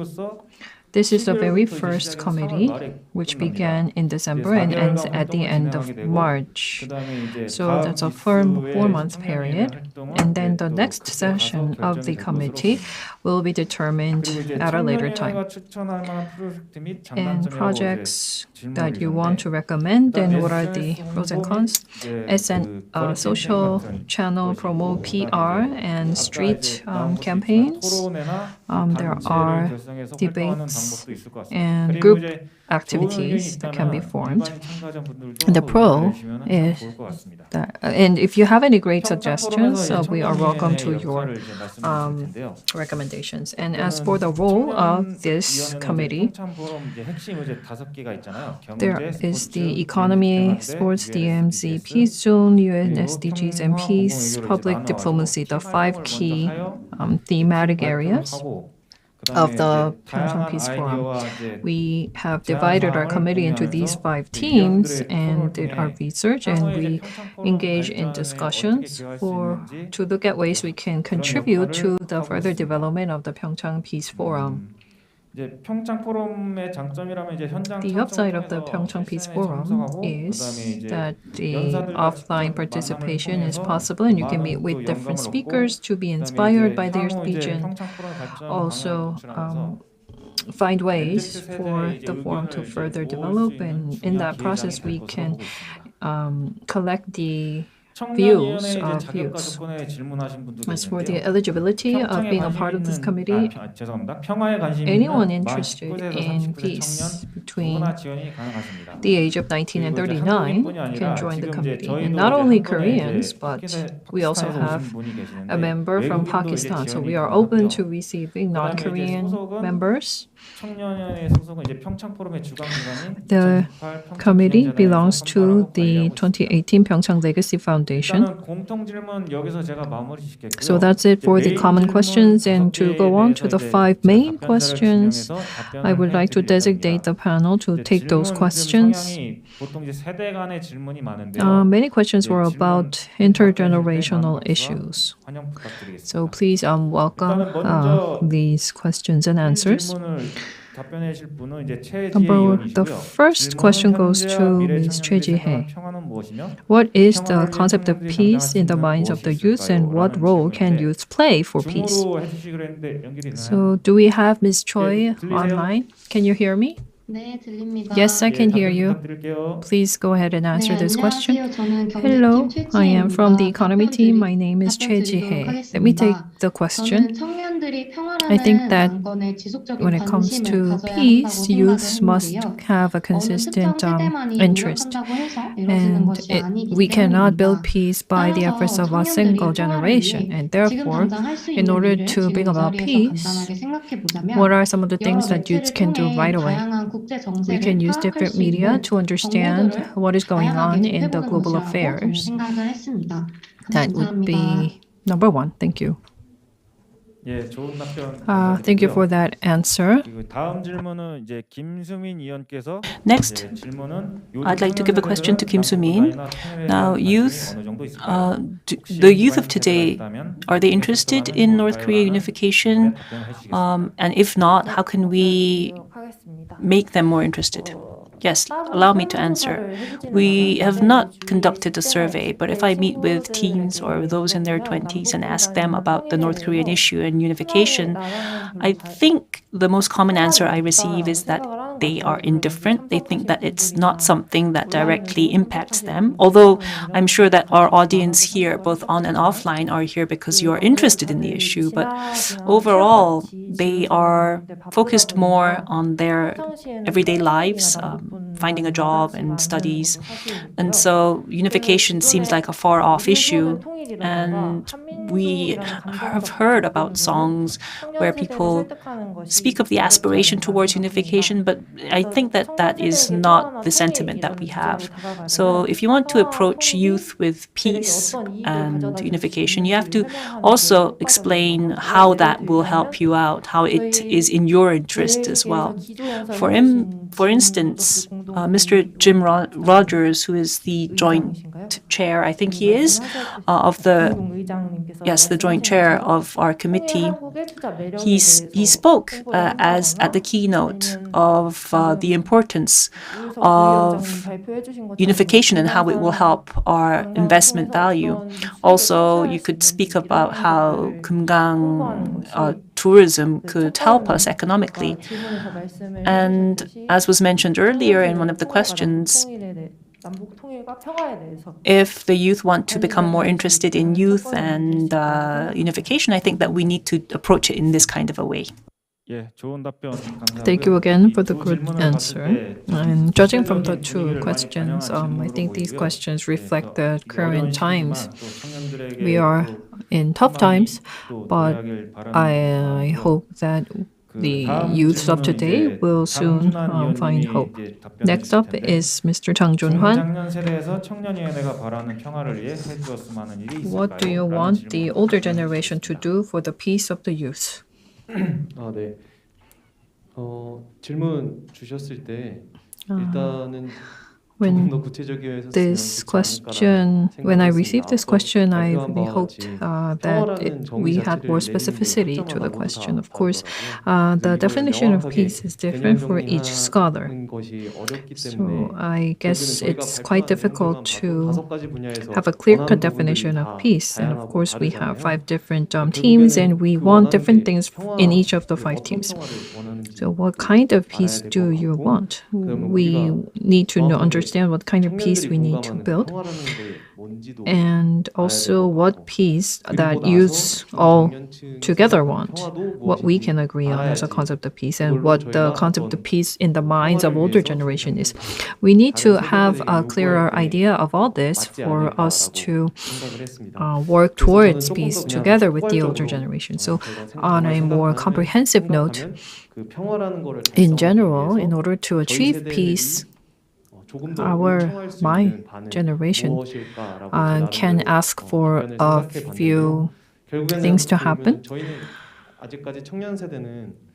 The younger generation is just starting their careers or still learning too. But on the other hand, the older generation are really the decision makers. So you have more experience, more knowledge, and based on that, you need to lead us well and also provide us with more opportunity to talk about peace. It is at peace forums such as this, and venues such as this, for us youths to have an opportunity to speak up about the peace on our minds. And please consider youths to be different, not wrong. So these are the 2 things I want to ask for. Yes, thank you for that good response. I'd like to move on to question number 4. And I think Mr. Kim Yong-dae will be able to respond. There is probably a change, a difference in the perception towards peace between the different generations. How can we reach a common ground? Yes, well, in the past, I met with a lot of activists working towards peace, and what they all asked me was, how can we encourage youth to take part in peace activities? And I gave it some thought. And I think it's very important to have various education programs or activities that are customized to us. We have these kinds of venues right now, but we need more. We need more programs that provide us with a forum to voice our opinions and also to learn. And this will help in closing the gap between generations and also leading to new dialogue in the future. Yes, thank you. When I look on questions 3 and 4, I think that the common denominator is this. There are various perspectives which should be tolerated. And also, this doesn't apply only to peace, because there are perception gaps in all issues, and the key point is how can we close that gap. The current youth will become older, and then there will be a newer generation coming in. So it's a situation where history will repeat itself, but we could at least try to move forward and work towards a greater peace. And I think that there is a common denominator in that. There is a peace for all, and that there is a common good for all also. So that's my belief, and I hope that we will be able to point to a future direction. Last question. 질문 하기 전에 마무리 이제 멘트를 좀 할게요. But before I give you the last question, let me give you my concluding remarks. So we are in the middle of a pandemic. Thank you for coming despite these difficult times. And welcome. 코로나 시국의 평화에 대해서 또 다시금 또 생각하게는 계기가 있잖아요. 국제적인 we have an opportunity to rethink the concept of peace in these difficult times of the pandemic and the geopolitical situation and our ordinary lives. So we need to think further and we need to discuss more. So the final question is specifically to the younger generation, and it also reflects the recent events. I'd like to ask the chairman of the Generation MZ Committee. So in this pandemic, what is the right mindset for the youth to have? And compared to the past, there is less interest in peaceful unification. And against this backdrop, what can the APCD do? Hello again, I am Seo Jun-hee. I would like to share my own personal thoughts. I study international politics. I'm interested in peace and unification. And I wish for young people will be more interested in peace and unification.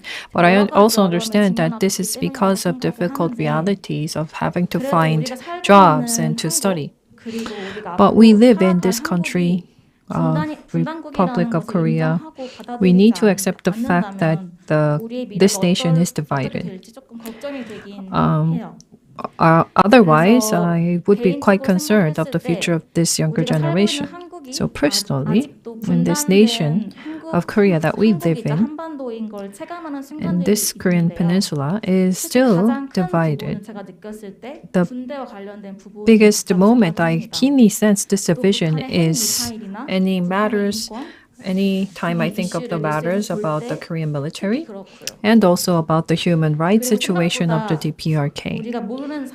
And without us realizing it, because Korea is a divided nation, there are some naturally permeated cultures such as the spread of the military culture, the hierarchy, order of hierarchy.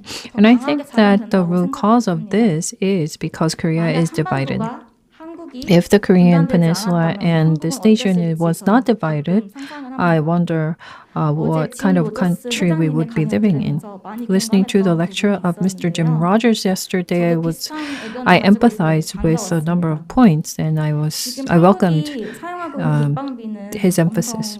Korea spends a huge sum of money in national defense, comparable to other advanced nations. And this defense spending,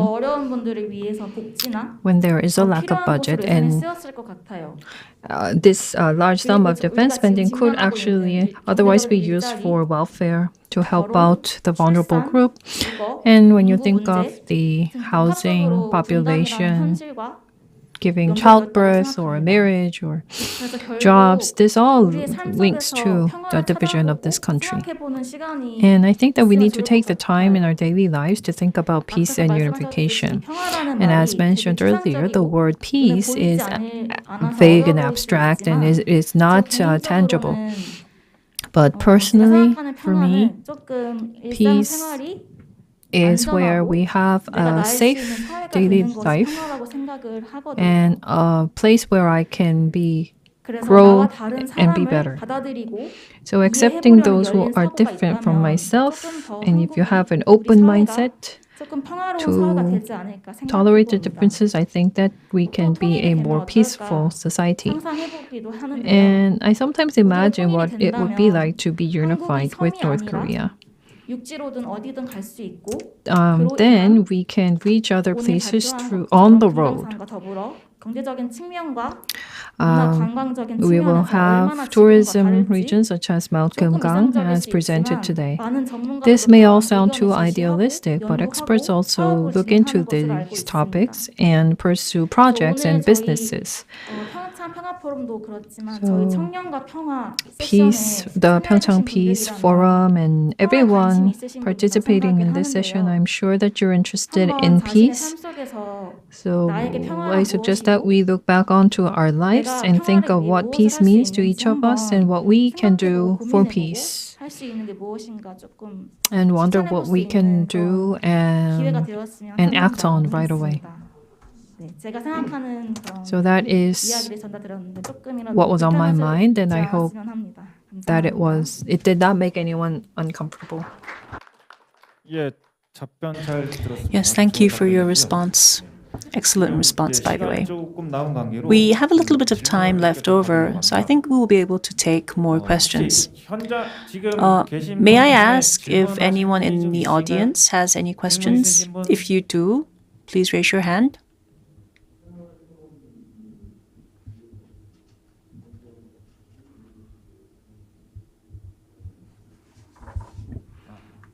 Okay.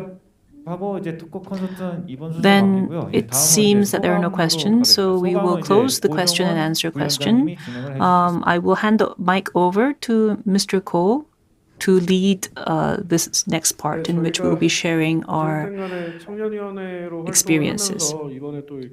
Yes, well, as members of the APCD, we did various activities and now we have been given a session. So allow me first of all to give the mic to everyone who took part so that they may share their views. So we have a order. I'd like to hand the mic first to Seok-Sumin. Hello, I am Seok-Sumin, member of the APCD Generation MZ Committee. So this session is really the highlight of all our activities. For the past 3 months, we have altogether worked towards each of our projects, and I am very happy to see the great results. And I was able to hear the outcomes of different teams other than my economy team, including the talk concert and the presentations. I was able to feel the hard work and sincerity of all the members of the committee.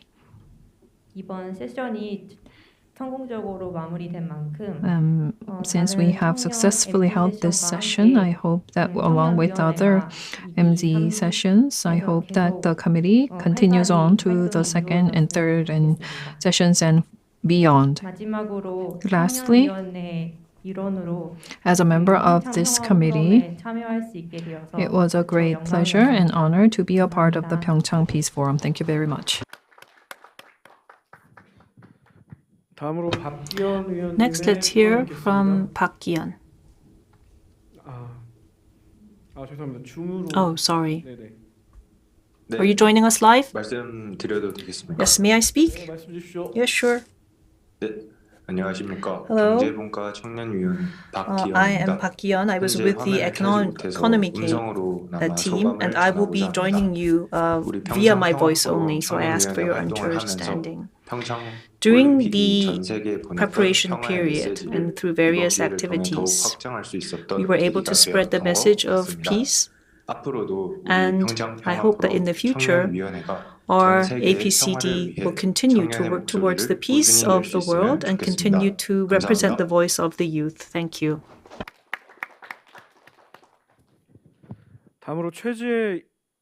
Next, let's hear from Choi Ji-hye. Hello, I'm Choi Ji-hye. I was also with the economy team. I major in social education, so I have a responsibility of teaching economic issues to the next generation. So it was quite significant for me. Also, it was extremely exciting to be with other members to discuss these issues. I hope that we discuss various issues in the future and that this kind of opportunity will go around to many people in the future. Thank you. Next, let's hear from Oh Yu-seok. Yes, once again, I'm Oh Yoo-seok from the economy team. First off, I want to share something that goes back 4 years. We had the PyeongChang Olympics. Yoon Sung-bin won the gold medal, and we also saw various episodes take place, such as a torch going out. And at that time, that is when I first heard of the PyeongChang Peace Forum, and I took part every year as a general participant. And then last May, I saw an announcement, and they were asking for people to submit and apply for this council, and so I thought that opportunity had come, and so I signed up right away. I met with many members, and although I felt that I may not be up for it, I was able to make it till the end thanks to all of my colleagues and their encouragement.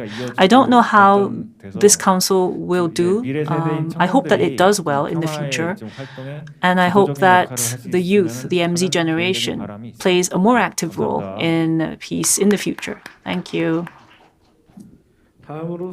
Next, let's hear from Chang Hee-ju. 네, 안녕하세요. Hello, 장희주입니다. I am Chang Hee-ju, 청년위원회 1기 스포츠 and I was with the sports 활동을 했는데요. team. I worked with the team for several months, and I wanted to be with you in person, but I am currently unable to be with you due to the COVID restrictions. And as a member of the younger generation, I thought of what kind of purpose we needed to have for the future. It was a good opportunity to do that. And even after our team activities were over, I thought of what we could do to raise awareness with regards to this. So it was a very good experience. Thank you. And next, Mr. Chang Jun-hwan.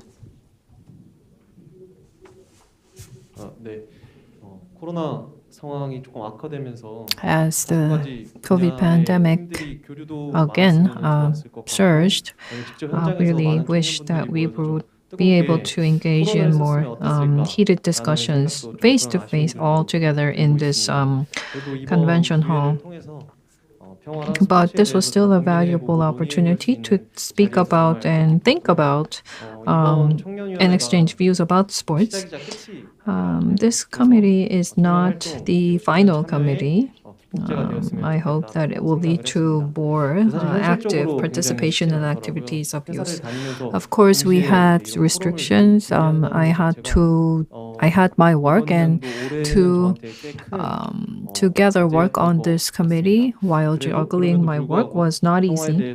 But still, I was able to search deep into the concept of peace and how we can really bring about peace. And it was a valuable opportunity. And I'd like to thank the Secretariat and all the members of the committee for their hard work. Thank you very much.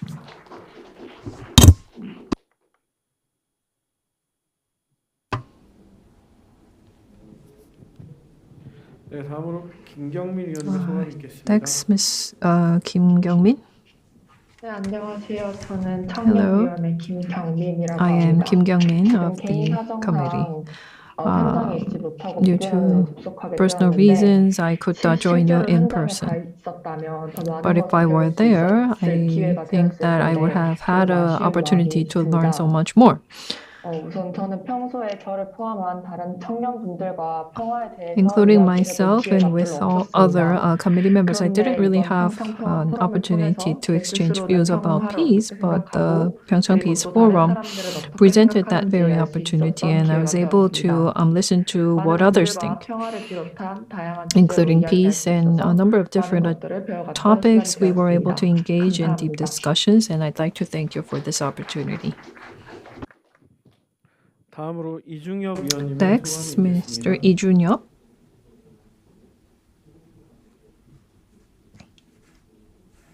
안녕하세요. 청년위원회 Hello. 이중엽 위원입니다. I am Lee Jun-yeop. 저는 사실 평화라는 거에 대해서 통일에 대해서 잘 몰랐었는데 I didn't really know much about peace or unification, but last year, through our external activities, there was the YPC and the Imagine You Peace Camp, where I was able to engage in discussions with non-Korean students, and I learned much about unification.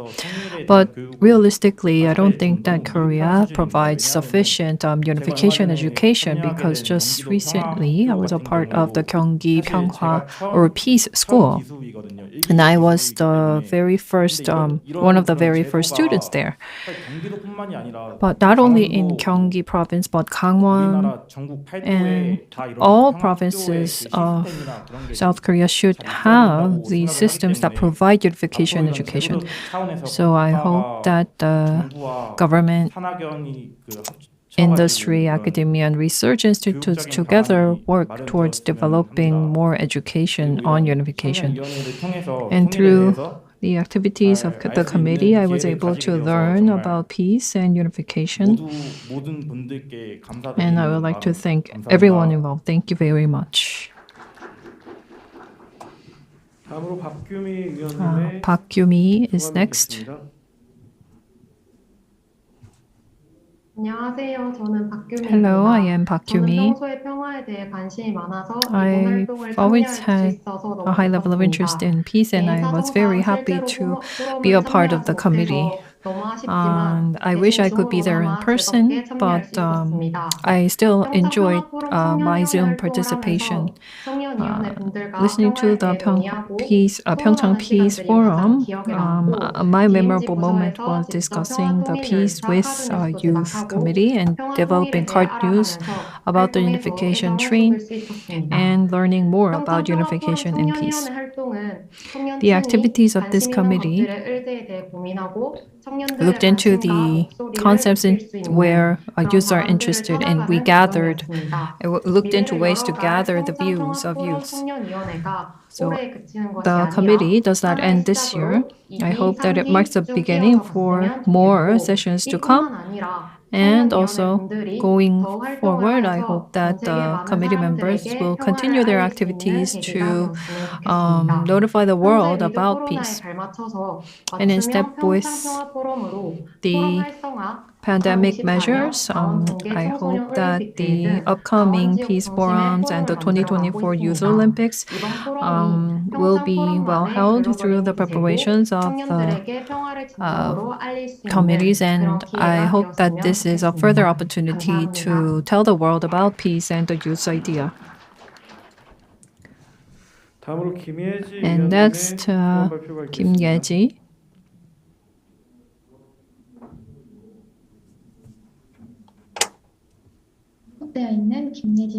Hello, I am Kim Ye-ji, part of the DMZ team. I wish I could be there in person. The DMZ Peace Zone team thought about how to promote DMZ and studied ways of PR, which was very meaningful. And I was able to look back on myself, on my own ideas of peace. And as a member of this committee, I was able to have this great experience, and thank you for that.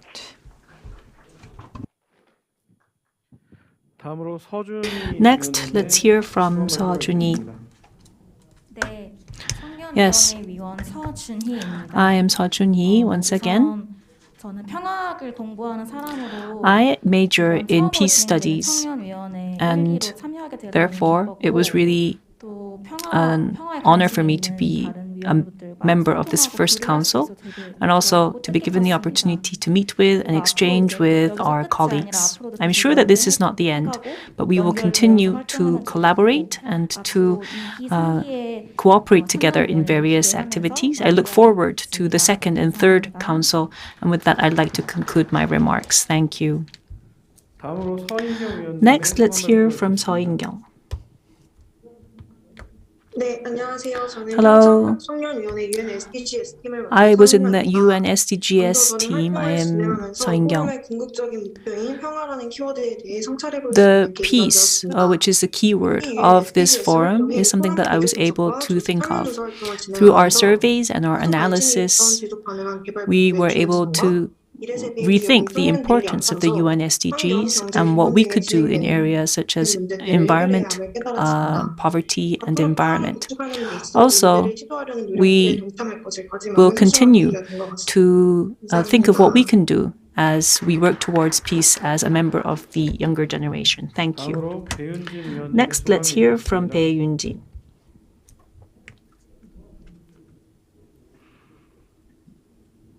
안녕하세요. Hello. 저는 청년위원회 배윤진입니다. I am Bae Yoon-jin. 저는 정치외교학과 I 전공하고 am a 있는데요. major of foreign 국제적인 diplomacy 행사를 and international 기획하고 relations, 제작하는 일을 꿈꾸고 and 있는 저에게 my dream 좋은 is 경험이 to 될 것 같아서 work as 이번 a 평창 평화 planner 포럼에 and 참여위원 manager 활동에 in 참여되었습니다. various 짧은 related 준비 기간이었지만 모두가 areas, 열정을 and so 갖고 that's why I applied for this. It was a 좋은 short 결과들이 나온 것 같아 term, 기쁩니다. but we worked very hard, and so I'm very pleased to see the good outcomes. I hope that our voices and our outcomes will be reflected in future dialogue so that other youth will sign up and take part in these activities.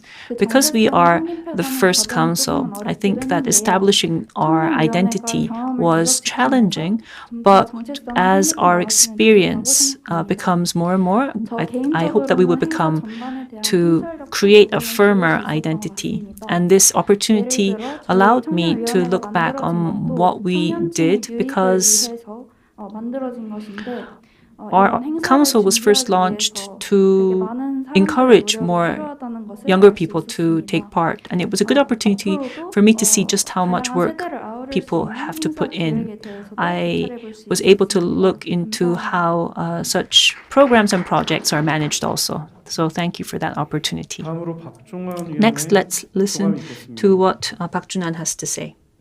안녕하세요. 청년위원회 Hello. 위원 박종원입니다. I'm Park Jong-won. UN SDGs를 주제로 활동하면서 I was working on the UN SDG team, and we thought of physical violence and also structural violences such as laws and wars, and also cultural violence as well, and how these are part of a passive peace. But there is also a more active peace which allows people to flourish. Professor Johan Galtung of Oslo University, who is a leading academic in peace studies, says that peace is something that needs to be continuously pursued, and that it is a process rather than an end point. As a member of the younger generation and also a global citizen, I was able to reaffirm my dedication to become a maker of peace. It was personally a great honor for me to take part in this process. Thank you very much. 다음으로 김용대 위원님. Next, Mr. Kim Yong-dae. 평창평화포럼 청년위원회 UN SDGs 소속 I am from the UN SDGs team, Kim Yong-dae, and during the activities I was nervous and also excited. And what I felt most was that it was a great opportunity and experience to listen to different views about peace. And I'm not sure how the committee will continue its activities going forward, but I hope that youths interested in peace will join the committee to add on different stories onto the stories we've created. Thank you. 다음으로 김수민님의 소감이 Next, 있겠습니다. Kim Soo-min.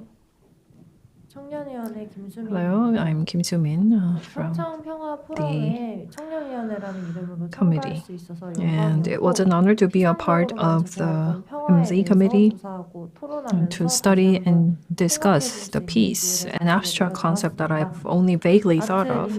It was a great experience. As Art Inslee has said during the opening ceremony, we cannot take peace for granted. 활동하신 팀원분들 그리고 This could not be more true.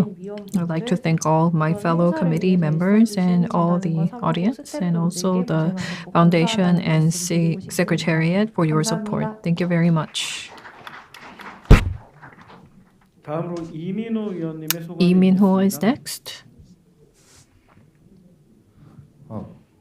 네, 반갑습니다. Hello. 공무원팀 이민호 의원입니다. I am from the Peace Public Diplomacy team. 포럼에 이 자리에 함께 해주신 관계자분들한테 감사 I would first 인사드리고요. like to thank everyone 사실 at 과거에도 the 그 PyeongChang 평화와 Peace Forum. 관련된 이제 정치적인 분야에 우리 10대들 in 관심이 굉장히 not only on peace but in different topics. It was a great experience to learn more about various topics, and I hope that more sessions of this committee will come. I think that we have started off on a good note, and the committee will further grow. Thank you. 다음으로 하심 칸님의 Next, Mr. Hashim Khan. Thank you. 안녕하세요, everyone. I am Hashim Khan from Pakistan. I'm also APC team member.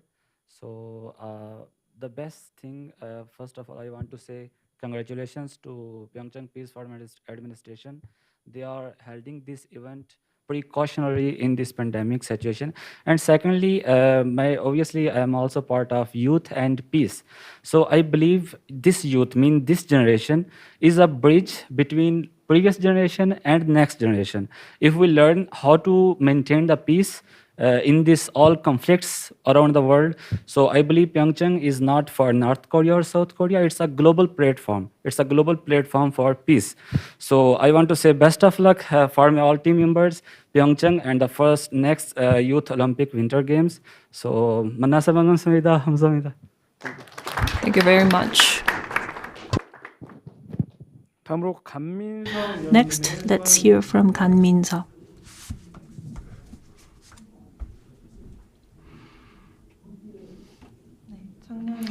Hello, I'm Gan Mi-seop, and through our activities, I was able to think about the significance of peace and public diplomacy, and also I will continue my efforts to make sure that we have continued interest in peace in the future. Thank you. 네, 어떻게 하다 보니까 제가 Well, in the end, I am the moderator, 짠 것처럼 제가 마지막으로 하게 but it turns out that I will have to wrap up. It's almost like we agreed upon this. But anyway, let me end by wrapping up and sharing my opinions. I am Ko Jong-won, as was introduced. I would like to take this opportunity to thank all of our members, particularly Ms. Seo Jun-hee next to me, who is the chair, especially the vice chairs, and also the leaders of all of the separate teams. Thank you for your work. Also, members of the organizing committee and staff. We were unable to meet face-to-face. And so holding meetings and creating something without having to meet was very challenging. But because of the unwavering support from various people, we were able to do this and able to ultimately come here and speak about peace and youth. There were, of course, some finger pointing, I have to say, and also some discord. But we were able to overcome all of that and move forward in a peaceful manner nonetheless. Also, we don't know if our committee will end here or if there will be a second round or a third round. Personally, I don't know how we will move forward, but I am sure that there is a possibility of it happening. And there is a saying in Chinese that is that the water of a river pushes out the old water and makes way for new water to come in. That is to say that based on our efforts, our experiences and outcomes, I'm sure that this will be a foundation for the incoming teams and incoming committees to do better in the future. So I thank all of you for everything. Thank you all for your great work. Thank you. 예, We were able to feel the passion of our youth members. And we have one final question.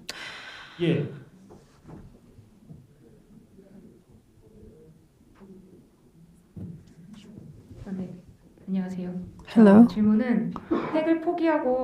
Giving up the nuclear weapons, and Ukraine gave up its nuclear weapons and wanted to rely on the West for its national security, but is now invaded by Russia, as you can see from the news reports. This international geopolitical situation may push North Korea to further be obsessed with their nuclear program. In your view, given the current situation and for the DPRK to give up its nuclear weapons and for us to resolve the situation peacefully, is there really a way to make it happen? And if so, how? I think that this relates to a peace public policy team. Anyone want to take the question? Yes, I'd like to answer the question. And this is just off the bat, so I'm not sure if it will be sufficient to answer your question, but just speaking personally, having nuclear weapons for North Korea, I don't think the intent is to really wage a new war. I think it's more about wielding more influence in the global stage. I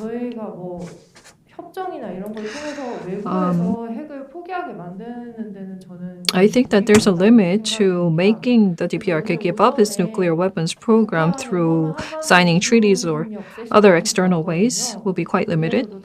We have listened to cooperation and DPRK session, and the speaker said that if political efforts does not work, then we can look towards cultural or climate cooperations with the DPRK. Thank you. Thank you for that answer. And if I may add, I think the nuclear issue, as we all know, will not be resolved overnight. The Ukraine-Russian situation is slightly different from the North Korean nuclear issue. There are slightly different nuances to the geopolitical situation. And for North Korea to give up its nuclear program, well, if you look at President Trump, he looked at the top-down pressure. But I think President Biden has a different approach.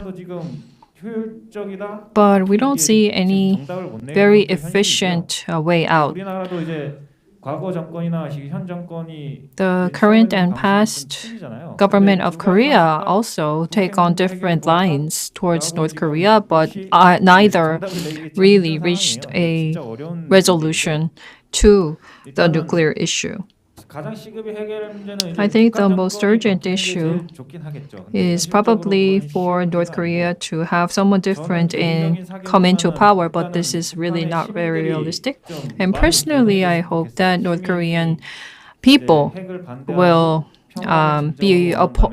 oppose nuclear weapons and sincerely hope for peace. And in that way, I think that the North Korean regime will not be able to make such unilateral decisions, as is the experience with South Korea. And how can we induce change among North Korean people? Well, there can be economic and humanitarian support and many different ways. And we need to look into those ways. Yes, Ms. Sojuni? Yes, just on a personal note, this may sound very idealistic, but why does North Korea want nuclear weapons? What do they want, or what is their true position? I think we need to engage in further communications to address these questions. We need to revitalize our relations. North Korea has the same people in power, but in the US and Korea, we have different people coming into power, and depending on the leader, the policy keeps changing. But for North Korea's perspective, policy towards them keeps changing. So I think that building trust is most important. North Korea need to be able to trust others and be able to frankly disclose its own position. And if that can happen, I think we will have a better world and a more peaceful Korean peninsula. And I also personally wish that we will not look at the nuclear program too politically, because the lives of North Korean people is much more precarious than we think for a number of different reasons. Their lives, many of them are confined to the political camps and so forth. So if we only take a political view towards North Korean nuclear program, we will disregard the lives of ordinary North Korean people. We need to look at the people, and I hope that decision makers will put more consideration to the lives of ordinary North Koreans, rather than distorting or exaggerating the position of North Korea. And I hope that we will have more opportunities to engage in frank discussions. Thank you very much. 답변 해주세요. Yes, please.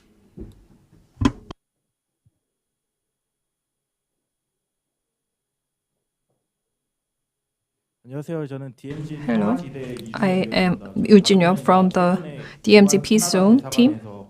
I visited the Canadian embassy in Korea. They discussed had a seminar on the topic of the women leaders in DPRK, and the French embassy also held an education program on unification. Then what about Korean diplomatic establishments overseas, such as the embassy in the US? Do we offer similar programs for non-Koreans through seminars, forums, and other opportunities? That's my question. Thank you. Thank you for your comment. Yes, so we may have similar programs, we may have differences, but we need to take into consideration all this into creating healthy and good policies. Any other questions? Yes? Yes, I am a graduate student studying international relations. Now, President Moon proposed the end of war declaration in time with the Winter Olympics, and there was also a boycott of the Olympics as well from North Korea. But this time around, the Western countries tried to boycott this Olympic, but there was no punitive action against them. So we are in the middle of this power game, and I want to ask you what position Korea should take within this power struggle. Is there anyone that wants to respond to that? Well, if I may, as you said, the Moon administration wanted peace diplomacy through an end-of-war declaration, and ultimately it seems that it has not been or will not be realized.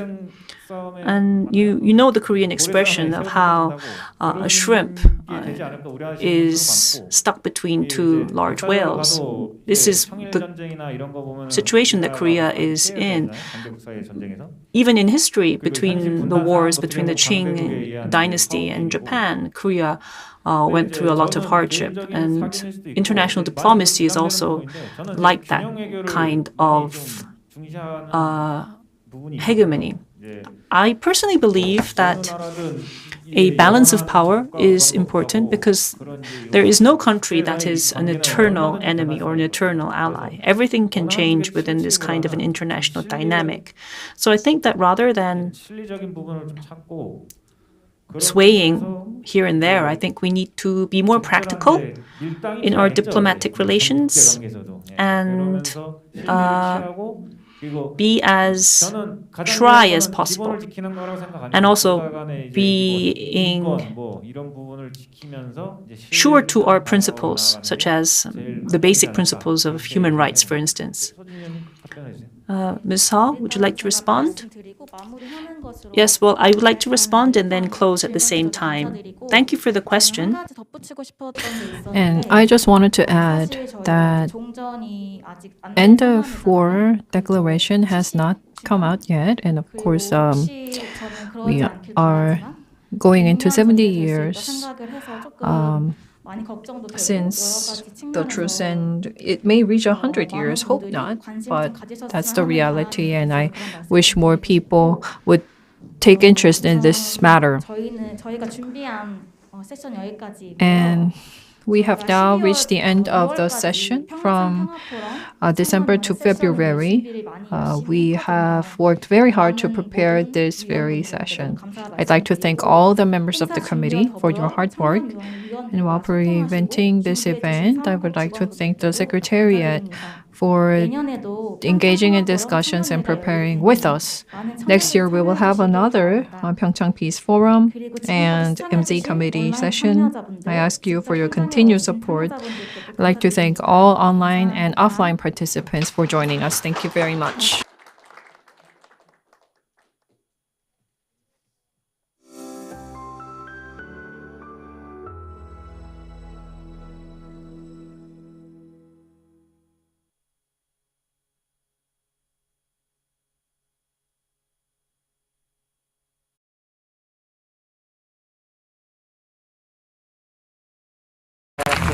와우. 당신과 나의 비.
Located in the northeast of South Korea, Gangwon-do is bounded by the ocean on one side and other Korean provinces on the other. This charming region, filled with the beauty of nature, offers both mountainous and sea landscapes for a multitude of activities during different seasons of the year.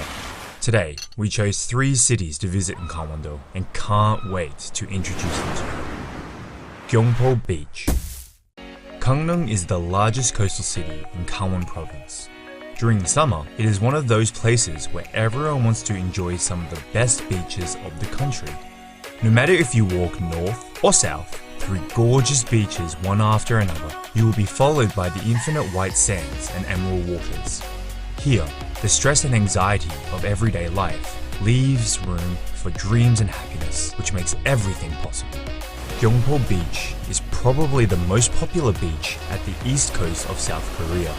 Here, people enjoy different outdoor activities or just spend hours sunbathing on the beach.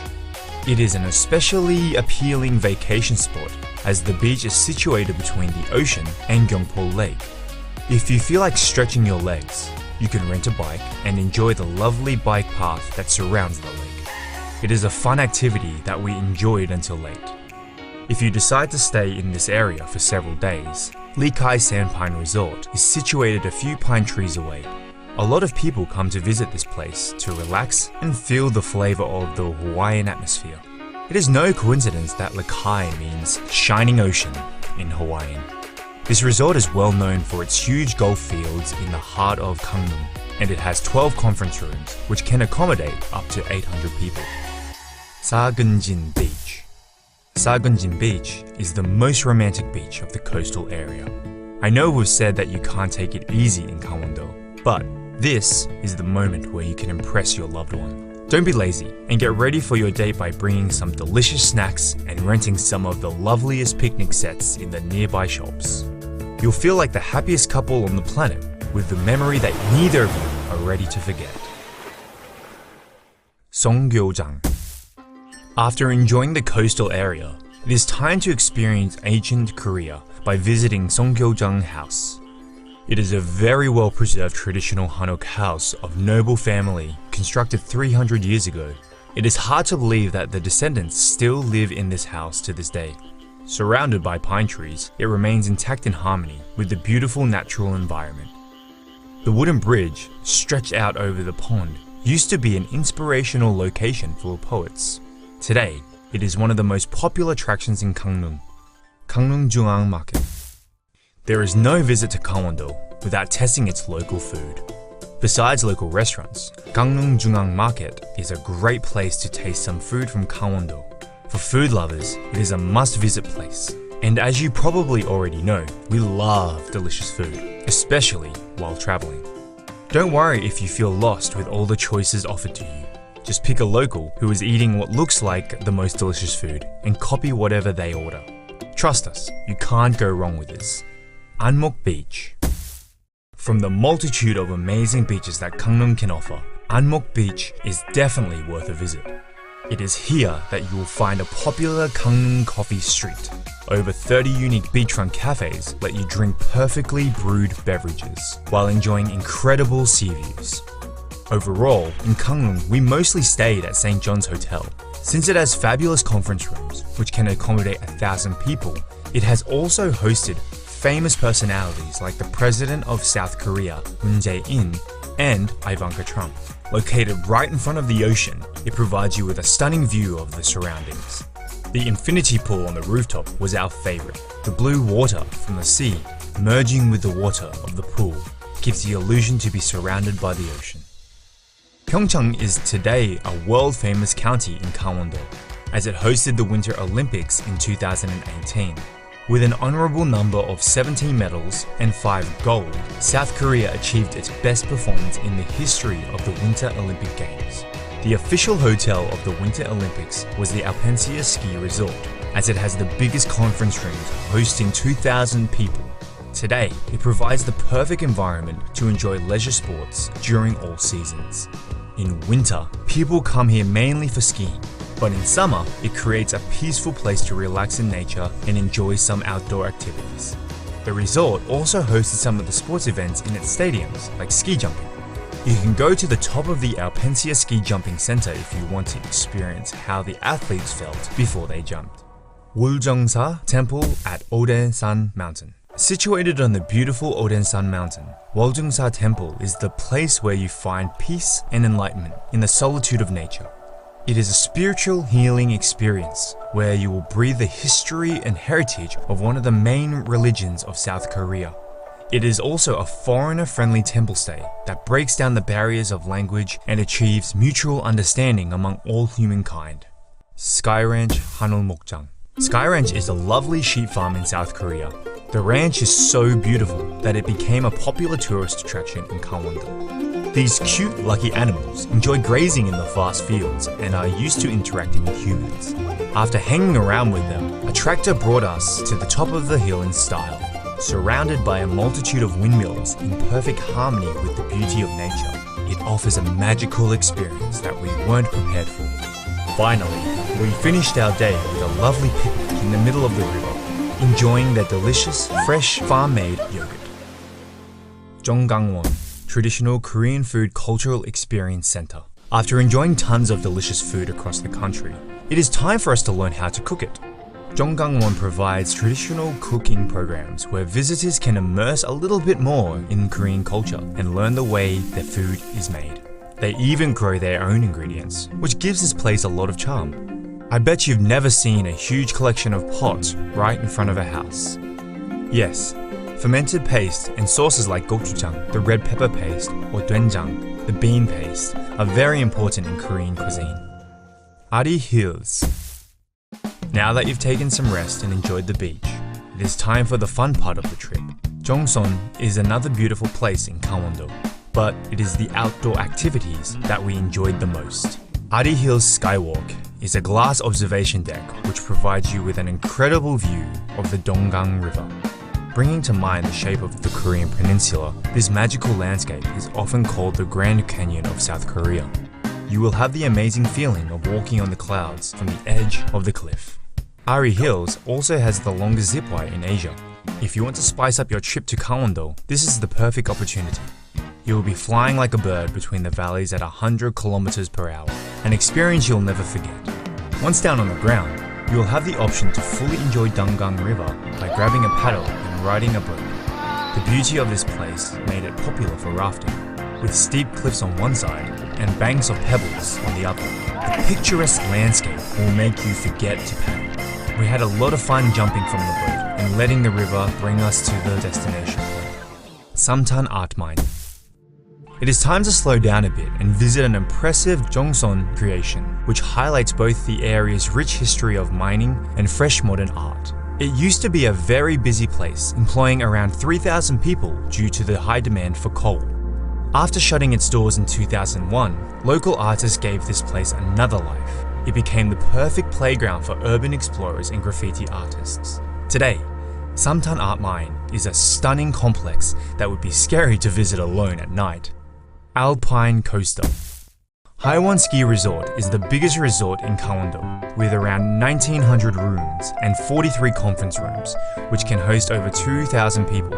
During summer, instead of ski slopes, this place is covered with thousands of flowers. It has plenty of activities to discover, like an open-air water park, so you don't have to go far to enjoy your day. But our favorite was the Alpine Coaster attraction, which makes you appreciate the daisy field through a completely different angle. This place is huge and surrounded by beautiful nature, so even when we weren't lucky with the weather, we had a lot of fun exploring the surroundings. Now you know about some of the best places in Gangwon-do, where you can enjoy the coastal area, mountains, and some fun activities. However, Gangwon-do is a huge province with lots of places to visit during different seasons of the year. We are looking forward to going back and letting you discover more about Gangwon-do. If you enjoyed this video, please like it, subscribe to our channel, and we'll see each other on the next one. 강원도 금강산 1만 2천 봉 팔만광자 유정사 법당 뒤에 칠성난 도두보고 팔자에 없는 아들 딸 나달라고 석달 열흘 녹음에 없는 아들 딸 나달라고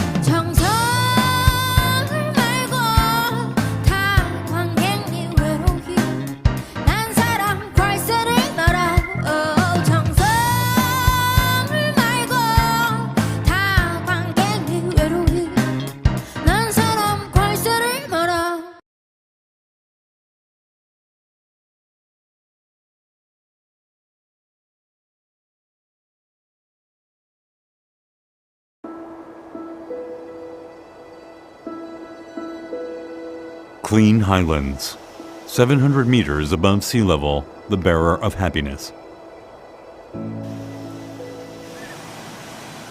The positive energy found here engages all senses, giving life to the body from head to toe, bringing peace to the heart and soul. Quick and close, PyeongChang approaches. As we run to embrace PyeongChang, in this very moment right now.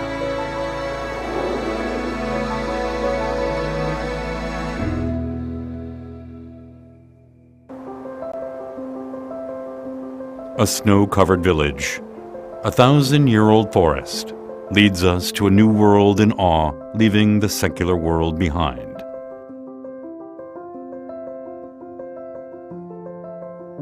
Here, the meeting of a dramatically portrayed goblin, as someone gains insight to understand the past, present, and the future.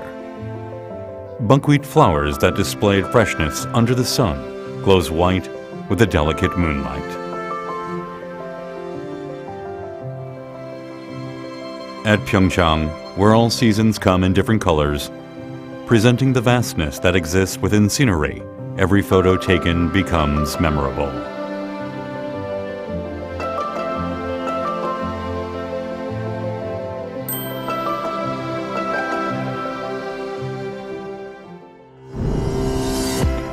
Enjoy the scent therapy at PyeongChang. Satisfy your sense of smell, not just the vision. The clean highlands where warm sunlight meets becomes a heavenly garden full of flowers giving off a unique fragrance.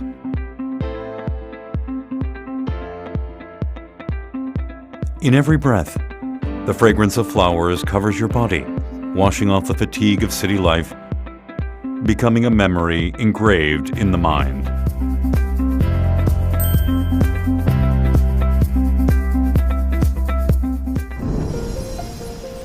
After feasting your senses of sight and smell, open your ears now and listen to the sound of PyeongChang. Beautiful snow scene of the sound of the wind that freely travels in and out of Baekdu-daegan.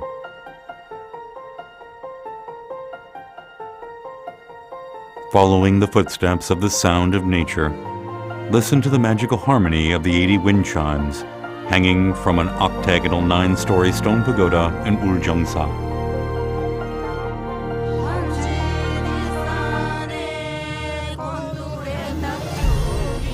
The sound of PyeongChang, a sound of clean nature and sincere life, a symphony of healing that rejuvenates the lost sensibilities.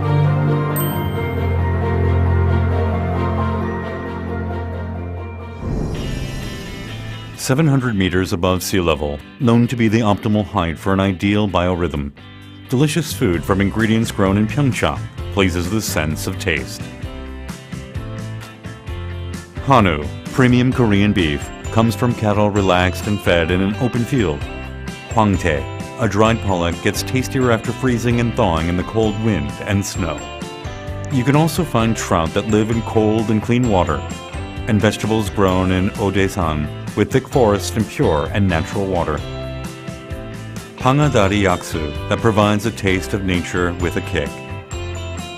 The healthy, happy taste of PyeongChang comes from Baekdu-daegan and its clean and pure water, the source of the Han River. Giving rise to healing and happy foods that satisfies the appetites and contents the heart.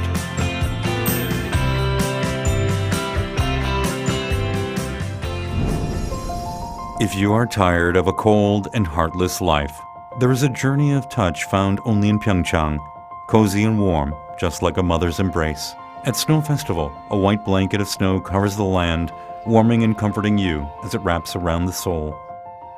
At the Summer Hunter Festival, you will be reminded of your childhood splashing water in the creek. At the Trout Festival at the riverside in winter, under the thick ice, you will feel the vigor and life of the trouts. Odaesan Mountain Culture Festival, reflecting the Buddhist culture, will allow you to look into your heart and grow. Coming into contact with PyeongChang will serve you with gentle happiness that cannot be found in city life.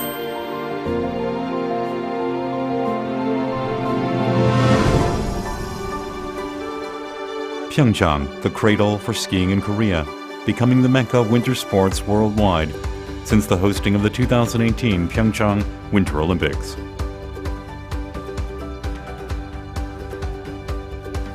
Even in seasons without snow, the healing of PyeongChang that shakes off the stress of everyday life continues on. Paragliding gives you the view of the world beneath your feet. Whitewater rafting and kayaking across rough currents invite you to experience primitive nature. Exciting exploration of the fantastical limestone caves. And enjoying the view of the beautiful watercourses of Dong River through zip lines can invigorate and rejuvenate. Spend the night with your families and friends, with the forests and rivers that preserve the clean, primitive ecology.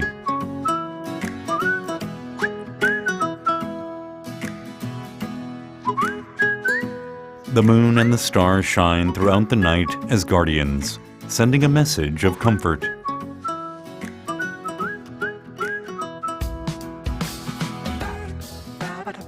The wooden paths in the quiet temples of the mountain helps us find who we are. A journey of healing in PyeongChang restores the forgotten passion for our lives.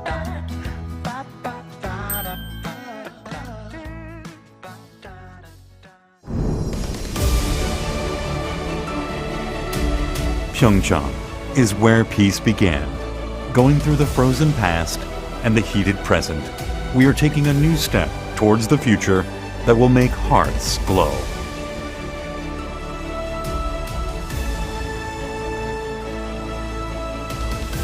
PyeongChang will present new energy and peace in the lives of those who step upon it.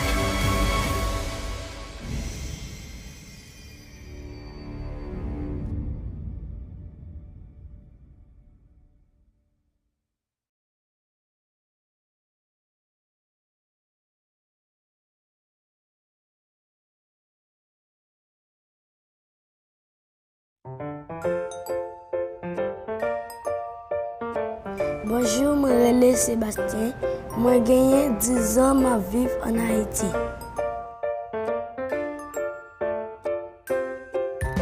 Moi lever à 7 heures chaque matin pour moi aller à l'école.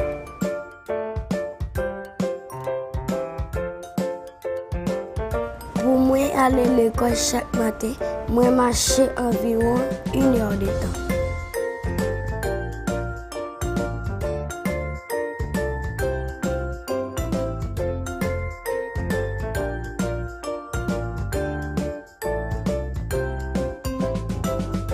Moi ta remè vini un bon médecin, l'aime fini avec l'école classique moi, pour me capable servir monde qui malade dans pays moi.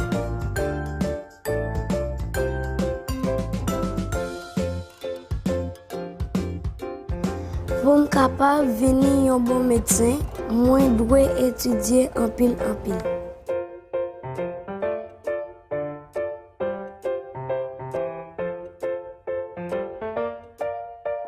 Moi remè jouer avec tes amis mio dans l'école là. Mais il est très difficile pour aller à l'école à pied. Moi toujours dormir chaque matin dans la classe là.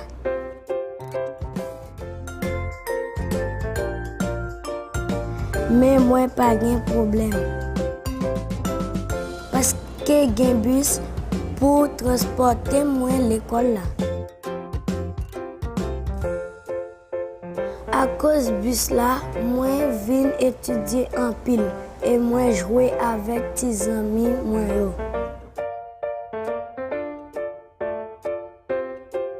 Moi pas dormir dans la classe là encore parce que moi ta remè venir un bon médecin. Merci un pile Koika.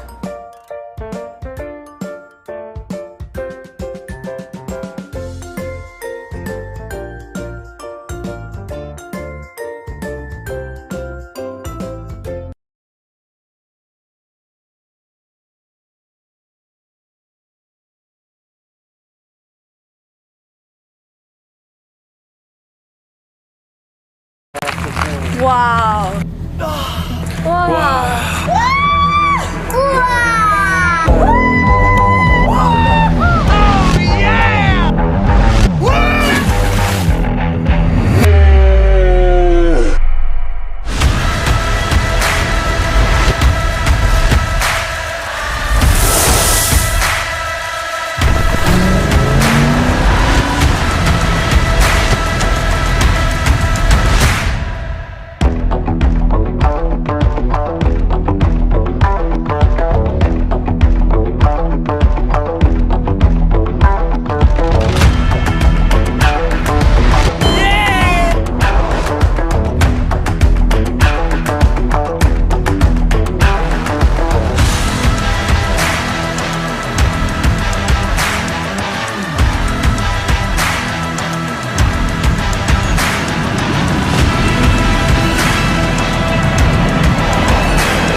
Annyeonghaseyo, greetings of peace, dear ladies and gentlemen, young changemakers and peace builders.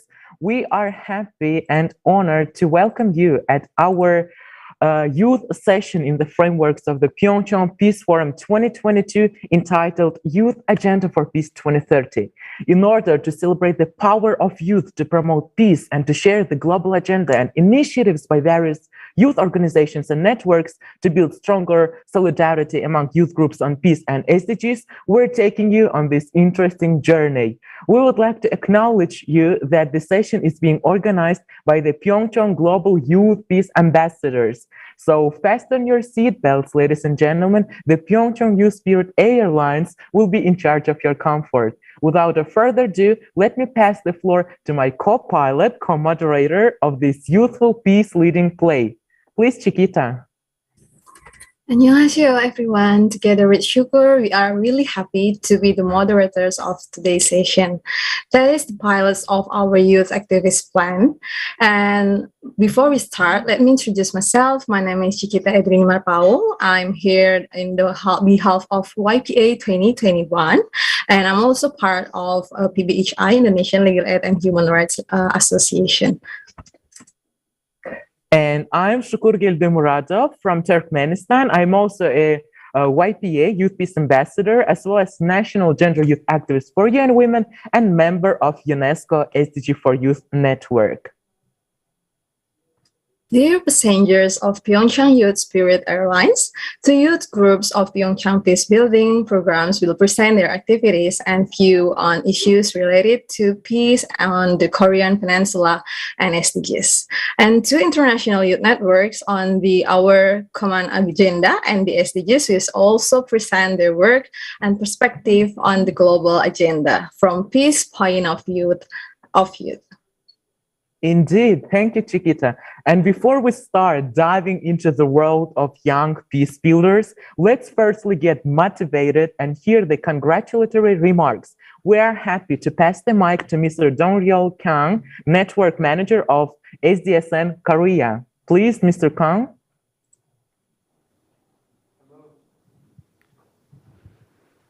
Good afternoon and good evening and good morning, global citizens. My name is Kang Dong-ryol from SDSN Korea. I am a network manager of SDSN Korea, and I'd like to thank you to participate in this wonderful forum and being a part of this forum. And today, I would like to emphasize this forum, and especially this session is really important because we're gonna discuss about our 2030 agenda as a news and for the youth. So please be focused on this agenda, and especially we invite various speakers from all around the world. So please focus on our session. And so I'm gonna start my welcome remark. So I would like to share my personal experience and personal history of my family, because my grandparents came from North Korea during the Korean War, and in their generation, the global threat was the physical violence. And couple of decades later, my parents, in 1997, in Korea, we have some economic crisis caused by IMF. Yeah, mostly IMF helps the developing countries, but in that case, we have some suffering period in some reasons. And suddenly, my father fired by his working field, and my family kicked out from our home, and we became a kind of so-called the stray dogs. Like, so I spent several years quite tough, and decades years later, I became adult and be a youth activist to build a peaceful world and sustainable world. And nowadays, the threat which invade our daily peaceful life is climate crisis, right? And become the year and years, this kind of various threat accumulate and accumulate. So nowadays we are facing physical violence and economic violence and climate violence, and these are all made by humankinds, right? And I expect today these very talented and bright and delight youth delegates, they're gonna suggest a new pathway to solve this kind of various problems which upon us, and I expect they can create new solutions and introduce new kind of best practice for all. And lastly, I'd like to emphasize these things. So basically, the concept, the definition of sustainability announced in 1987, in the Brundtland report, right? Development that meets the needs of present generation without compromising the future generations' needs, right? But as you know, it was 1987, and I born in 1990, and some of our delegates born in 2002 or 3 or so on. So now the future generation becomes the present generation, and we are stand on the cliff, right? We don't have much time, and the doomsday is coming. Yeah, so I truly emphasize this session is really important. So keep focused and stay tuned. And thank you very much to be a part of this wonderful forum. Thank you very much. Thank you so much, Mr. Kang. Indeed, the future generations that we were always talking about are becoming the present generations, right? Now, since we're electrified and inspired by you, let's get started with our first speaker. We'll hear from Mr. Sean Lu, our fellow PyeongChang 2021 Global Youth Peace Ambassador. Please, Mr. Sean, and we have 10 minutes.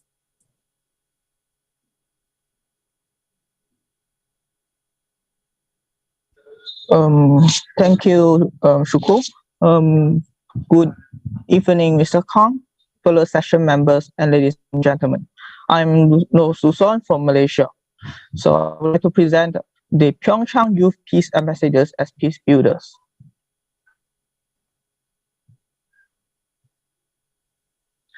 So we, the PyeongChang Youth Peace Ambassadors, are the first batch of YPS born. So the first batch of YPS were born after the first ever PyeongChang Youth Peace Challenge was held and ended successfully last year. So the 10 award winners, including 7 individuals and 3 teams, were then appointed as the PyeongChang Youth Peace Ambassadors of the PyeongChang Peace Forum, and to remind them of their roles in peace building, democracy, and peace. The youth were mandated practice the PyeongChang peace spirit and to participate in promotion and advice of PPF and YPC follow-up projects. And our year-long tenure started from April 2021 to April 2022. So we the YPAs consider ourselves as a transnational youth organization, as we have members from all around the world, from North America to Asia. The members originated from Canada, Turkmenistan, Indonesia, Republic of Korea, Tanzania, Sri Lanka, Pakistan, and the Philippines. So our modus operandi includes meetings, youth sessions, collaborations, and advocacy. So after a year-long tenure, we have affiliated ourselves to 2 conferences, published 3 documents, and donated 1 million Korean won. So what do we do in our meetings? So we have a meeting every 2 to 3 months, and these meetings allowed us to decide our next activity and points of focus. Since our appointment, we have contributed and shown solidarity to many parties, including the people of Myanmar, Afghanistan, and the Milk Tea Alliance. In early 2021, the Tatmadaw staged a coup against the elected civilian government, and therefore we focus on the related topics such as R2P and the Milk Tea Alliance. In May, the May 18 Gwangju uprising became our new focus, and we brought 2 more important resolutions by the United Nations Security Council into our discussion. They are the UNSCR 1325, which focus on women, peace, and security, and the UNSCR 2250, which focus on youth, peace, and security. In August, the Taliban once again took over Afghanistan, and we have our Pakistani member Istia to brief us about the situation of Afghanistan crisis. And in September, the United Nations Secretary General published the OCA report, which was also brought into discussion by us. So after all of these meetings, we come to our conferences and collaborations, which the first conference that we participated was in May 2021, when we participated in the Gwangju Democracy Forum that commemorates the May 18 Gwangju uprising. We held a session titled Democracy, Peace Building and Youth, in which we presented and discussed important norms and institutions on democracy, peace building, and youth, including the United Nations Security Council and its resolutions, such as the UNSCR 2250 and the R2P. Moreover, our activities does not stop on lip service. 2 months later, after the session in GDF, we donated 1 million Korean won to the May 18 Memorial Foundation to show solidarity and to support the democratization movement in Myanmar. And later in 12th of June, YPA collaborated with the Party Parliamentary Group Malaysia on Sustainable Development Goals to host the YAV, which was endorsed by the United Nations in Malaysia, Singapore, and Brunei Darussalam. We assisted the organizers in recruiting speakers, rapporteurs, and participants to the YAV, which is a youth regional consultation series that gathered over 60 youth activists from 14 countries and was endorsed by the state representative from UN. The report of the youth consultation was handed to the Coalition for the UN We Need Global Town Hall, which in turn determined the priorities for the C4UN ahead of UN 75 Secretary General's report. It's also worth mentioning that as a partner organization, YPS is also listed as one of the contributors of the Young Asian Voices UN We Need report, as you can see. Our logo is located on the second row, second column from the left in the report. And now 7 of us from the YPA has just finished sitting on the panel of judges for the YPC 2022, and we have just participated in the selection of our successors, the winners of YPC 2022, who are going to be appointed as YPA 2022. And now, ladies and gentlemen, we are here speaking to you in this youth session. So, YPA published statement and resolution to advocate for a cause. The first statement we published was to show solidarity to the people of Myanmar and to call against the Tatmadaw coup. Thus, the title is #End Violence in Myanmar. It was drafted together by Taeyong from Canada and Chelsea from the Philippines. The other statement, which you can see on your right-hand side, is a statement commemorating the United Nations International Day of Peace, which in this statement, we showed our solidarity to Afghanistan and Myanmar while welcoming the global ceasefire and the OCA report by the UN Secretary General. In the same statement, we also showed support to Korean peace appeal and the hosting of Gangwon 2024 Youth Olympic Games by the 2 Gangwon provinces across the DMZ.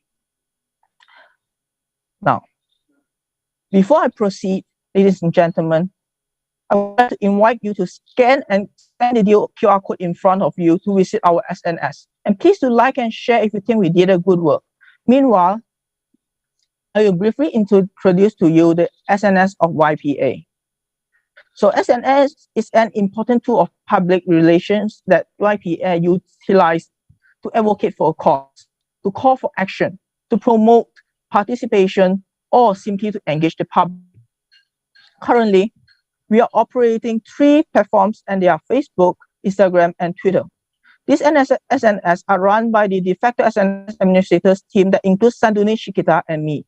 So the 3 major types of information we share are statements, season greeting cards, and news updates, including announcements. So besides the 2 statements that I've mentioned earlier, we also post greeting cards for important occasions such as major UN observances and celebrations like the International Day of Peace, Human Rights Day, and of course the Lunar New Year. I would also like to give special credits and gratitude to Sanduni from Sri Lanka, who designed all the cards that we shared through SNS. Without her contributions, our SNS would be boring and dull. And lastly, we make public announcements, news updates, and event promotion on SNS.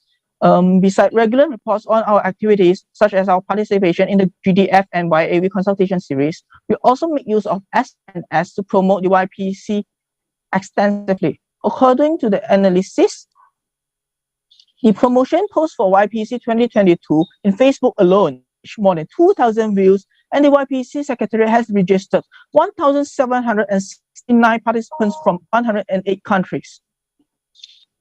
So now that's all for our YPA part. And now is coming to our suggestions for young peace builders. So I think you are having more attention and engagement in public policy making. And it means that when we see more and more countries are paying attention to the youth, we could see the students' movement for self-governance to political activism of the youth, young adult that is happening around the world. For example, even the traditionally conservative East Asia, such as Hong Kong, Republic of China, Taiwan, Thailand, Republic of Korea, and even Japan. So youth peace builders that are seizing this chance should adhere to these SDGs and OCA report so that their appeals and demands are conjunct to the global development. So throughout our tenure, we have been advocating for common values, humanity, such as democracy, peace, justice, and SDG by SDG 17, which is partnerships for the goals. So I think that to further strengthen YPA's practice of SDG 17, YPA should step up their current engagement and collaboration with national and regional organizations on a small scale. I think that the coming batch of YPA should set their eyes on the regions where the predecessor has not engaged with. For example, the Americas, East Asia, and Africa. This could be easily done as the YPA 22 have they are more diversified, or they have more diversity in terms of memberships. And furthermore, I think YPA as you could practice and advocate for multilateralism from a grassroots level. To quote the OCA report, which says, we embrace global solidarity and reinvigorate multilateralism. To reinvigorate multilateralism. For instance, YPA could collaborate with the Multi-Alliance Movement Network in ASEAN countries, and moreover, to host lectures and sessions for peer audience with an emphasis on regional-centered approach, like focusing on regional democracy movement and struggles such as the Gwangju Uprising in Republic of Korea and the democratization movement in Republic of China, Taiwan. And lastly, I think the ideal state for YPA in the future will be a stepped up and resilient organization built on the experience of YPA 2021 and strengthened by a strong network in the regional organizations. And lastly, before I end my presentation, I would like to propose a suggestion to the PPF, which as we know that in year 2018, We observed the establishment of a unified Korea women's hockey team in the PyeongChang Winter Olympic Games that made a breakthrough in the peace process of Korean Peninsula, and which also fulfilled the purpose of Olympic spirit in promoting peace. So now, in succession of the 2018 PyeongChang legacy, we have the Gangwon 2024 Winter Youth Olympics, which is a global and regional peace initiative by sports and youth. It bears unimaginable significance as the two Koreas stepped up their collaborations of forming a joint team to organize an Olympic Games together for the first time ever in history. So we as YPA, we suggest to organize a Youth Peace Olympiad in conjunction with the Gangwon 2024. It will be the first ever International Youth Center Olympiad for Peace to be held in parallel to an Olympic Games where young peace builders from all around the world could contribute to the peace spirit of the Olympic Games without physically participate in the game. We wish that the YPO initiative to become a new tradition of the Olympic Games, where there will be a Youth Peace Olympiad in every single Olympic Games held in the future. And YPA, we promise that we are willing to give full support to realize the YPO initiative. And that's all from me. Thank you. Thank you so much, Mr. Lu. Now, since we know about the background of YPA and also we heard your brilliant suggestion, we can move on. And let me now pass the floor to Ms. Soyoung Lee, 2021 PyeongChang Korean Youth Peacemakers, who will tell us more about 2021 KYPC. Please, you have 10 minutes. And thank you so much for following our time management. 네, 안녕하세요. 2022 평창 평화 포럼에서 유스 피스메이커스에 대해 발표를 맡은 이사영입니다. 전 이번 발표에서 2021 평창 평화 포럼을 시작으로 달려왔던 지난 1년간의 과정을 되돌아보는 시간을 가져보고자 합니다. 그럼 본격적인 발표에 앞서 Before I begin, I would like to present our 2021 PyeongChang Peace Week highlight video.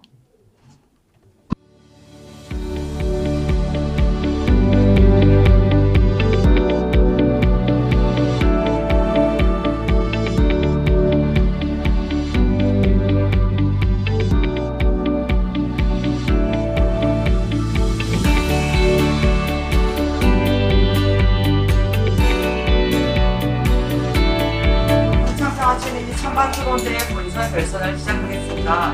라는 것을 여쭤보고 싶습니다. 네, 저희는 실효성이 있다고 보고 역으로 질문을 드리고 싶습니다.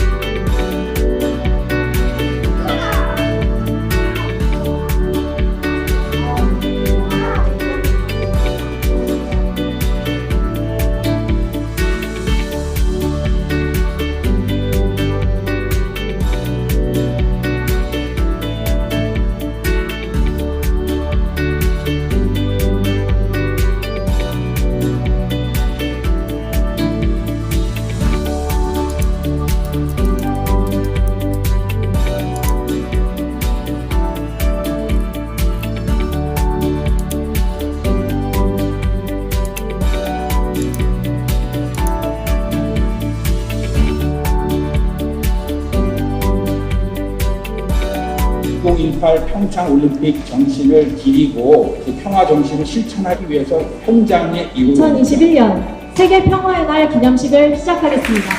한반도 평화가 시작된 이곳 평창에서 2021년 평창 평화 주간 행사의 시작을 알리는 유엔 세계 평화의 날 기념식 개최를 뜻깊게 생각하며 평화도시 평창을 방문하신 여러분들을 환영합니다. 평화라는 것이 굉장히 멀게만 느껴졌었는데 이렇게 관심을 가지고 공부를 하는 것이 평화를 위한 첫 시작, 첫 걸음이 될 수 있다는 것을 알 수 있었던 좋은 대회였던 것 같습니다. 결과적으로 평창 평화 선언문에도 도움이 될 만한 내용들을 많이 넣을 수 있었던 것 같습니다. 평창이 전 세계 평화를 주도하는 지역이 되고 있는데 미약하지만 이러한 노력들이 전 세계 평화를 구축하는 데 있어서 도움이 되었으면 하는 바람입니다. 이번 챌린지 활동을 통해서 저는 평화에 대해서 좀 다각적으로 생각할 수 있었던 기회가 된 것 같습니다. 세계 시민으로서 이제 글로벌 리더로서 어떻게 행동해야 될지 생각할 수 있었던 기회였던 것 같습니다. 오늘 포럼에서 논의된 의미와 내용을 잘 정리해서 2022 평창 평화 포럼 반영할 계획이며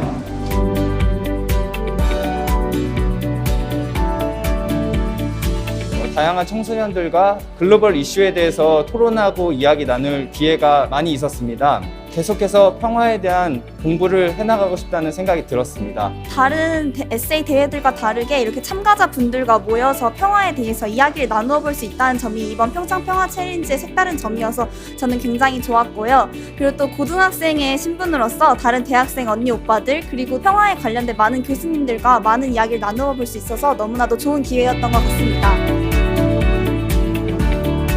A declaration that we hope will be the start of a new era of peace. 이처럼 저희는 평창 평화 선언을 선포합니다. 평화의 시작! 새로운 평창!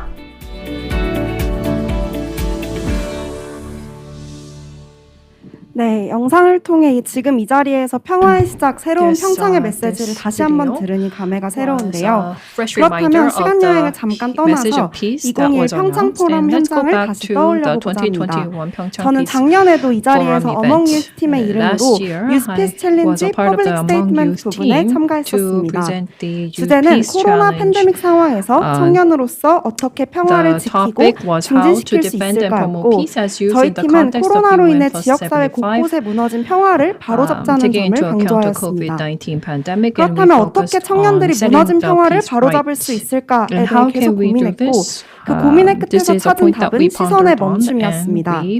우리가 당연하게 여겨오면서 지나쳤던 것들에서 차별 혹은 불평등은 없었는지 평화가 무너진 상황은 없었는지 잠시 시선을 멈추고 관찰하고 관심을 갖는 것이 중요하다는 것을 깨달았습니다.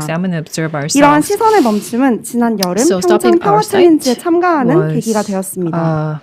저는 밀레니얼 베이비라고 불리는 2000년도에 태어났는데요. 제가 태어났을 때 한반도는 분단 국가였습니다. 하지만 과연 이러한 분단 상황이 당연한 거였을까? 라는 질문이 시선의 멈춤의 시작이었습니다.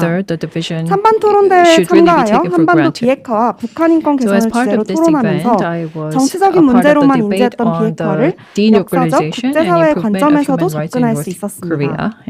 예선부터 본선까지 찬성층과 반대측을 번갈아가며 토론하며 단순히 핵과 전쟁이 없는 소극적 평화를 넘어 적극적 평화의 관점에서 본 북한 인권의 보편성과 독자적인 형태로 변화되어 온 북한 인권의 특수성에 대한 이해도 높일 수 있었습니다. 토론과 에세이 대회 참가자들의 시상식 자리와 더불어 2021 평창 평화주간 UN 세계 평화의 날 기념행사가 마련되었었는데요. 이날은 평창에서 다양한 전공의 학생들과 만나 원으로 둘러앉아 각자가 생각하는 평화에 대한 이야기를 나누는 시간이었습니다. 이 시대 평화를 위한 고민의 흔적들을 나눴던 뜻깊은 시간으로 기억됩니다. 그렇다면 평창, 평화, 그리고 청년의 연결고리는 무엇일까요? 저는 희망이라고 생각합니다. 2022 유스피스 챌린지에서 50편의 에세이와 그룹 디베이트 심사를 하면서 정말 다양한 국적을 가진 전 세계의 청년들이 평화에 관심을 갖고 각자의 자리에서 열정을 다하고 있다는 점에서 희망을 느꼈고 저에게 큰 동기부여가 되는 시간이었습니다. 저는 이야기는 힘이 있고 이야기가 사람의 마음을 건드리고 움직일 수 있다고 생각합니다. 전 세계 청년들 각자의 이야기가 각자가 생각하는 평화에 대한 이야기가 모여서 이 평창 평화 포럼의 가치를 만들어간다고 생각합니다. 평창 현장에서 전 세계 청년들이 생각하는 평화 이야기를 나누는 지금 이 자리에 있는 여러분 모두와 기억과 추억을 간직하며 발표를 마치겠습니다. 감사합니다. Keep this moment in mind, and with that, I'd like to close my remarks. Thank you. Thank you so much, Mr. Young Lee. Indeed, young people have their words to say all over the world about peace. Let us now invite Ms. Aishma Chani, UN Foundation Next Generation Fellow, to share with us more about activities and successful experience. Thank you very much. And thank you so much to the organisers of the PyeongChang Peace Forum for inviting me to speak today. It's an honour to be amongst you. So my name is Aisha Machani, and I'm a Next Generation Fellow at the UN Foundation. And I'm here to tell you a bit more about the UN Foundation's Our Future Agenda programme. So I was going to give you a bit more background about the Our Common Agenda report by the Secretary General, but I think you've heard quite a lot about this report already. So I'll if you have any questions, please get in touch, but I think that's fine for now.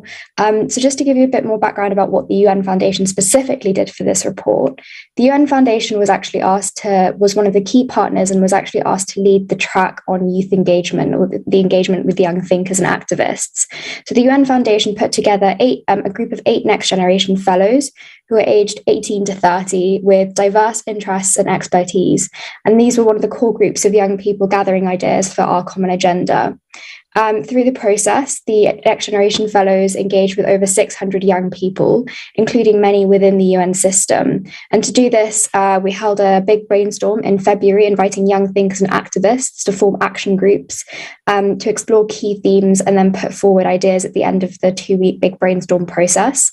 We also held a series of national conversations, and these were dialogues across 10 countries led by young people to reach out beyond the usual suspects, those who haven't engaged in UN stuff and UN events before. We also held a dialogue with the Deputy Secretary General, Amina Mohammed, and reached out to many other youth champions in the international system. And through this process, we were able to generate some truly creative and actionable proposals, addressing some of the key challenges facing young people and future generations. And we fed our ideas back to the Secretary General's team, and we're really excited to see some of these substantively shape the Secretary General's recommendations on themes like education, jobs, and how the international system can foster solidarity with young people and future generations. But we also put together Our Future Agenda, a kind of standalone report with a vision and plan for next and future generations. In this report, we called for a new deal for a new generation, so sort of urgent action in the wake of the pandemic, as well as concerted efforts to address the long-term challenges in the education, employment, and environment sector. And we also called for recommendations to unleash a new generation. So kind of 4 transformative shifts in the way that young people are treated at a societal level, and a 10-point plan to rejuvenate the multilateral system. So that's kind of background about the Next Generation Fellows. I'm also going to share a picture of our previous cohort of Next Generation Fellows to give you an idea of where in the world we came from and the kind of diverse group of people that came together to put together this Our Future Agenda report. And the second part of this story is the Unlock the Future Coalition, and I'll tell you a bit more about that now. So whilst we were working on Our Common Agenda, we realized that actually many other organizations that were youth-led and youth-focused were running similar processes to consult with young people, gather their priorities, and then translate them into reports. And we realized that there was a risk that if we were all putting out reports at the same time, that our ideas would essentially just cancel each other out. But we also realized that there was actually an opportunity that if we came together and spoke in a unified way, that we could actually make a stronger statement on behalf of young people in the international system. And the heads of several organizations, and I'll share the logos in a moment, actually came together in September last year, and they realized this in a meeting and then decided that actually convergence in this kind of international system is key. So at the high-level week of the General Assembly last year, they announced the Unlock Declaration. And in this declaration, they announced their intention to put together a high-ambition coalition working with and for young people and future generations. And so this is a fantastic foundation for future work. I think collectively, these organizations have a reach of over 500 million young people. So this is just to give you an idea of some of the organizations involved in the Unlock the Future Coalition, but just to emphasize that this is an open coalition and we are looking for opportunities to grow, expand, both kind of across the world and in numbers. So that's kind of all of the background, and I'll tell you how this now shapes some of what we're looking to do in 2022 and beyond. So going forward at the UN Foundation, we have 3 kind of program objectives. So the first, I think there might be a delay in the slides.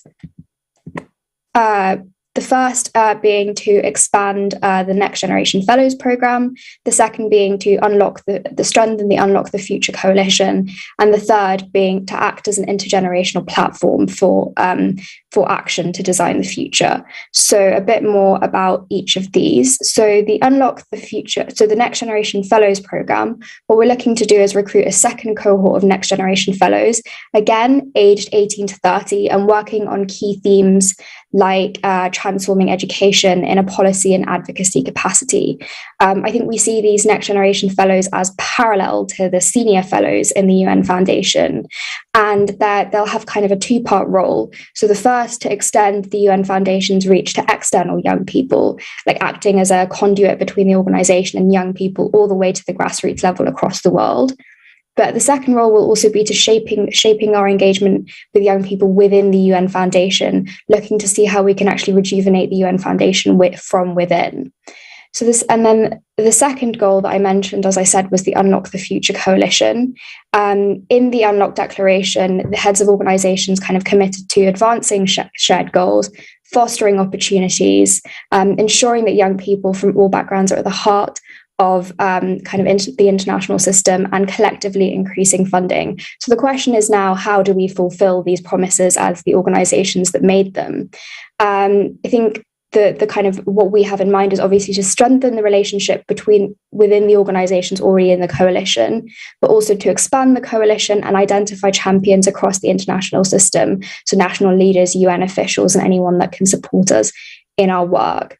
And the third objective, as I mentioned, is kind of intergenerational action to design the future.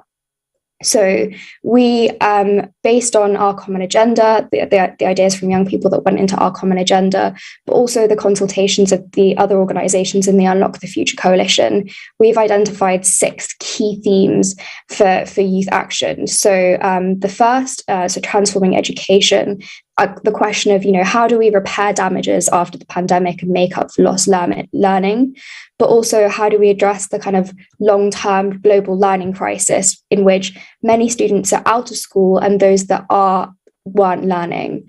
The second being jobs and economic opportunities. So the problem that young people are entering the workplace without the skills they need, they're struggling to find work, and they face discrimination and abuse in the workplace. So that's kind of the second theme. The third being climate and sustainability, the issue where young people are inheriting a planetary emergency that they didn't cause, and leaders aren't listening to them and implementing kind of equitable and effective climate action. And we saw this at COP26, and maybe COP27 will be the change, but that kind of remains to be seen. The third piece around inclusion, justice, and intergenerational equality. So as we know, young people are not a homogenous group. The opportunities facing young people are kind of different across all backgrounds. So our question is, how do we ensure that those from disadvantaged backgrounds have the same opportunities as those from more privileged backgrounds? And I mean, I think the kind of question about I think this is exactly where the youth, peace and security agenda fits in.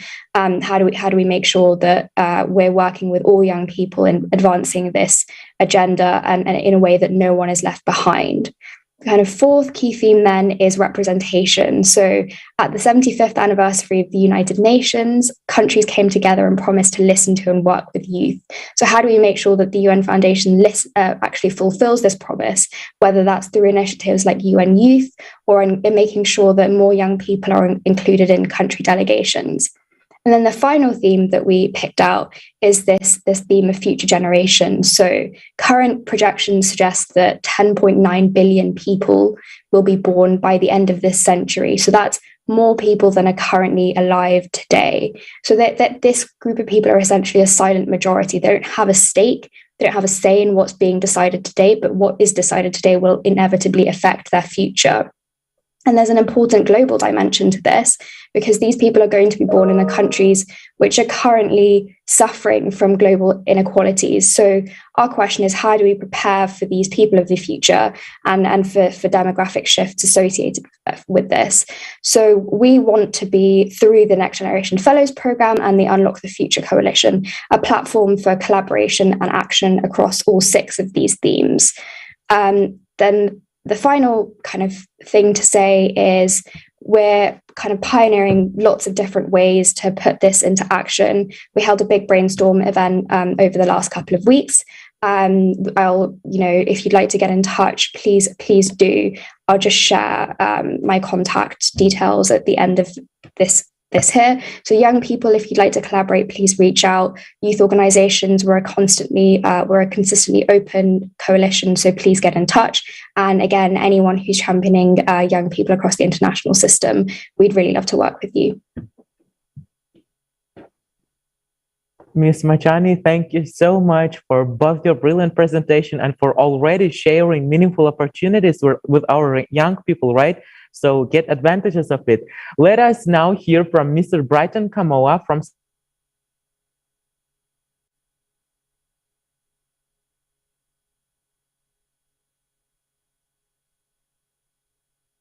Sustainable Development Solution Network, SDSN, Youth, and introduce to the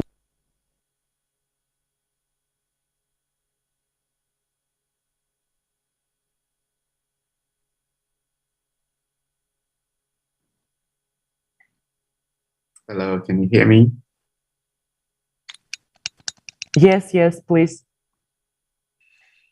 Thank you so much. I'm very excited to meet all of you today. As I've been introduced, my name is Brighton Kaoma, and I think today is a very exciting day to be able to contribute to this very important gathering. I believe the foundation of human progress and development is peace. The foundation of personal growth and development is peace. Peace within oneself and peace around the world. So for me, having an opportunity to come and share my thoughts, my ideas, and tell you a little bit more about the work that we do at UNSDSN Youth is such a huge privilege and honor. I would like to equally thank all the organizers of today's event for being so instrumental, being so proactive, and for bringing us together in a manner like this. I would like to begin, before I tell you a little bit more about what UNSDSN Youth does and how we are promoting global peace among young people, I'd like to bring to your attention the fact that the 2030 agenda, which most speakers have referred to, pledges that no one will be left behind in implementing the UN SDGs. So what does that mean in modern day when we say leaving no one behind? I think the principle of equity and fairness aims to overcome inequality and discrimination by, say, gender, race, social status, and other qualifiers which result from a range of factors, including power dynamics, discrimination, poor system design, and insufficient financing. But the SDGs may not be able to overcome all the drivers of inequality. But the most important thing to realize is that by design, the UN SDGs underpin the implementation and monitoring of all the different goals. Recently, the United Nations Secretary General had released the 6th transformation. And the 6th transformation to leaving no one behind provides specific guidelines and principles that can help us think about ways through which we are monitoring and implementing the UN SDGs. I would like to give you specific examples. For example, when you look at health outcomes are undermined by inequalities. For example, some health strategies must address the needs of the most vulnerable. And you discover that the most vulnerable might not have peace if they don't have good health conditions in which to grow and thrive. But similar considerations apply in education. For example, we've seen protests around the world against the social cost of strategies to decarbonize energy system in Europe, in Africa, and the United States. But these strategies can only succeed if it is underpinned by the leave no one behind principle. So whatever we do should focus primarily on emphasizing the fact that we don't want to leave anybody behind, irrespective of where they're from, irrespective of how they look, irrespective of what language they speak, irrespective of their age, everybody should be included in the transformation agenda. And this is essentially what SDSN Youth does. And I'll be able to share my slides so that I can be able to run you through what we are currently doing within the SDSN Youth.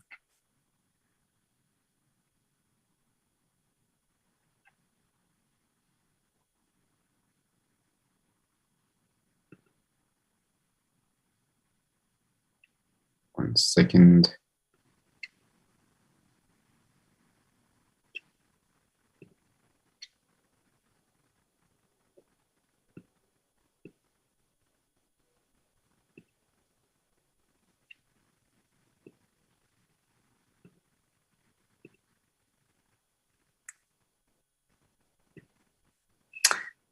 Thank you so much. I'm assuming you're able to see my slides.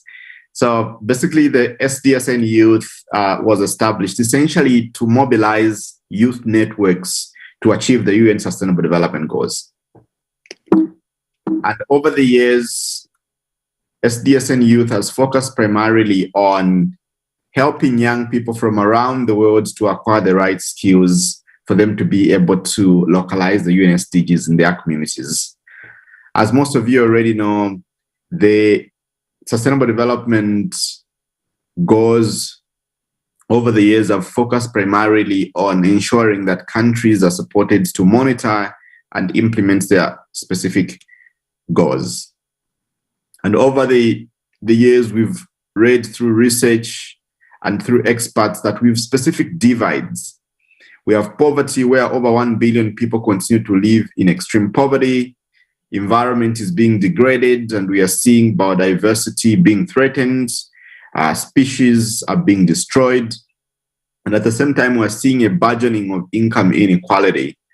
And we've read through research that 26 people own as much wealth as the poorest 50%. But at the same time, we've observed that we have challenges in terms of global cooperation, which I believe the PyeongChang Peace Forum focuses on primarily. How can we promote global cooperation in order to ensure that there is progress and human development around the world? So we are seeing all these key challenges affecting communities, these key challenges affecting young people disproportionately. But at the same time, we see that young people have the energy and the power to be able to mobilize and create action. But at the same time, as we implement the UN SDG goals, we see that we are 43 years behind schedule toward achieving the UN SDGs. And recent reports compounded by COVID-19 pandemic suggests that 0 countries are on track to meet the Sustainable Development Goals. And this already suggests that we have a lot of work to do, including ensuring that young people are at the center stage of implementing the UN Sustainable Development Goals. But we are very strong in believing that young people want change, both in terms of ensuring that they live in a planet that promotes sustainability, a planet that supports human rights, and a planet that also promotes education and reduces inequalities. And we believe that young people, even when we look at numbers, they are strategically positioned to be able to create change. And we've, over the years, realized that we are in a generation where we have the most connected, the most tech-savvy, the most exposed younger generation than decades before. It's for this reason that the UNSDSN Youth has, over the years, become one of the world's biggest networks of young leaders working towards the Sustainable Development Goals. We strongly believe that by putting young people at the forefront of the world's efforts to achieve the Sustainable Development Goals, we'll be creating a world that is very altruistic and at the same time, a world that promotes universal human rights.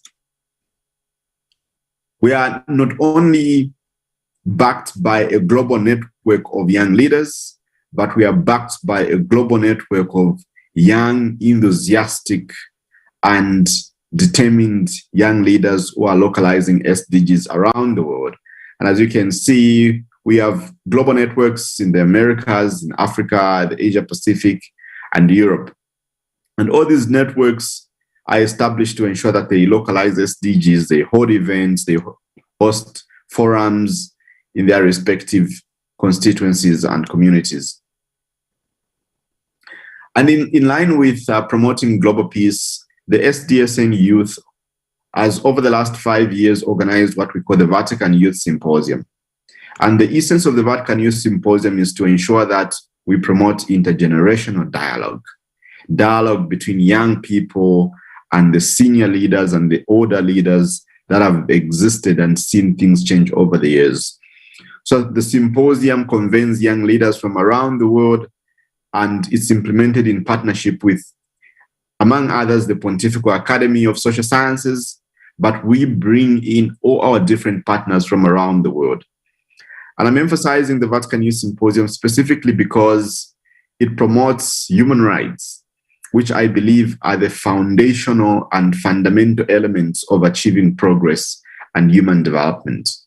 And this past December 2021, we brought together leaders, including Princess Eugenie of York.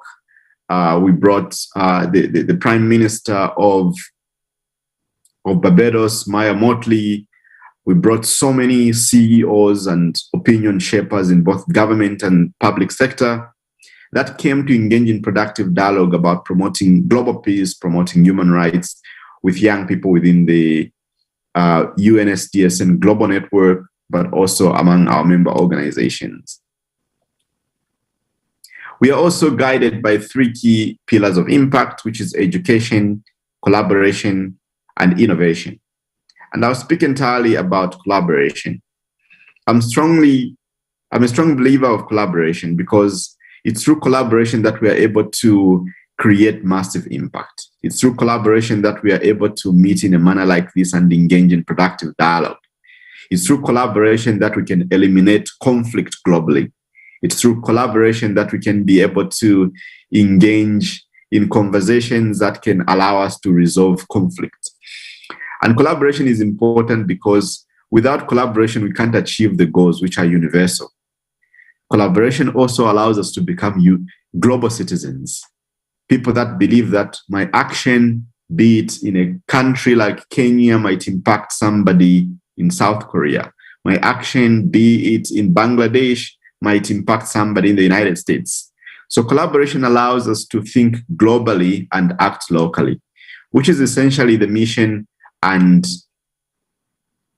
vision of SDSN Youth, to be able to empower young people with the right skills and tools they need to localize SDGs through partnerships and collaboration. And this is also anchored on SDG number 17, which emphasizes partnership for the goals and collaboration to achieve sustainability. Mr. Kamola, I'm sorry for interrupting. I just want to listen to you more and more, but to ensure that we have sufficient time for other speakers as well, could you please finish your presentation in a few words? Absolutely. So this is my summary slide. This is my last slide. Over the years, we have, as SDSN Youth, mobilized over 3,000 program members. We have over 750 member organizations. And I would like to encourage you to be able to look up our work on sdsnyouth.org. But at the same time, I would like to leave you with a few words. Always think globally and act locally. Promote peace in your local community. And those small actions might inspire people from around the world. And I look forward to collaborating. Please reach out on LinkedIn, reach out via our website, reach out via email. We'll be very happy to explore ways through which we can collaborate and partner. Thank you for having invited me, and I wish you nothing but a very pleasant forum. Thank you so much, Mr. Kamoa. Indeed, think globally and act locally, right? And now the time has come to give the floor to Ms. Musna Siddiqui, the winner of the Youth Peace Challenge 2022. Ms. Siddiqui, please tell us, how was it, your experience, your emotions, impressions? Please, you have 10 minutes.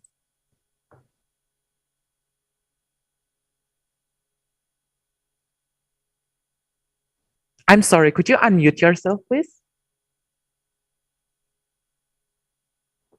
Sorry. I hope that's the only hiccup I have today. I would like to say that it is an absolute honor and a privilege to be part of this panel today. And I would like to begin by thanking Mr. Anselmo Lee and the Secretariat for organizing this conference and for providing us, the youth, the opportunity to present our ideas and to share our visions for the YPC Challenge, which took place today in this year in 2022, brought together a background of over 70 plus participants from various countries around the world. Winners were picked out from countries including Tanzania, Mexico, Canada, Indonesia, Pakistan, and many, many more.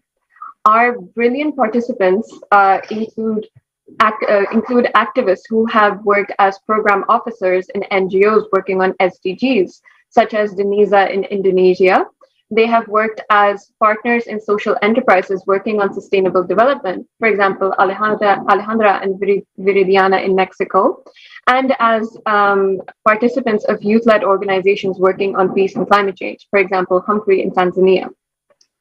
However, the common goal of all of these participants is to promote peace, justice, equality, and sustainable development. And that is the theme that took place in our challenge this year. 3 key themes were discussed during the debate. Firstly, we discussed the Our Common Agenda. We discussed what challenges exist around the implementation of the OCA. We discussed what role the youth has to play and our proposals towards creating and implementing the OCA in a way which promotes sustainable development. Secondly, we also discussed the role of sports in peace building. We discussed the positive and the negative impacts and how it can be used as an opportunity to promote peace, especially through the youth. And finally, we discussed denuclearization on the Korean Peninsula and the likelihood of achieving this by 2030, discussing the existing challenges surrounding this. Our conversations centered around discussing the challenges associated with these 3 key themes. So with regards to the OCA report, we discussed firstly that there are several challenges in vertically channeling inputs of the youth to the people at the top who are making decisions. So there is a lack of institutional, structured, constant, and vertical participation. The youth are not being involved in general policy making. We are only being included in creating policies for the youth, or we're only being included in youth working groups. However, this is not going to create the impact that we as the youth are hoping to create if we are being excluded from these discussions. So we need to have a properly resourced enabling environment so that we may offer ideas in the future. Secondly, the absence of funding is another issue because usually projects are funded rather than peace builders themselves. The funding is also a very complicated process, and usually people lack access to resources because there is a high threshold and there are administrative hurdles. With regards to sporting programs, there are negative externalities such as the creation of stadiums could lead to displacement, and sports can also sometimes be used as a tool for deflection and political posturing, which may prevent any movement towards peace. Finally, with regards to denuclearization, we believe that the diverging interests of the 2 countries on the Korean Peninsula and the absence of a post-denuclearization governance framework are the 2 key challenges surrounding achieving denuclearization by 2030. However, what can be and what is currently the role of youth in peace building? I've come up with an acronym PACT. So this means that first, I believe that the youth can create partnerships. We can create international coalitions for youth campaigners and advocates. In fact, 2 of our participants, Patience Adesomina and Peace Timothy, actually created an organization called Teens Discuss, where they provide an opportunity for youth to come together and talk about world problems. And I think that that is a great example of how the youth are coalescing together and talking on these main issues. Secondly, there's awareness raising. Youth have been extremely active in creating awareness around conflict and violence. For example, in Myanmar, the youth created a Facebook campaign called Common Imagination, where they shared videos of conflict that was going on. Thirdly, youth are always challenging the status quo. We're seeing this in the case of social movements which are taking place, where the youth are asking the right questions and they're advocating for change. Take the example of Malala Yousafzai, who is also a native of Pakistan, or Greta Thunberg. You know, youth are not afraid to speak their voices, but the problem is our voices are not being heard. Finally, I believe that the youth are using technology, which is at the tip of all of our fingers, as a pathway to peace. They're leading the way in digital peace building, and they're promoting participation. For example, there is the international global campaign called 1 Billion Rising, which focuses on issues such as ending domestic violence. And this actually led to the creation of mass gatherings in over 200 countries. So through this, we can really see that the youth are not sitting by on the sidelines just waiting for leaders of today to create our future tomorrow. No, we're actually really participating, and we are using the resources and opportunities we have at our disposal to make a difference. Going forward, I highlighted 6 key solutions or proposals for peace, which were highlighted in the Youth Peace Challenge. I've only highlighted 6, but I assure you there were so many brilliant ideas that it would take so many panels to even discuss all of them. However, with regards to the OCA, we suggested the idea of reverse mentoring for peace building. This basically means that rather than us, the youth, being mentored by people who are in official positions, we should mentor them. We should provide them with ideas and our fresh perspective on topics which have been discussed over and over again. You know, that's a new way to bring in a fresh perspective. Secondly, I believe that funding for youth peace builders needs to be prioritized. It needs to be promoted, because without adequate funding, we are not going to be able to be as effective as we can be. Thirdly, following on what Shusan suggested as a Youth Peace Olympiad, I believe that at that Youth Peace Olympiad, or even at the Winter Olympic Games, we, the youth, could create a Youth Peace Declaration. We could come together and offer our ideas of what we see peace in the Korean Peninsula, but then also peace globally to look like. And building off on that, we can create Olympic peace ambassadors who can provide opportunities to showcase the excellent work that is going on in the Olympic Games and how it promotes peace. They can promote the values of peace in their home countries by going there and presenting their experiences and sharing the lessons that they have learned. Finally, with regards to proposals for peace in the Korean Peninsula, first and foremost is the youth can create awareness on denuclearization. As Brighton said, you know, think globally, act locally. You know, just because somebody is located in South Korea does not mean that that the conflict in South Korea is only limited to the peninsula. Therefore, students and the youth all across the world should use the platforms that they have, whether it's on social media, whether it's through political offices. They should use that to create awareness on the prospects for denuclearization. And finally, I believe that a post-denuclearization governance framework needs to be created right now before denuclearization takes place. Because although it's very easy to focus on the main issue, which is how are we going to get denuclearization happening in the first place, we also need to think ahead. We also need to start considering what peace will look like sustainably after the peninsula is denuclearized. What will economic governance look like? What will political governance look like? And given the fact that we, the youth, will be most impacted by this, we should be brainstorming right now. We should be coming up with ideas and solutions and policies right now so that we don't have to scramble and wait for the future. So all in all, these were my proposals, and I would like to thank all of the speakers in this panel who have provided such brilliant insights. And I would also like to thank Chiquita and Shukur for being excellent moderators of this discussion, and I really look forward to answering all of your questions in the future. Thank you so much. Thank you so much, Ms. Musna, for giving us a specific proposal about peace and how to create peace and for the Korean Peninsula as well. all the peace builders, we are now going to start the second part of our session, which is discussion. We have now 6 brilliant discussants that will also share their thoughts, comments, and ideas about the presenter's presentation, and perhaps add an additional suggestion in about role of youth peace building. For the first discussion, I will pass the floor to Ms. Ji-eun Kim from Youth Level Political Forum. The floor is yours. Okay.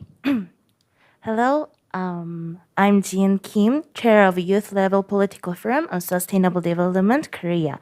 It's under SDSN Youth Korea.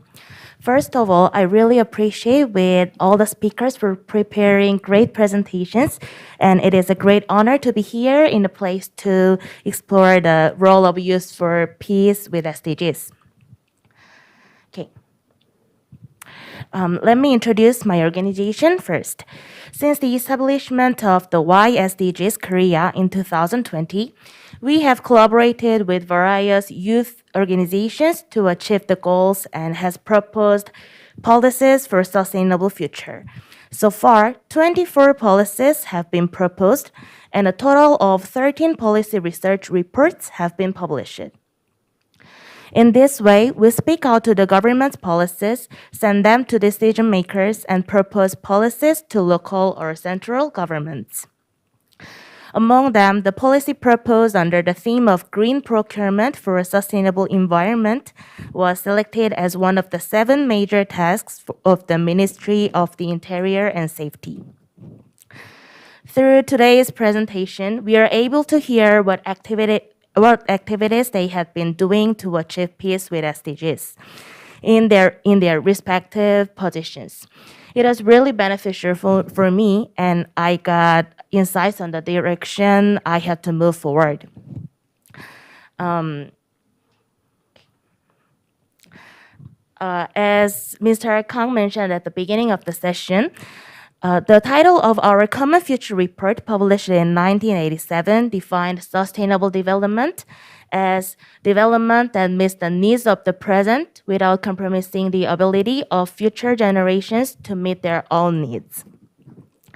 But is there really something left for future generations to meet their needs now? And most of all, wouldn't the future generation at the time when this definition came out be the present generation in these days? Now, our actions are not care for future generations. SDGs or their underlying peace is now an action for present and our survival. Nonetheless, we are witnessing an era of conflict. Ideology, system, and other political logic precede any other future agenda. So to solve these problems, as the presenter said earlier, our young people have made various voices so far. Also, I think everyone who came here expressed their voices in diverse ways. However, it is still indirect, and it is unclear whether decision makers are following our opinions. In this regard, I was so impressed with Aishwara Makhani's presentation that we youth need to get an opportunity to participate in decision-making process. So I also think about Peace Hackathon to make our voice more directly and powerfully. For example, we also hold the Youth General Assembly holding to the schedule of the UN General Assembly held every September. At this meeting, we youth set the agenda ourselves what we needed at the time, set goals together, and promote ways to practice. Or when the HLPF session is held, it would be good for us to hold a YLPF together and share our actions and to do activities such as writing resolutions for the future. Or as Susan Rose said at his presentation, it would be good to host Youth GA when the Peace Olympiad opening. In these sessions, it would be fun for we participate Peace Hackathon to suggest opinions to achieve our goals. Because now is a time when more direct and accelerated goal setting and common solidarity are needed. If such a meeting is possible and more youth from all over the world participate in, I expect that we will be able to further strengthen our influence. Have a sustainable and peaceful days until we can meet again. Thank you so much for your attention. Thank you. Thank you so much, Miss Kim Jo-eun. I'm very sorry because we have a really short time. I think I will pass the floor next to Miss Sejung Park and Miss Cheon Kang. Hopefully, you can span around 3 minutes to explain on or just giving your opinion regarding the panelist presentation. The floor is yours. Okay. Good afternoon, Chairman and other fellow youth participants. My name is Sejong Park, and I'm a director of the SDG Youth Committee Secretariat in Korea. Today, we are all here to discuss how to strengthen youth engagement for a more peaceful and sustainable world. My presentation topic is the potential of youth in climate action and peace building. I will start with an introduction to SYC organization, and section 2 is going to suggest the role of youth. And I also adding some comments. Okay. SYC stands for SDG Youth Committee. It's a consultative body consisting of SDS and Youth Korea member organizations.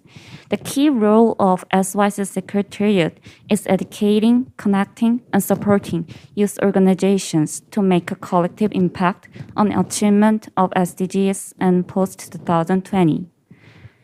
We try to improve the network of ecosystems, including 42 colleges and 87 youth organizations. To support and educate SYC members, we make informative materials such as card news. Furthermore, we connect youth organizations and local government or NGOs by providing lectures or hosting living lab programs. To cope with COVID situation, by using metaverse, we hold a general assembly where we are successfully inspire SYC members to collaborate with others who are engaging in similar areas. SYC Secretariat is always looking for your youth activists. And this month, we recruit new members, so please join us. Okay, next, let's move on to the main agenda. According to the 2021 Global Risk Report, climate continues to be a looming risk as global cooperation weakens. Fortunately, the youth generation around the world tends to take active reactions to this issue. So I focus on some key proposals across the 12 comments that OC report mentioned. Protect our planet, promote peace, and prevent conflicts by improving digital cooperation and listening to and working with youth. Climate action is strongly correlated with peace building. For instance, the rapid changes of Mekong River due to climate change have widespread influence on the conflict among nearby countries. It seems the negative impacts of the climate crisis deteriorated the relationship of countries. However, climate action should be taken with peaceful cooperation with neighboring countries. It means peace becomes both an essential method and the result of climate change adaptation and mitigation. At this point, youth can be a key actor to maximize their potential. If we narrow it down to the Korean Peninsula, the restoration of the ecosystem in Baekdudaegan mountain range is an essential element in the Korean Peninsula's climate response. The Republic of Korea cannot be geographically separated from North Korea, and we will be exposed to risks together. In order to increase carbon absorption sources, there are constant expert voices calling for ecological restoration from the Baekdudaegan mountain range to Mongolia and Russia. I hope that these days the younger generation's lurid perception of unification will meet with high interest in climate change, and that it can contribute to environmental cooperation as peace building. Current youth and future generations are the digital natives. And we have global citizenship because we have been exposed to international issues and education with smart devices. Although economic fragility and social divisions are set to increase because of pandemics, youth have the ability to band together. Adding some comments to the presenters, thank you for our passionate presentations, and I'm also looking forward to holding a Youth Peace Olympiad. I'd like to ask some personal question, but I don't have time to ask from you, so I'd like to wrap up my presentation, delivering one saying of Martin Luther King Jr. Peace is not merely a distant goal that we seek, but a means by which arrive at the goal. I also believe that peace is both the ultimate objective and current effort to a better life in the world. Thank you for listening. Thank you so much, Ms. Sejong Park. And next, I will pass the floor to Ms. PyeongChang. Please make it 3 minutes in a row. Okay, the floor is yours. 네, 안녕하세요. 저는 한국외국어대학교 정치외교학과에 Hello, 재학 중인 I'm majoring in 강채연입니다. foreign diplomacy at Hankuk University of Foreign Studies. I am Kang Chaeyeon. With my colleagues, I engaged in the 2021 PyeongChang Peace Forum as a Korean youth peacemaker, and today I am here to introduce to you the PyeongChang Peace Declaration. Today, I want to introduce to you the purpose of the declaration and also go into the core contents of the declaration and also to go into the significance of the PyeongChang Peace spirit. Now, PyeongChang is a city of peace, and the PyeongChang Peace Challenge was born for the purpose of spreading the legacy of the PyeongChang spirit.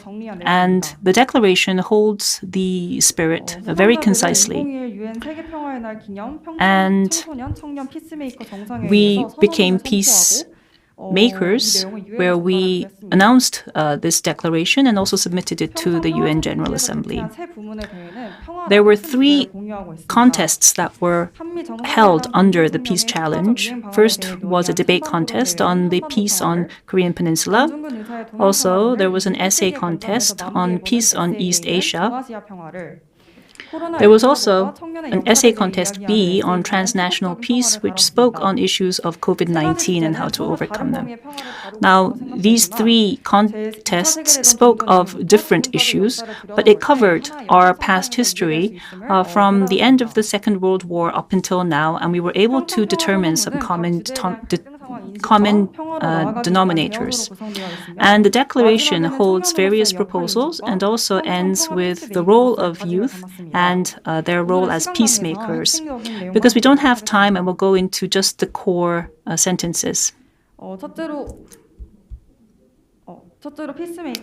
First, our peacemakers understand that the denuclearization is a very immediate task, and we are still a divided nation until 2022, and this is a result of an ideological fight between the powers. And so not only the related powers and governments, but also the civil society, as well as related organizations, have to take part and take interest. And we therefore urged the NPT and the ATT and the TPNW and other treaties to be acknowledged.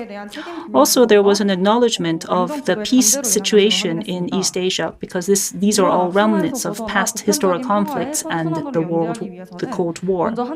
And we must stop the cycle of violence and move to a cycle of cooperation and peace by resuming the dialogue between the summit leaders. Also, we go into the Mr. An Jung-gun's spirit and how this should be spread throughout East Asia. Also, we ended on our recognition of COVID-19 as a public health issue, which highlighted various discriminations that we have against each other and also discriminations between various classes and also countries. However, this transnational crisis cannot be solved by the effort of just one single country, but it also underscores the importance of multilateral efforts such as the Paris Accord and therefore paves the way for future development. Also, Security Council Resolution EE 2250 underscores the importance of the role of youth in issues such as environment and climate as well as employment. And so we recognize the role that we should play in this. Also, there is mention of how the Korean national team was born during the PyeongChang Olympics and how this underscored the PyeongChang spirit of peace. And we also hoped that this would lead to the PyeongChang Youth Olympic team being introduced in 2024. With that, let me conclude. Thank you very much. Thank you so much, Ms. PyeongChang, for sharing your thoughts, comments, and ideas. I think we can move to our next next discussions from YPA, Ms. Sanduni Disnake from Sri Lanka. 3 minutes for responding and comments. The floor is yours. Yes, sure. I try to share my screen.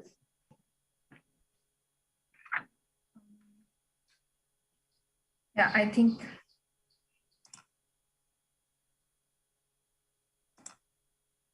It's visible?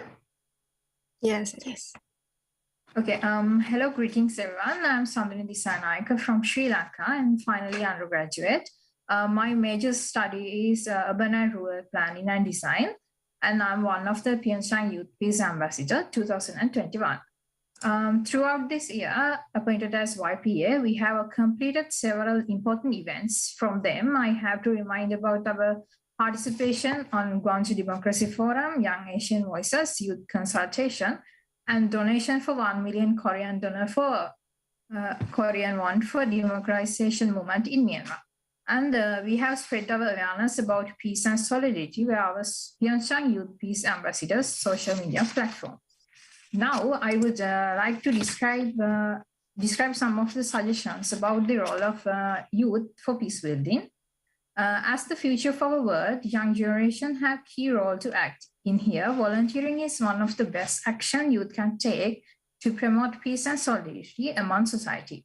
Volunteers can contribute to increase trust and social cohesion in communities as the part of efforts to sustain peace and prevent conflict. In connecting with the key commitments of OCA report, by volunteering, youth can directly engage with leave no one behind, protect our planet, promote peace and prevent conflict, place women and girls at the center, build trust and improve digital cooperation.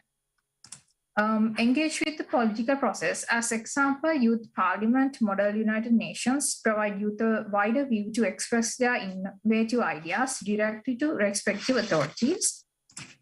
And the social media act vital role in the 21st century when delivering ideas, messages to the community. Youth can use social media platforms to promote peace and solidarity. Social media offers new perspectives in understanding conflicts, contexts, and expand peaceful voice and shape the public political narrative.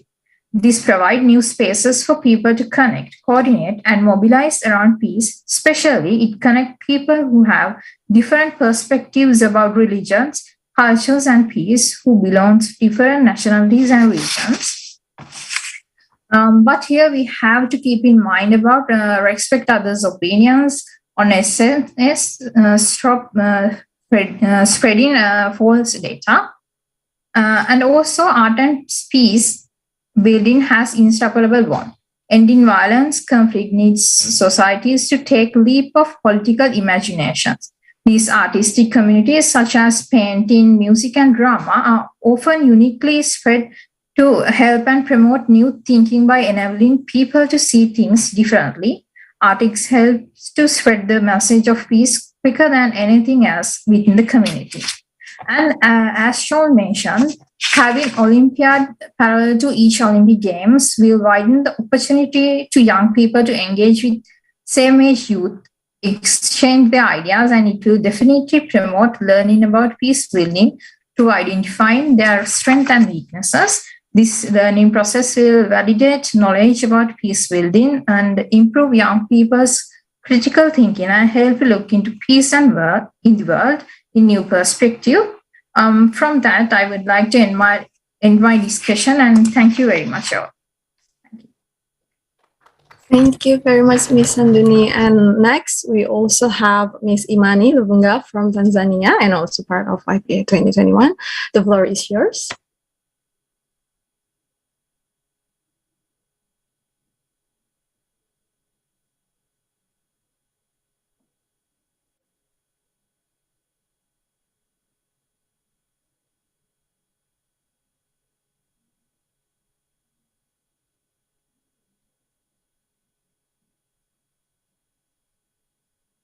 Hello everyone.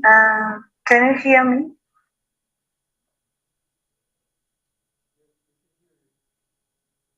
Can you hear me? Yes, Miss Imani. Okay, thank you so much. I'm Imani Henrik from Tanzania, a journalist by profession, just graduated last year, and currently I'm working with Kings FM as programs director and Youth Peace Ambassador for 2021. Actually, it has been a great experience being Youth Peace Ambassador. It has been an opportunity to learn, network, and gain new experience from my fellow ambassadors from across the world. It has opened a lot of opportunity in my country, as I've been invited in national and local media to share my experience and to share my insights about youth roles in promoting peace. And also, I've been invited in the Parliament of Tanzania to witness the process in the Parliament and also to share my experience in YPC. But still, youth have several roles to play in maintaining peace and with connection to SDGs and OCA report, and the following can be done. I think a lot has been shared by the previous speakers, and as I am journalist, I think we all know the power of media. Just to add, we can, as we youth, we can also use media as powerful tool to promote peace. This include local media, national media, international media, and social media as well. We can use social media platform by doing a social media campaign to address peace and security issues, but also having discussion and debates about peace maintenance in our respective countries, continents, and global at large. But also we can initiate analog and digital campaigns about peace. And the last thing, as peace or as youth also, we have kids at home, so we can just play a parental role by teach our kids about the importance of peace, as we know all that peace should begin at home. So parents should teach kids the importance of peace and showing love and care for others. This will generate the spirit for them to promote peace and to see the value of peace and love to each other. Thank you. Thank you so much, Ms. Imani, for sharing your perspective as a journalist and also share some of your initiatives for the role of the youth. And also we have next Ms. Chelsea Joserezo from Philippines. 3 minutes for your floor. The floor is yours. Hello, good afternoon, everyone. Thank you to everyone who organized this event, and thank you also to my fellow young people who share the same passion as I am in advancing peace in the Korean Peninsula and beyond. So I will share my screen first. Can you guys now see it? Yes, it is. Okay. So almost half the global population is under 30 years of age, but the average people in the government or parliament is 53 years old. What does it tell us? It tells us that young people are never at the center of political decision making. Anchoring on the social and political context of the current times, the new normal has exposed the cracks of the global balance. It has also exposed the worst of humanity by highlighting inequality and political turmoil. Personally, I suggest that there should be more spaces for youth to engage in the political process. Just like the creation of the PyeongChang Youth Peace Ambassador, there should be more international organizations for young people to voice out their opinions and the theories that they think can change the world. So why is it important? So that more young people around the world can be energized and mobilized to do their parts in advancing peace-building initiatives and projects and in promoting civic participation. Young people in reality are the most disadvantaged and the most affected sector during political turmoil. That is why it is only crucial that we participate in advancing peace and human rights, not only in our home countries, but at global scale as well. Young people, therefore, should become the co-creators of the future that we envision to become, a future of peace, equality, and development. To end my point, there is a Filipino saying that goes, kapag namulat ka sa katotohanan, kasalanan na ang pumikit. Which is translated to, when your eyes finally saw the truth, it is a sin to close your eyes and turn a blind eye on it. Ensuring that injustice should remain only as a distant memory should be an aim shared across the world.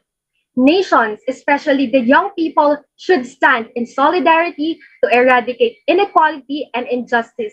Thank you. Maraming salamat po.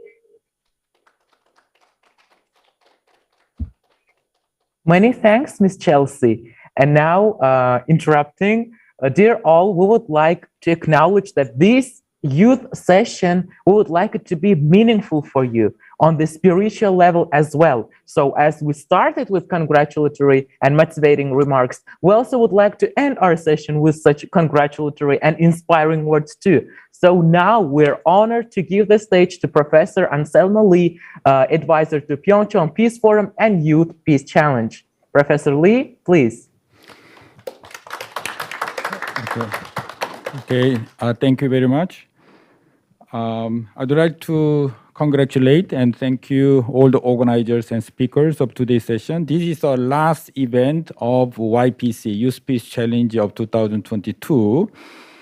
Because tomorrow there will be a closing ceremony. There is the award giving formally. I'd like to just remind you of what is ahead. We discussed a lot of ideas. I want to, from yesterday and the today discussion, there are some milestones coming 3 years. So I just want to remind you as a common reflection and action point. Before that, I think you remember what UN Secretary General said is a congratulatory message, right? He said about PyeongChang peace spirit. Let's prevail the PyeongChang peace spirit, the Korean Peninsula and beyond. So I think whether you are PyeongChang Youth Ambassador, peacemakers, our common mission is to carry out all kinds of activities to spread out the spirit of the PyeongChang in your own country and also internationally. In that sense, next year, finally, we can meet next year, right? So Corona is going to be over soon. So finally, we have all the PyeongChang Youth Ambassador 2001, 2002 together to discuss something more concrete. That's the first one. So here, next year, February. And before that, September, we have also another event, PyeongChang Peace Week. Because as you know, 25th of September is the day of adoption SDG agenda. And then 21st is a UN Peace Day. So from 21 to 25, this 5-day week declare as a PyeongChang Peace Week. But you can declare your country. It can be Dar es Salaam Peace Week. It can be your localities, right? So let's spread out this idea of linking peace and SDG in the name of Peace Week. This is one suggestion. And that time, there will be also the Youth Peace Challenge Korea version, for Korean participants and also possibly those who are living and studying in Korea, Okay.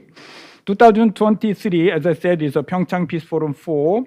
And also July is a 70th anniversary of armistice, ceasefire of Korean War, So this is going to be another big event.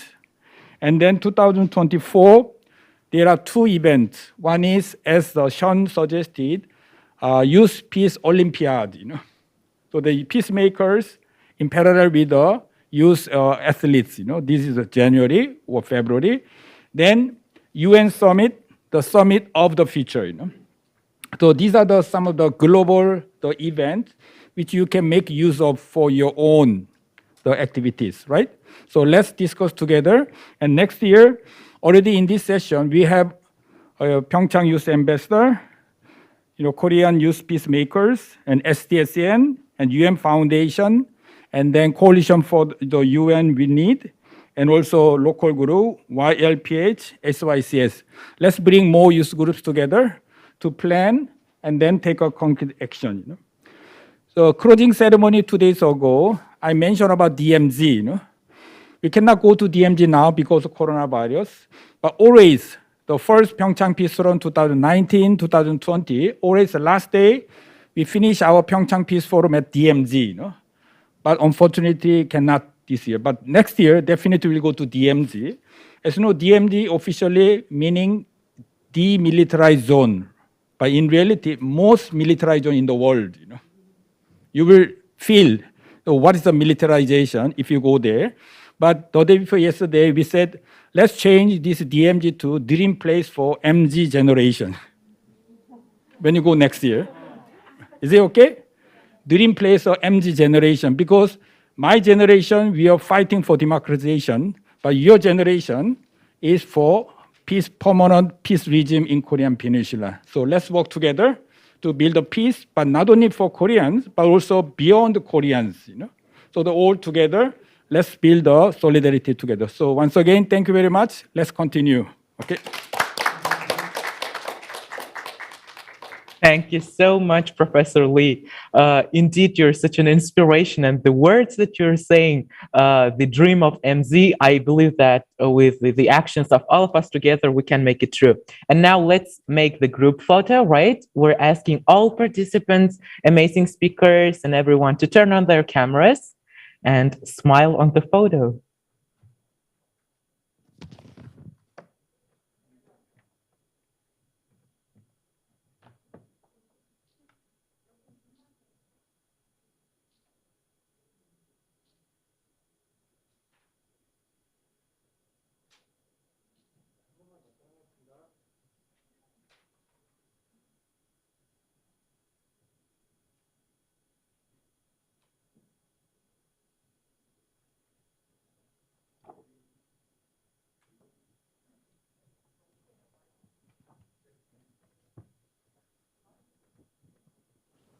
Okay, thank you for your participation, and I hope we can go further from now on, and hope to meet you on September and next February. Thank you very much, and have a peaceful day.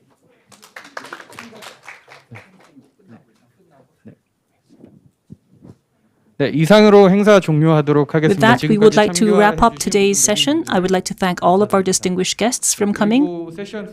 After the session is over, we will be having a photo shoot with those on site. So those on site, please bear with us. Thank you. We're gonna take a group photo. So please.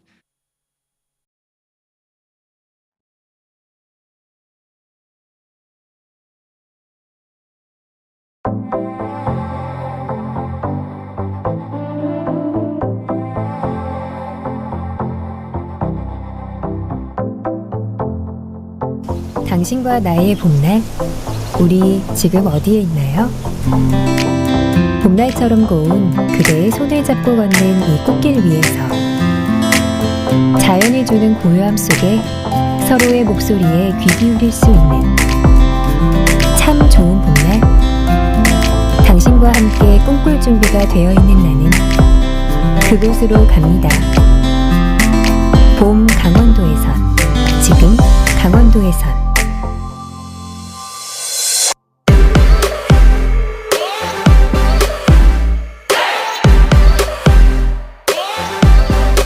청춘, 그 뜨거운 이름. 우리 지금 어디에 있나요? 파도 소리와 함께 시작되는 우리들의 진짜 여름. 뜨거운 태양 아래 강원도에선 모든 것이 반짝이는 별이 되고, 시원한 바람의 노래를 들으면 어느샌가 여름처럼 웃고 있는 나. 여름은 젊음이 가장 특별할 수 있는 계절이니까. 여름 강원도에선, 지금 강원도에선. 와우. 와. 일상에 지쳐있는 당신, 지금 어디에 있나요? 완연한 가을이 펼쳐져 있는 언덕과 두 눈 가득 노란빛으로 물들이는 은행나무 숲, 발갛게 물든 단풍잎처럼 상기된 연인의 미소가 있는 가을 강원도에선, 지금 강원도에선.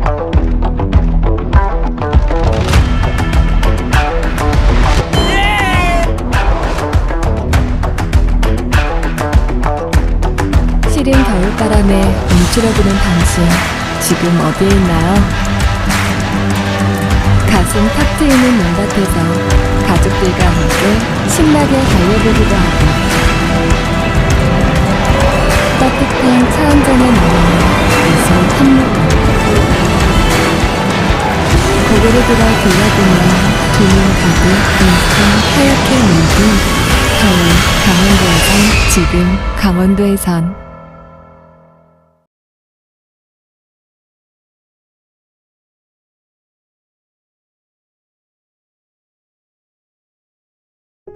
살아온 시간도 걷는 속도도 달랐던 엄마와 나.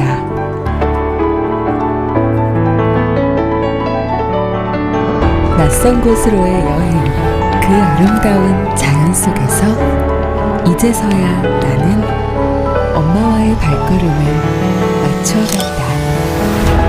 평화지역 DH.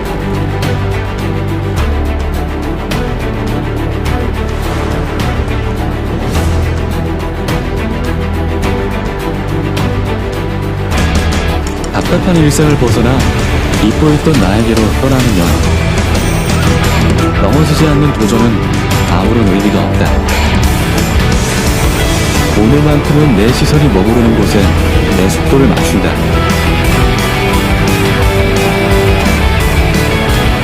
잊고 있던 나를 발견하면 다시 만나는 새로운 세상. 자연과 공존하는 즐거움. 평화지역 비행지.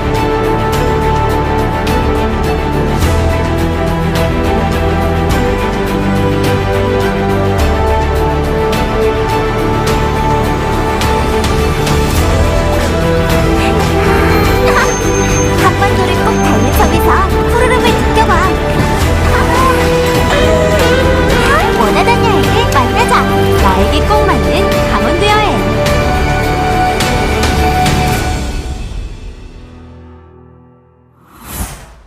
Located in the northeast of South Korea, Gangwon-do is bounded by the ocean and this charming, filled with beauty. 원하던 여행을 만나자. 나에게 꼭 맞는 강원도 여행. Today, we chose 3 cities to visit in Gangwon-do and can't wait to introduce them to you. Gyeongpo Beach. Gangneung is the largest coastal city.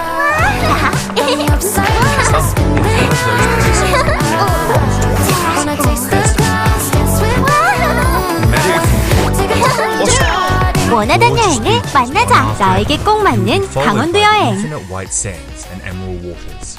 Here, the stress and anxiety of everyday life leaves room for dreams and happiness, which makes everything possible.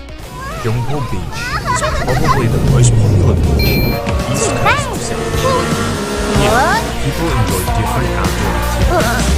너무 Spend 즐거워. hours 원하던 sunbathing. 여행을 만나자. It 나에게 is 꼭 an 맞는 especially 강원도 appealing 여행. vacation spot, as the beach is situated between the ocean and Gyeongpo Lake. If you feel like stretching your legs, you can rent a bike and enjoy the lovely bike path that surrounds the lake.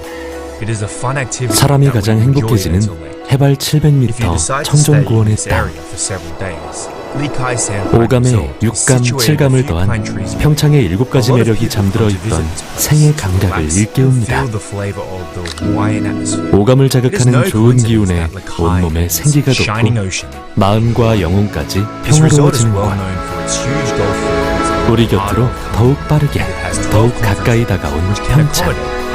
지금 우리는 평창으로 달려가고 있습니다. Saigonji Beach is the most romantic beach in the coastal area. I know we said that you can't take it easy in Gangwon-do, but this is 바라보는 것만으로도 안구가 정화되는 Don't be lazy. 평창의 Get ready for 신비로운 your day by 풍경들. bringing some delicious snacks and renting some of the 천년숲이 빚어내는 loveliest picnic 은빛 sets in the 겨울왕국은 nearby shops. 속세를 벗어난 You'll 듯 feel like the happiest 경이로운 couple on the planet, 신세계로 우리를 with a memory 안내합니다. that neither of you are ready to forget. 이곳에서 누군가는 드라마 속 도깨비를 만나고 누군가는 After enjoying the 과거와 coastal 현재, area, it's 미래를 time to 보는 해안을 experience 얻습니다. ancient Korea by visiting 태양 아래 Songdo 싱그러움을 House. 자랑하던 메밀꽃은 It is a very 은은한 well preserved 달빛 아래 traditional 더욱 Hanover 처연한 house of 흰빛을 noble 내뿜습니다. family constructed 300 years ago. It is hard to believe 오래도록 that the 머물수록 descendants still 자세히 live in this house 바라볼수록 to this day. 눈이 즐거운 Surrounded by 평창. pine trees, it 계절마다 remains intact in 다채롭고 harmony with the 시간마다 beautiful natural 변화하며 언제나 새로운 풍경을 선사하는 평창에선 가는 곳마다 포토존이요 찍는 사진마다 인생샷으로 간직됩니다. One of the most popular attractions in Gyeongwon. There is no visit to Gyeongwon. 눈만이 아니라 코가 즐거워지는 평창의 향기 테라피도 즐겨보십시오. 하늘 아래 첫 동네. 따스한 햇살이 내리쬐는 청정구원은 저마다 독특한 향기를 내뿜는 꽃들로 가득한 천상의 화원이 됩니다. 알싸하고 상쾌하며 달콤한, 때로는 매혹적인 향기들.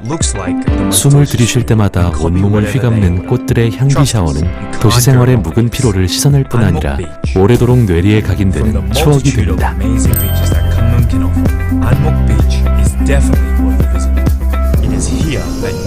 눈과 코가 즐거워졌다면 이제 귀를 열어 평창의 소리를 들어봅니다. 백두대간을 자유롭게 넘나드는 바람 소리. 그 바람이 만들어낸 눈 밟는 소리. 새끼 양들이 엄마 부르는 소리들. 자연의 소리를 따라가다 보면 월정사 8각 9층 석탑의 80개 풍경이 신기한 화음을 들려줍니다. 개울물을 따라 어디선가 들려오는 아라리 가락까지. 청정한 자연과 진솔한 삶을 담은 평창의 소리는 세상의 소음과 잡음에 무뎌진 감성을 다시 일깨워주는 힐링의 교향곡입니다. 생물의 건강과 생체 리듬에 가장 적합하다는 해발고도 700m. 평창에서 자라나는 행복한 먹거리들은 우리에게 더할 수 없이 즐거운 미각을 선사해줍니다. 드넓은 초원에 한가롭게 풀을 뜯는 명품 한우. 매서운 바람과 눈 속에서 얼었다 녹았다 맛이 드는 황태. 차고 맑은 물에서만 자라는 송어. 산 깊고 물 맑은 우레산이 키워낸 산채들. 톡 쏘는 자연의 맛을 선사하는 방아다리 약수까지. 백두대간이 잉태하고 한강의 발원이 되는 맑고 깨끗한 물이 키워낸 건강하고 행복한 평창의 미각은 인스턴트 음식에 길들여진 우리의 입맛과 마음을 달래주는 힐링푸드, 행복푸드가 됩니다.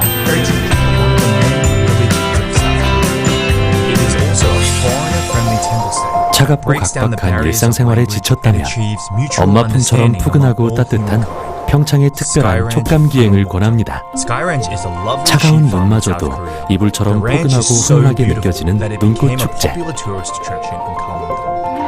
더위사냥 축제에서는 어린 시절 냇가에서 정신없이 뛰어놀던 동심을 떠올리게 합니다. 한겨울 강변에서 펼쳐지는 송어 축제에서는 얼음장 밑에서 꿈틀거리는 송어의 생명력을 느낄 수 있으며 오대산의 풍광과 유서 깊은 불교 문화를 향유하는 오대산 문화축제는 내 마음을 들여다보는 성숙의 시간을 선사합니다.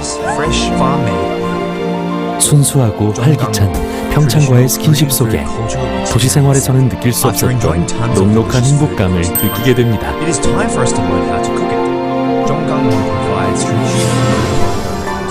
좀 더 색다른 체험과 도전을 즐기고 싶다면 평창만한 곳이 없습니다. 대한민국 스키 발상지인 평창은 2018 평창 동계올림픽을 거치면서 세계적 동계 스포츠의 메카로 거듭나고 있습니다. 운이 없는 계절에도 일상의 스트레스를 단번에 날려버린 평창의 힐링 판타지는 계속됩니다. 발 아래 펼쳐지는 세상을 구경하는 패러글라이딩을 비롯해 급류를 가르며 원시 자연으로 떠나는 래프팅과 카약, 배를 타고 석회암 동굴의 생태를 관찰하는 신비로운 동굴 탐험, 동강의 아름다운 물줄기를 하늘에서 바라보는 짚라인의 짜릿함도 느껴봅니다. 원시의 생태와 청정함을 그대로 간직하고 있는 숲과 강을 벗삼아 정다운 사람들과 특별한 밤을 지새봅니다. 별이 쏟아지는 은하수, 밤새 깜빡깜빡 곁을 지키는 달과 별은 우리에게 작은 위로를 전해주는 듯합니다.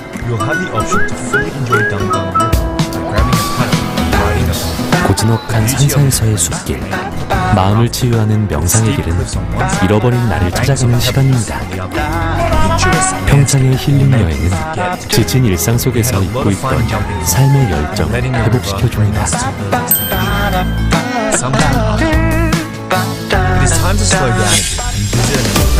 평화가 시작된 곳 평창.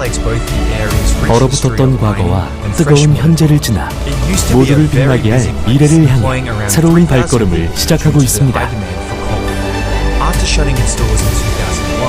오감과 육감을 넘어 마음을 읽고 서로를 연결해주는 아주 특별한 느낌이 있는 곳.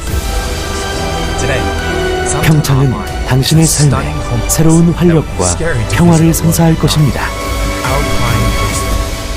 Taiwan Ski Resort is the biggest resort in Korea, with around 1,900 rooms and 43 conference rooms, which can host over 2,000 people. During summer, instead of ski slopes, this place is covered with thousands of flowers. It has plenty of activities to discover, like an open-air water park, so you don't have to go far. 어렵던 시절, 국제개발 협력을 통해 성장과 발전의 디딤돌을 마련한 대한민국. 지금 전 세계 곳곳에 코이카가 대한민국의 개발협력 경험을 공유하며 꿈과 희망을 전합니다. 코이카.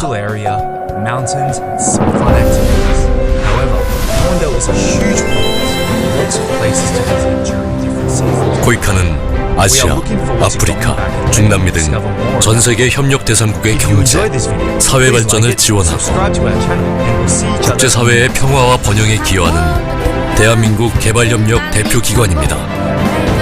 1991년 설립 이래 정부와 공공기관, NGO, 기업, 학계 등 다양한 협력기관들과의 파트너십을 통해 우리의 개발 경험을 함께 나누고 협력 대상국 환경을 고려한 맞춤형 ODA를 추진하며 대한민국 ODA의 플랫폼으로서 지속적으로 지원을 확대해가고 있습니다.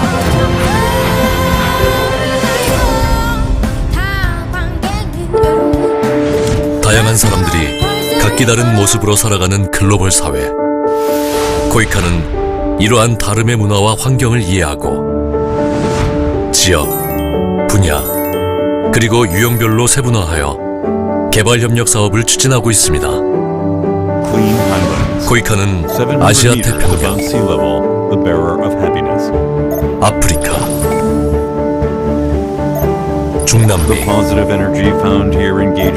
중동, 중앙아시아 등 세계 125개국에서 사업을 추진하고 있습니다. 분야별로는 5대 중점 분야와 함께 환경, 성평등, 인권과 같은 다양한 분야에서 사업을 펼치고 있습니다. 더 나은 미래를 꿈꾸게 하는 질 높은 교육, 건강한 삶을 지원하는 보건의료, 민주적 국가 경영 시스템 구축을 위한 공공행정, 경제발전의 기본이 되는 인프라 구축을 위한 기술환경 에너지, 농촌 주민의 소득을 높이고 삶의 질을 개선하는 농림수산, 그리고 전 세계가 안고 있는 글로벌 문제 해결을 위한 다양한 분야.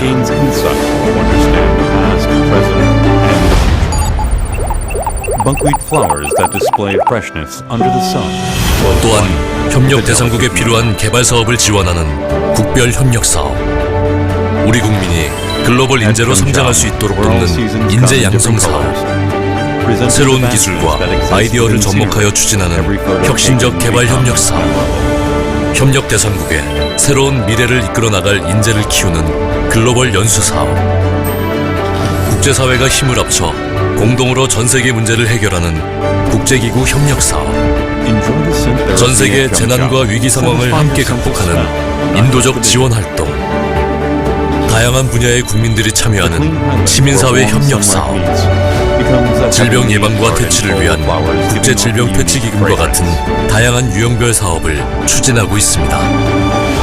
코이카는 이러한 국제개발 협력 사업을 통해 사람, 평화, 번영, 그리고 환경의 가치를 실현하며 지속가능한 개발 목표 달성에 기여하고 있습니다. 앞으로도 코이카는 다양한 개발 협력 파트너들과 소통하면서 지혜를 모으고 협력. After feasting your senses of sight and smell, open your ears now and listen to the sound of PyeongChang. Beautiful snow scene of the sound of the wind that freely travels in and out of Baekdu-daegan.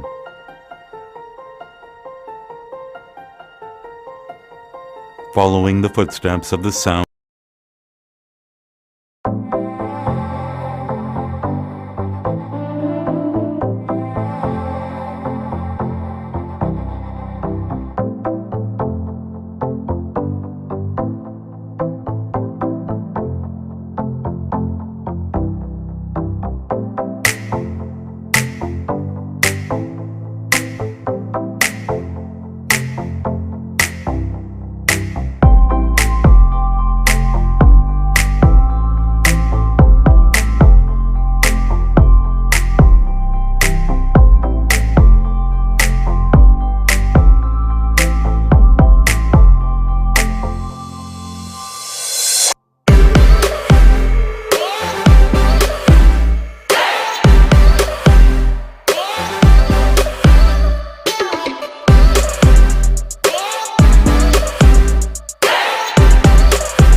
you.